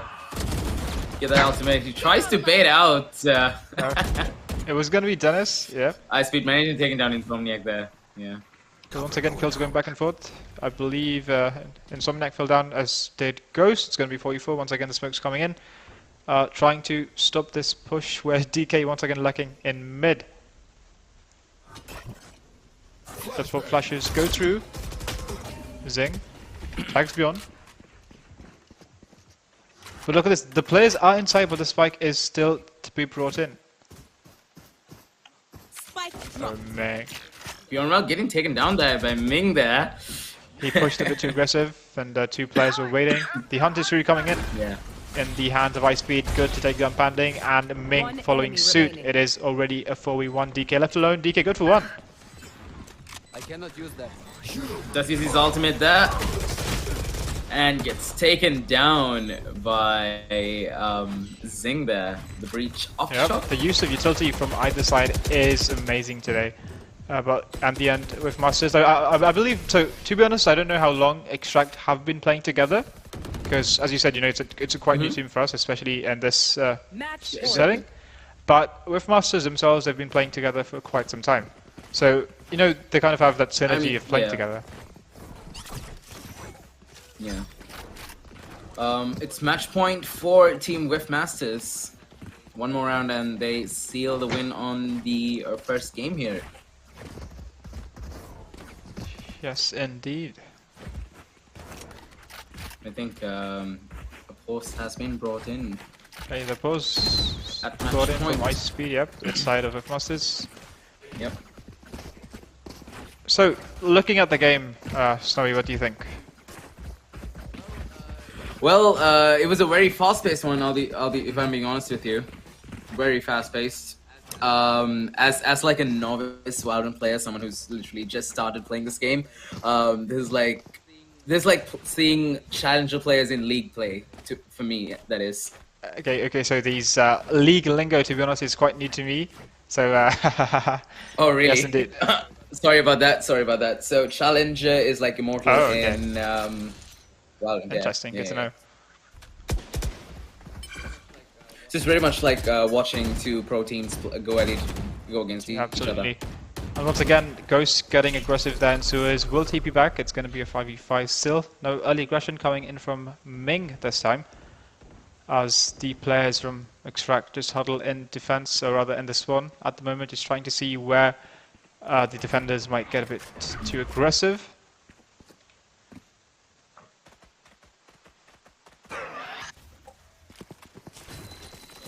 Moss is playing the waiting game here, and the Astro Ultimate gets popped.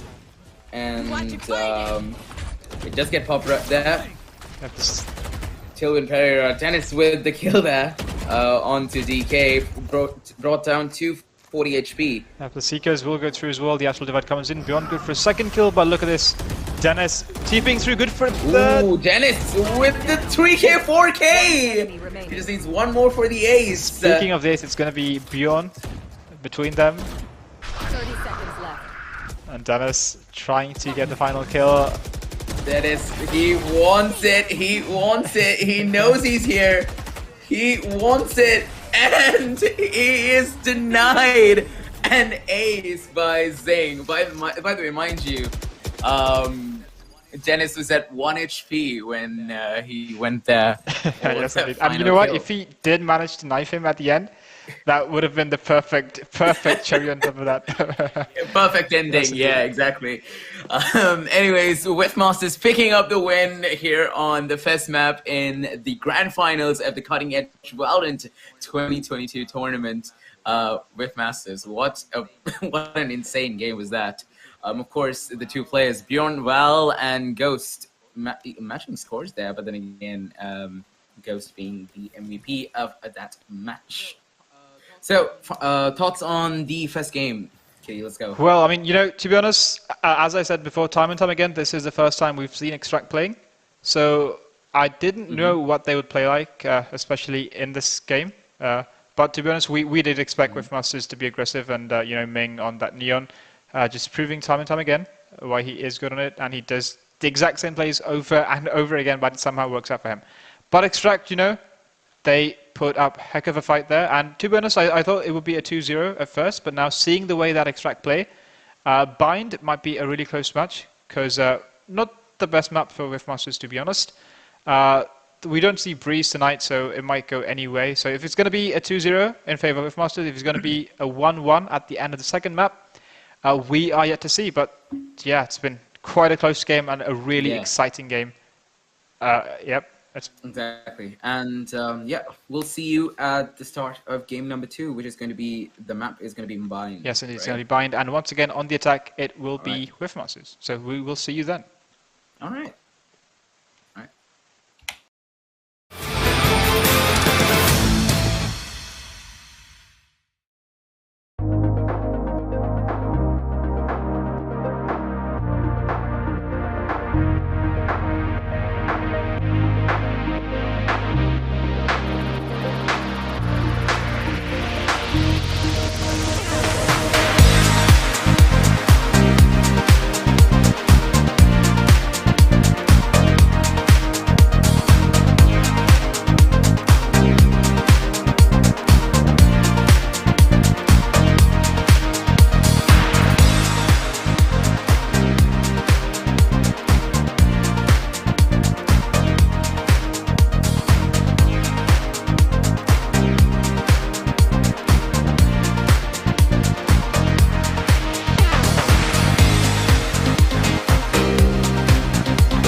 Amodara.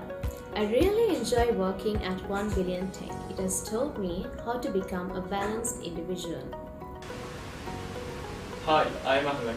I am a final year student of IIT. I joined as an intern and today I am an associate software engineer. 1 Billion Tech helped me to take off my career.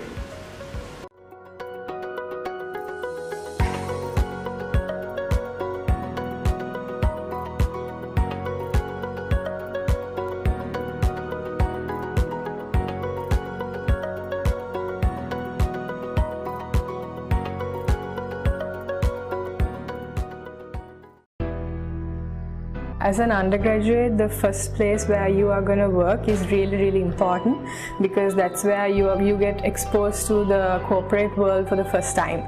I love WSO2 because of the usage of middlewares and then the systems like open banking and identity servers. So I just love to learn a lot of experience and work on APIs and get my hands on that, so that during my final it will be a really great help. I was shocked. I was definitely shocked. I didn't expect to get in, and I was ecstatic. I remember getting the call that they said I was accepted, and I was really happy, and yeah, it's a dream come true. I was happy, and I really can't explain in words, to be honest. During this pandemic situation and all, to get an internship, it's really hard, and I really feel grateful to WSO2 to take me as an intern. Ever dreamt of an unlimited career? We did. Circles Life is revolutionizing the digital services industry by giving power back to customers. It is the go-to consumer brand providing delighted and engaged customers with personalized digital services across the world. It applies a cloud-based business model to automate telco systems and create personalized digital lifestyle services beyond telco. And you wonder how? We are all about our people. Since our launch in 2016, Circles Life continues to launch transformational products. We dare to dream, and we pride ourselves to continue to grow. We've expanded to Indonesia, Taiwan, Australia, and many more. We're young. We take risks. That's why we constantly succeed. If you love working in a dynamic place that pushes you to your limits, why not join our Circles Life family and be part of an ever-growing team of game changers? Head to Circles Life today.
Hi folks, I'm Dilum De Silva, currently working as an iOS engineer at Hector Group New Zealand, and I'm also a visiting lecturer at IIT.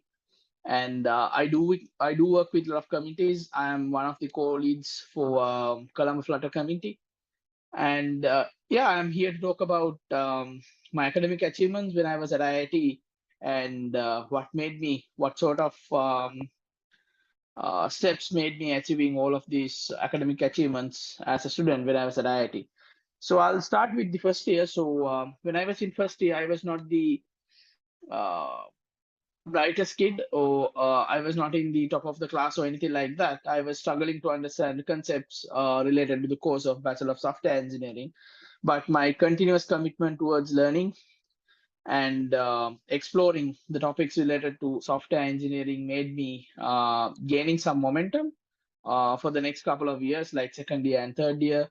And especially all my friends, the entire batch, uh, the group of 2016, we graduated in 2020, helped me in various other ways to, like achieve this journey in a remarkable way. So other than that, when I was in second year and third year, I was more focused on contributing and connecting with people because I was a volunteer at a lot of tech communities, including at IIT, the communities like IEEE, IIT student branch. I was the chairperson when I was in second year, and even at third year, I was exploring the other tech communities, the international ambassadorships that I can do as a student.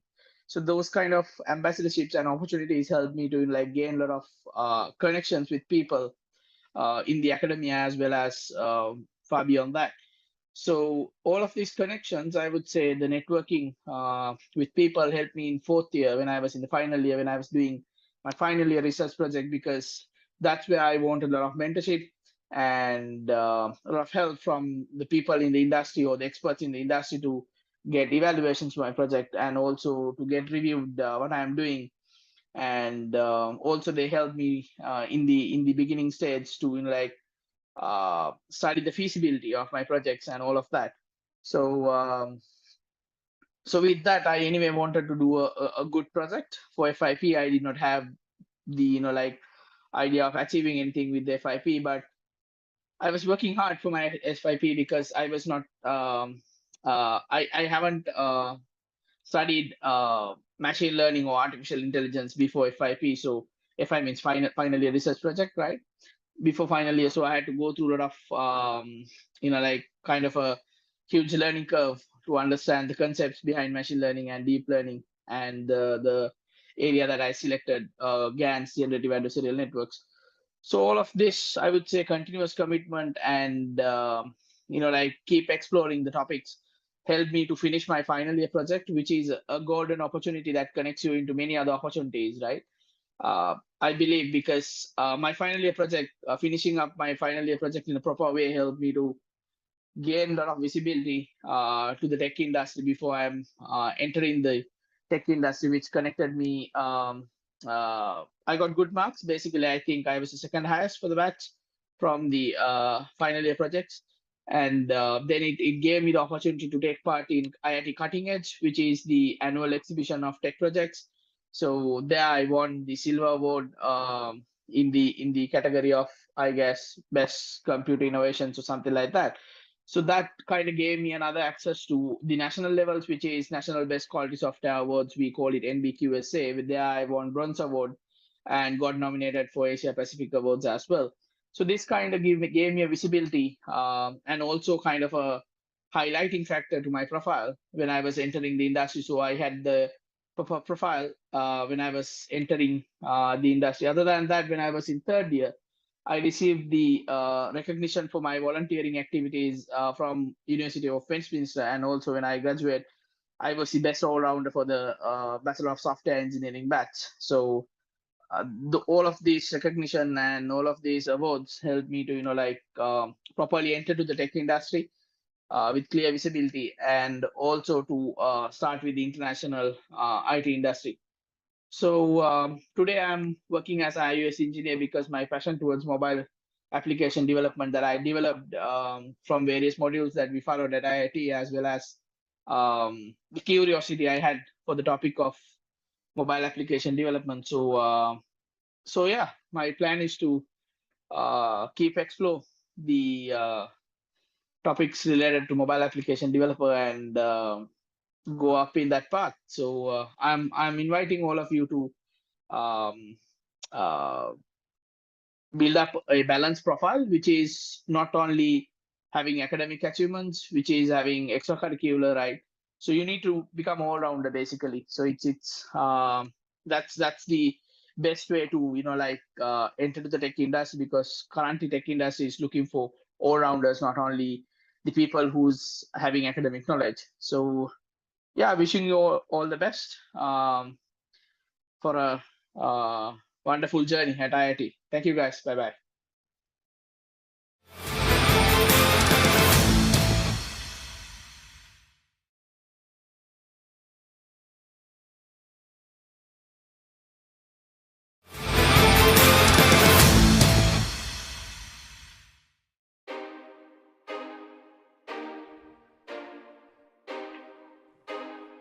Hello and welcome. It has been a year in wait, months of planning, and weeks of orchestration, all for this very day. And it is the day that marks the beginning of Cutting Edge 2022. It's back, bigger, bolder, and better than ever before. As you know, IIT is known for its research competence, and Cutting Edge is the biggest showdown of all the research work of all batches, especially the final years. And this year, very aptly put as rising above the crisis, was no small feat. I want to congratulate each and every one of you for getting engaged in Cutting Edge 2022. It is fantastic that your innovation, your ideas, that inspiration you've brought into this competition. Congratulations.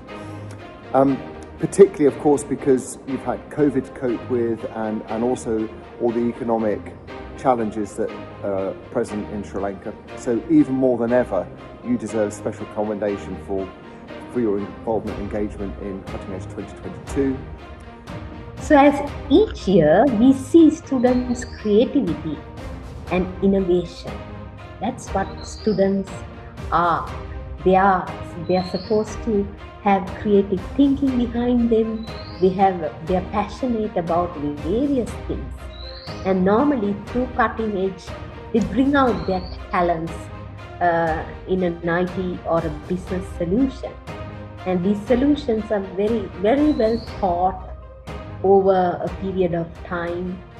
And it's amazing to see how over the years these ideas still students come up with creative and innovative ideas. And that is the expectation at Cutting Edge, to see. Right, before we get on, let's see what happened in the last few weeks of Cutting Edge. All in all, yesterday was an emphatic success. And let's get into the show now. Hello and welcome back, viewers. And when we moved to online, we were in front of screen and talking to a screen, which was not at all happy. It was pretty depressing. It gives me great pleasure to speak to you at Cutting Edge, showcasing some of the amazing things you have gone on to make over the last couple of months, if not years. And I'm very excited to see what you as young entrepreneurs and enablers will be able to do over the next couple of years. They do verifications from where this money comes to Indian soil. If it is going to outside from Indian soil, they capture it.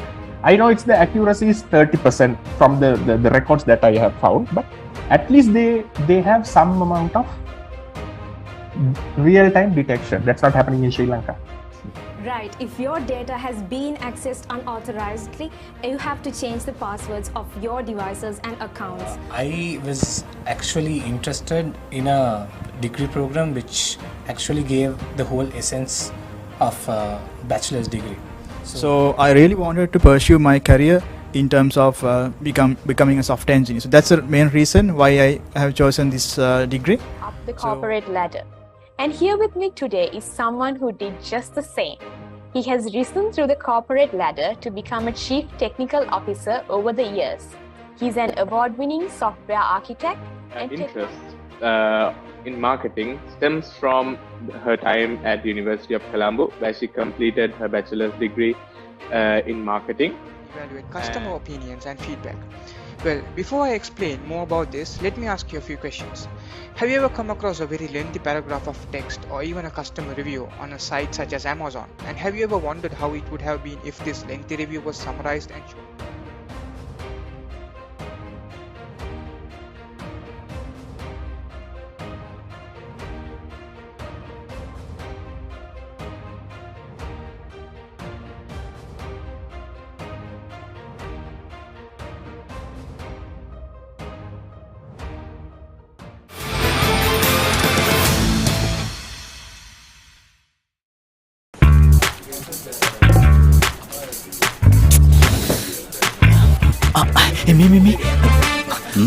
මට හෙට එන්න වෙන්නේ half day.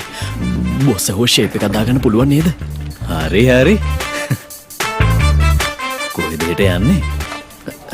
නෑ මේ බැංකුවට අලුත් account එකක් open කරන්නයි පරණ account එකේ මේ statement එකක් ගන්නයි. ඉතින් මොනවද මේ පෙරලගෙන හොයන්නේ? මගේ fixed deposit එකේ certificate එක නැහැනේ. තාම IP දාගත්තේ නැද්ද? දැන් මේ ෆෝන් එකේ තියෙන IP app එකෙන්ම digital savings account එකක් open කරන්නත් ඕනම වෙලාවක account statements බලා ගන්න වගේම fixed deposit එකක් දාගන්නත් ලේසියෙන්ම පුළුවන්. මොකට රස්තියාදු වෙනවද? ලංකාවේ වැඩිම දෙනෙක් භාවිතා කරන finance app එක iPay. Ever dreamt of an unlimited career? We did. Circles Life is revolutionizing the digital services industry by giving power back to customers. It is the go-to consumer brand providing delighted and engaged customers with personalized digital services across the world. It applies a cloud-based business model to automate telco systems and create personalized digital lifestyle services beyond telco. And you wonder how? We are all about our people. Since our launch in 2016, Circles Life continues to launch transformational products. We dare to dream, and we pride ourselves to continue to grow. We've expanded to Indonesia, Taiwan, Australia, and many more. We're young. We take risks. That's why we constantly succeed. If you love working in a dynamic place that pushes you to your limits, why not join our Circles Life family and be part of an ever-growing team of game changers? Head to Circles Life today.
Yeah, you can be the greatest, you can be the best, you can be the King Kong banging on your chest. You can beat the world, you can beat the war, you can talk to God, go banging on his door. You can throw your hands up, you can beat the clock, you can move a mountain, you can break rocks.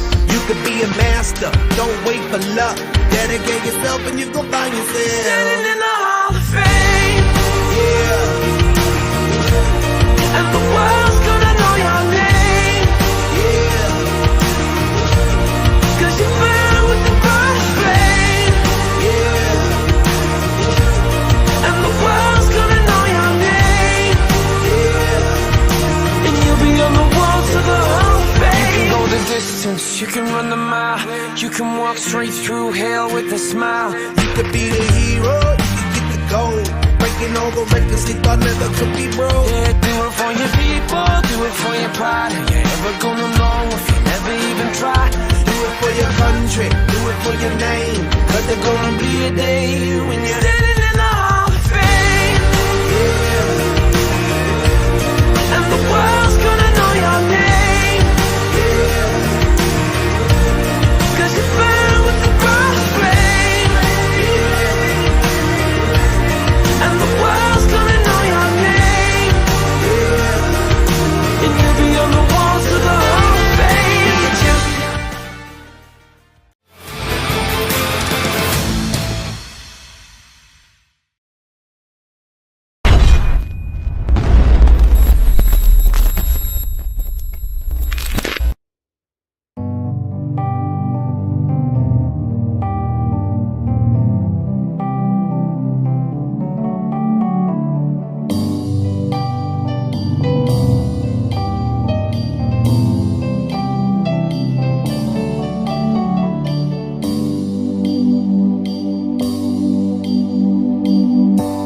කෙසේ කියන්නද ඔබ මා අතහැර ඉවත ගියා කියලා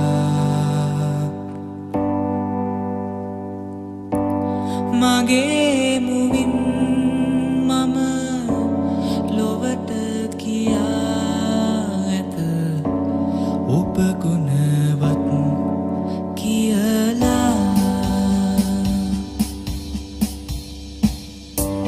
කෙසේ කියන්නද ඔබ මා අතහැර ඉවත ගියා කියලා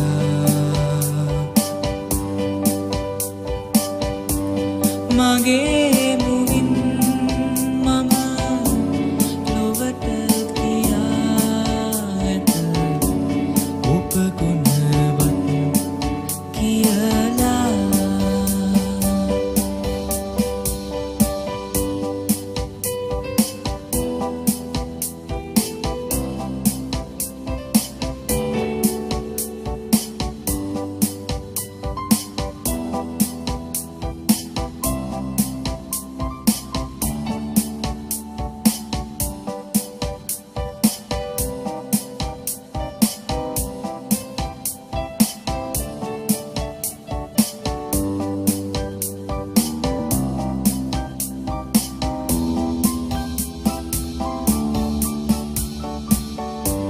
කිසිවෙකු කිසි විට අදහන්නේ නැත ඔබ වැරදිය කියලා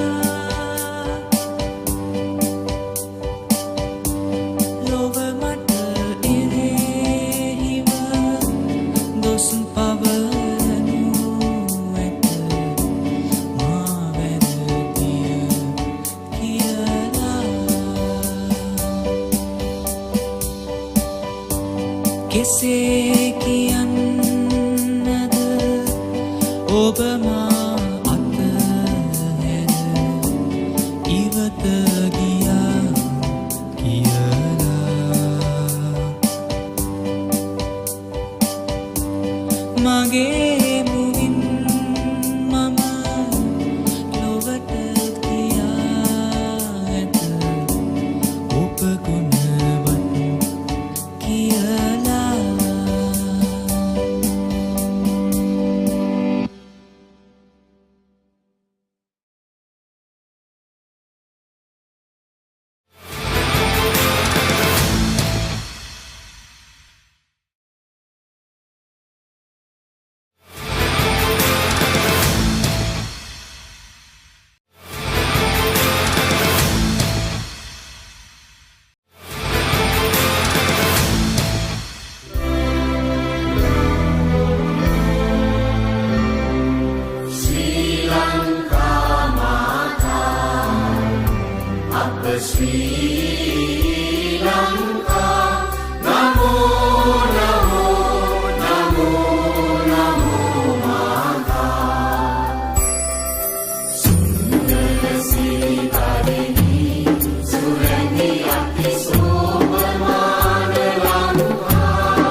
And welcome to the awards ceremony. I'm Milni Nanayakara. And I'm Tasha Kanangara, will be your host for this evening. Over the course of the last 4 days, numerous students participated in competitions ranging from poster designing to coding and gaming. And we wish to thank all those that participated. They were every bit as instrumental in making this event a success as much as the faculty members and the event members that helped build it. Now, we'd like to invite Mrs. Naomi Krishnaraja, Dean of the Computing Faculty of the Informatics Institute of Technology, to say a few words.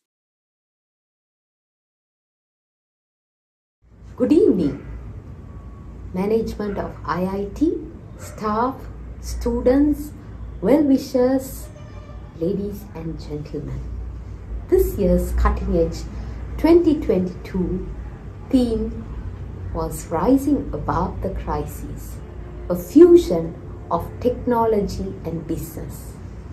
IIT undergraduates and postgraduate students showcased several innovative and thought-provoking projects that facilitated the theme. These projects were developed to resolve real-world problems, and they demonstrated the students' creative and analytical abilities. ITV streamed a well-crafted program covering knowledge-sharing sessions, entertainments, and quizzes. This again demonstrated students' all-round skills and talents. We also witnessed the exciting coding and gaming competitions. All in all, Cutting Edge 2022 has been a successful event. Many thanks to all our sponsors who made this event a reality. We at IIT value your continuous support in developing talented young graduates. Congratulations to all students who showcased their projects and won awards. This experience will carry you steadfast in your professional career. Congratulations to all participants and winners of the coding and gaming competitions. Finally, my heartfelt thanks goes to our organizing committee, including staff and students who made it a stunning event. Mr. Prasan Yapa and Mr. Thivyan Karuneswaran led the committee with great courage and dedication. In addition, all team leads and subcommittees' contributions were commendable. You proved beyond doubt your resilience in working against all odds and ensuring this success.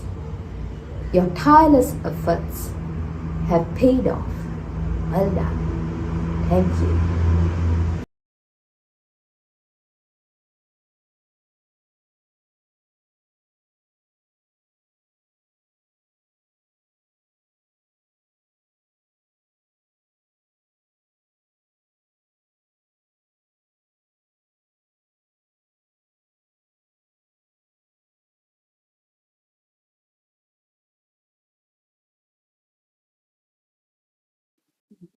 Thank you, madam, for that wonderful speech. Right. Cutting Edge 2022 has been a resounding success over its week-long run. One of the cornerstones of this success is the partnerships that we have with our sponsors, and we'd like to take this moment to thank them for their support.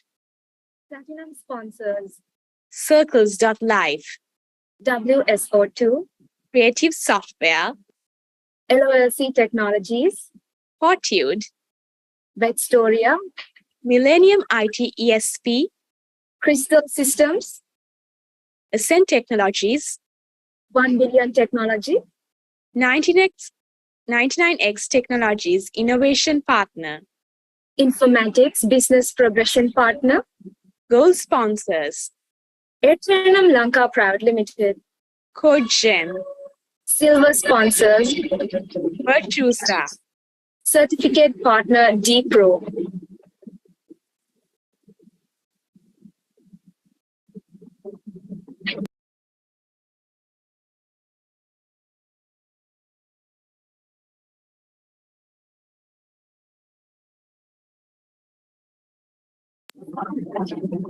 Thank you for the immense support you've shown for this event. Next, we would like to invite Professor P.S.M. Gunaratna, Dean of the Business Faculty of the Informatics Institute of Technology, to share a few words. Good evening, everybody. Thank you very much for organizers giving me this opportunity to address the audience today. Today, we are happily concluding a very successful series of events. The Cutting Edge is the flagship event of the IIT. Every year, we see a vast improvement in the way that cutting edge happens. These improvements are twofold. Cutting Edge 2022 is not an exception. In this year also, we have seen a lot of improvement of the application of up-to-date knowledge to solve IT and business-related problems. On the other hand, what we saw that students improved their soft skills, such as leadership skills, organization skills, management skills, so on and so forth. Therefore, cutting edge is very important for the institution like IIT. In fact, it's very important for a faculty like business and computing. The computing and business are today you can't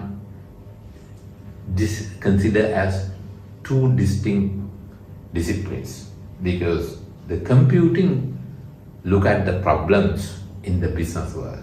So business people help them to understand the problems. Therefore, these two faculties always work together. So in the cutting edge, they work together and propose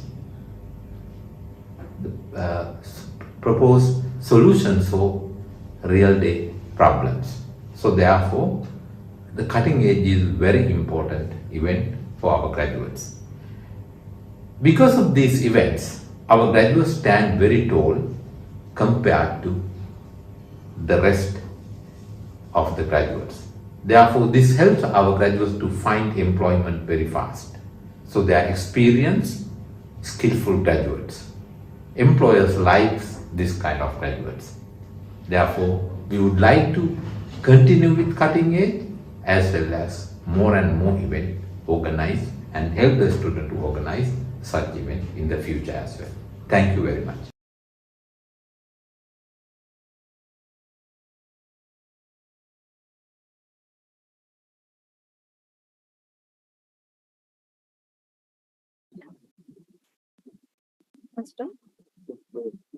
Thank you, sir, for that wonderful speech. Now, without further ado, let us get on with the awards ceremony. Post the competition awards for the foundation level. Second runners-up. We have a tie between Project GCHQ and Project Amy. Project GCHQ consists of Sanit Nimangi Alagavatta, Ginura Fernando, and Ganesha Lingam Abhishanan. Project Amy consists of Senita Lanorel, Deoram Piris, Mihin Premaratna, and Omindu Jayalat. First runners-up, Project Otto Green, and the members are Nuha Ramiz, Lubna Tuanur, Ahmad Naji.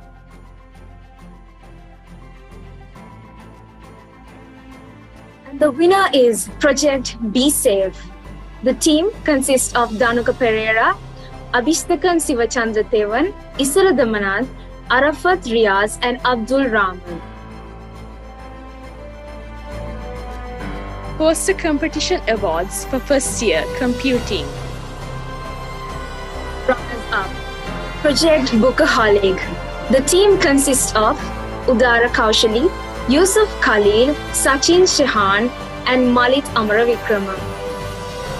And the winner is Project Adent by Sainab Fahim. Competition Awards for First Year Business Information Systems. The winner is Project .in, and the members are Savilashin Sivarprakasam, Sesan Chandrasekaran, Litumita Ravikumar, and Kare Thigsikur Sriharan. Poster Competition Awards for First Year Business Data Analytics. The winner is Project Fambient. The team consists of Kisara Fernando, Nilaksha Gajaman, Kavisha Jayanathan, Tulep Meki, and Arunod Virakodi. Poster Competition Awards for Second Year Computing. Second runners-up, Project Automated Speech Analyzer, and the members are Purna Perumani, Lavan Mallavarachi, Shankashana Krishnakumar, Nirosh Pereira, and Lasit Herat. First runners-up, Project Walkman. The team consists of Navodya Liyanage, Hansika Kavinda, Fabian Rasangayanam, and Chandrakumaran Dilukshan.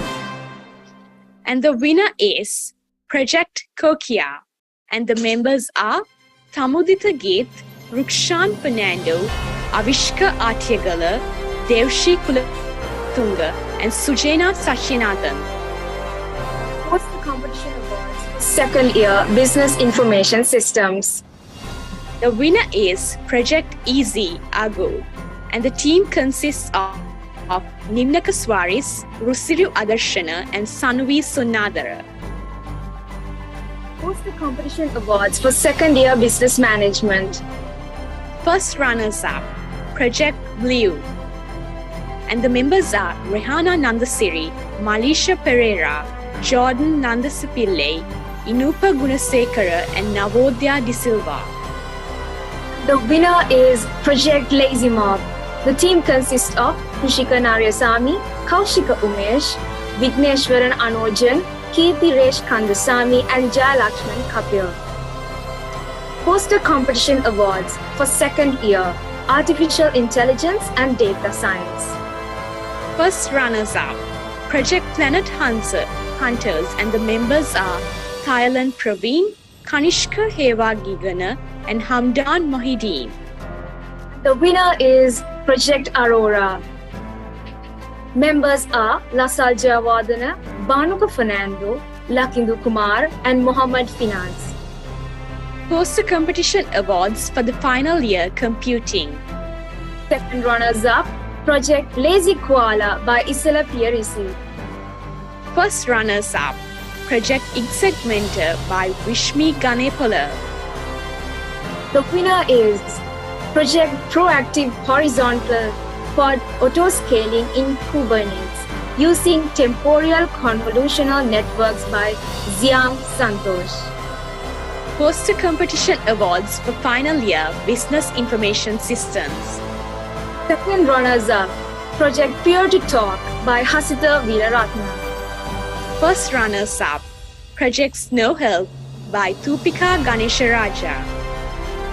The winner is Project Predicting the Tourist Arrivals after COVID-19 outbreak in Sri Lanka using machine learning by Nisini Silva. Poster Competition Awards for final year Business Information Systems IDEE. The winner is Project Ticket Monkey, consisting of members Jonathan Thomas, Tivyan Karuneshwaran, Shirendra De Silva, and Archana Lianage.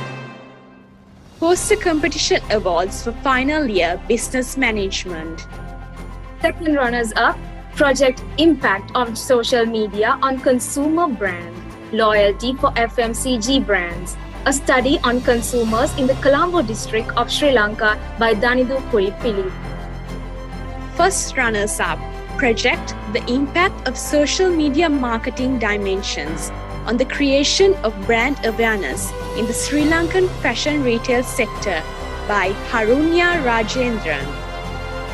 The winner is Project Impact of Workforce Diversity on Employee Performance in the Sri Lankan IT Industry by Upeka Ilangaratna. Poster Competition Awards for Masters. First runners-up, Project What? A Review by Amin Shahi. We have a tag for the winner. Project Identification of Parkinson's Disease, affected by subjects utilizing an Archimedes spiral by Edwin Worthington, and Project Xavier by Krishna Kripa Jayakumar. Well, I feel like a fair few of those that have tuned in would want to see how this award pans out. It is the Coding Competition Awards sponsored by LOLC Technologies. Second runners-up, Janelle Fernando from Colombo International School, Colombo 7. First runners-up, Isira Herat from Dharmaraja College, Kandy.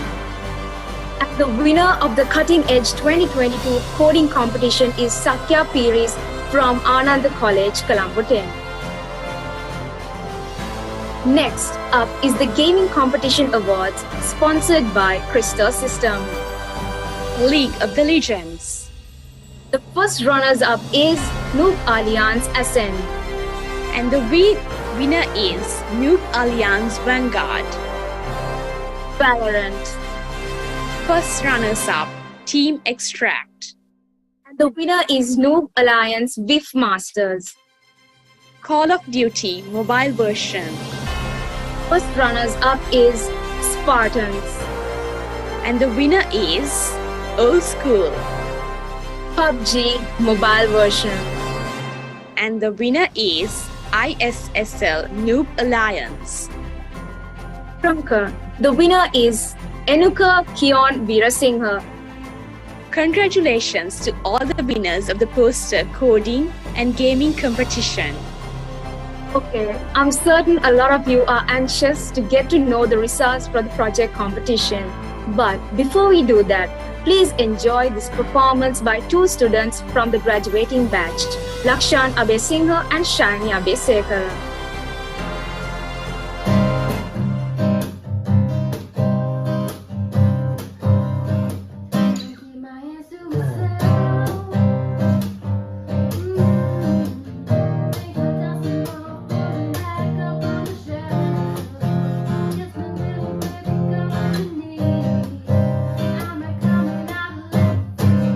Ooh, I'm a rebel just for kicks now. I've been feeling like it's 1966 now. Might be over now, but I feel it still. Ooh, I'm a rebel just for kicks now. Let me kick it like it's 1986 now. Might be over now, but I feel it still. Got another mouth to feed. Leave her with a babysitter, mama call the grave digger. Gone with the money and leaves, and I'm coming out of left field. Ooh, I'm a rebel just for kicks now. Left me feeling like it's 1966 now. Might be over now, but I feel it still. Ooh, I'm a rebel just for kicks now.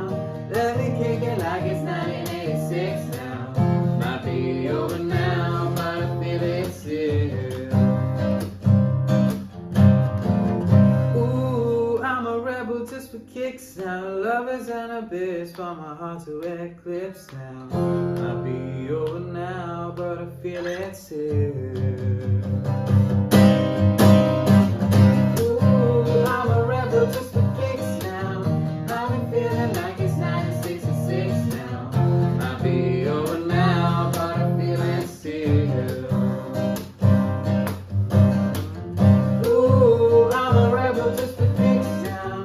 Let me kick it like it's 1986 now. Might be over now, but I feel it still. Might be over now, but I feel it still.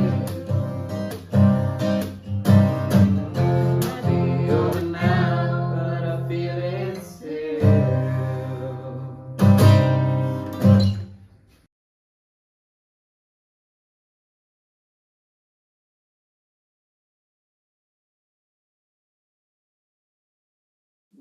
Thank you, Lakshan and Shaimi, for that brilliant performance. Anyways, we've still got quite a few awards left to go, don't we? Definitely. Let's get into the project awards. To begin, the project awards for the foundation level. Second runners-up project. Be Safe, and the members are Dhanuka Pereira, Abhistakan Sivachandra Thevan, Isara Damananda, Arafat Riaz, and Abdul Rahman. First runners-up, Project Amy. And the members are Senitha Linerol, Devram Piris, Mihin Premaratna, and Omidu Jalat. The winner is Project Skill Flow, and the members are Chamidu Amarasinghe, M.I. Abrar, and Minosha Jayasurya. Next, we have the award for the first year, Software Engineering and Computer Science. Second runners-up, Project Off-World, and the members are Nirusan Hariharan, Jairaman Vijayalan, Anujan Tamil Selvan, Vaichalya Vartaraja, Fahid Ahmad, and Gajendran Ratnalingam. First runners-up, Project Arden by Sainab Fahim. The winner is Project Bookholic, and the members are Udara Kaushali, Yusuf Khalil, Sachin Shehan, and Malit Amaravikrama. Now, the awarding for the first year Business Information Systems. Second runners-up, Project Petsan, Shine, and members are Kalsha De Silva, Supun Paliaguru, Romeshi Nimsara, M.R. Pereira, and Ciara Fernando. First runners-up, Project .in, and the members are Saivilishin Sivaprakasam, Sesan Chandrasekaran, Litumita Ravikumar, and Kartigesu Sriharan. And the winner is Project Fashioni AI, and the members are M.I. Afan Ahmad, Mohammad Yusuf, Vanul Senaviratna, and Tilina Lakshan. Up next, the awarding for the first year Business Management. First runners-up, Project Broom Holder, and the members are Hinduja Selvan, Kavina Fonseca, Abhishek Pratibharan, Kahunation Taharish, and Mithula Panidyan. And the winner is Project Stock Doctor, and the members are Beam Sat Rajakaruna, Aaron Wilson, Malindu Vikramasinghe, Evin Rajapaksha, Sichid Lochana, and Banesh Araladu. Let's move on to the awarding for first year Business Data Analytics.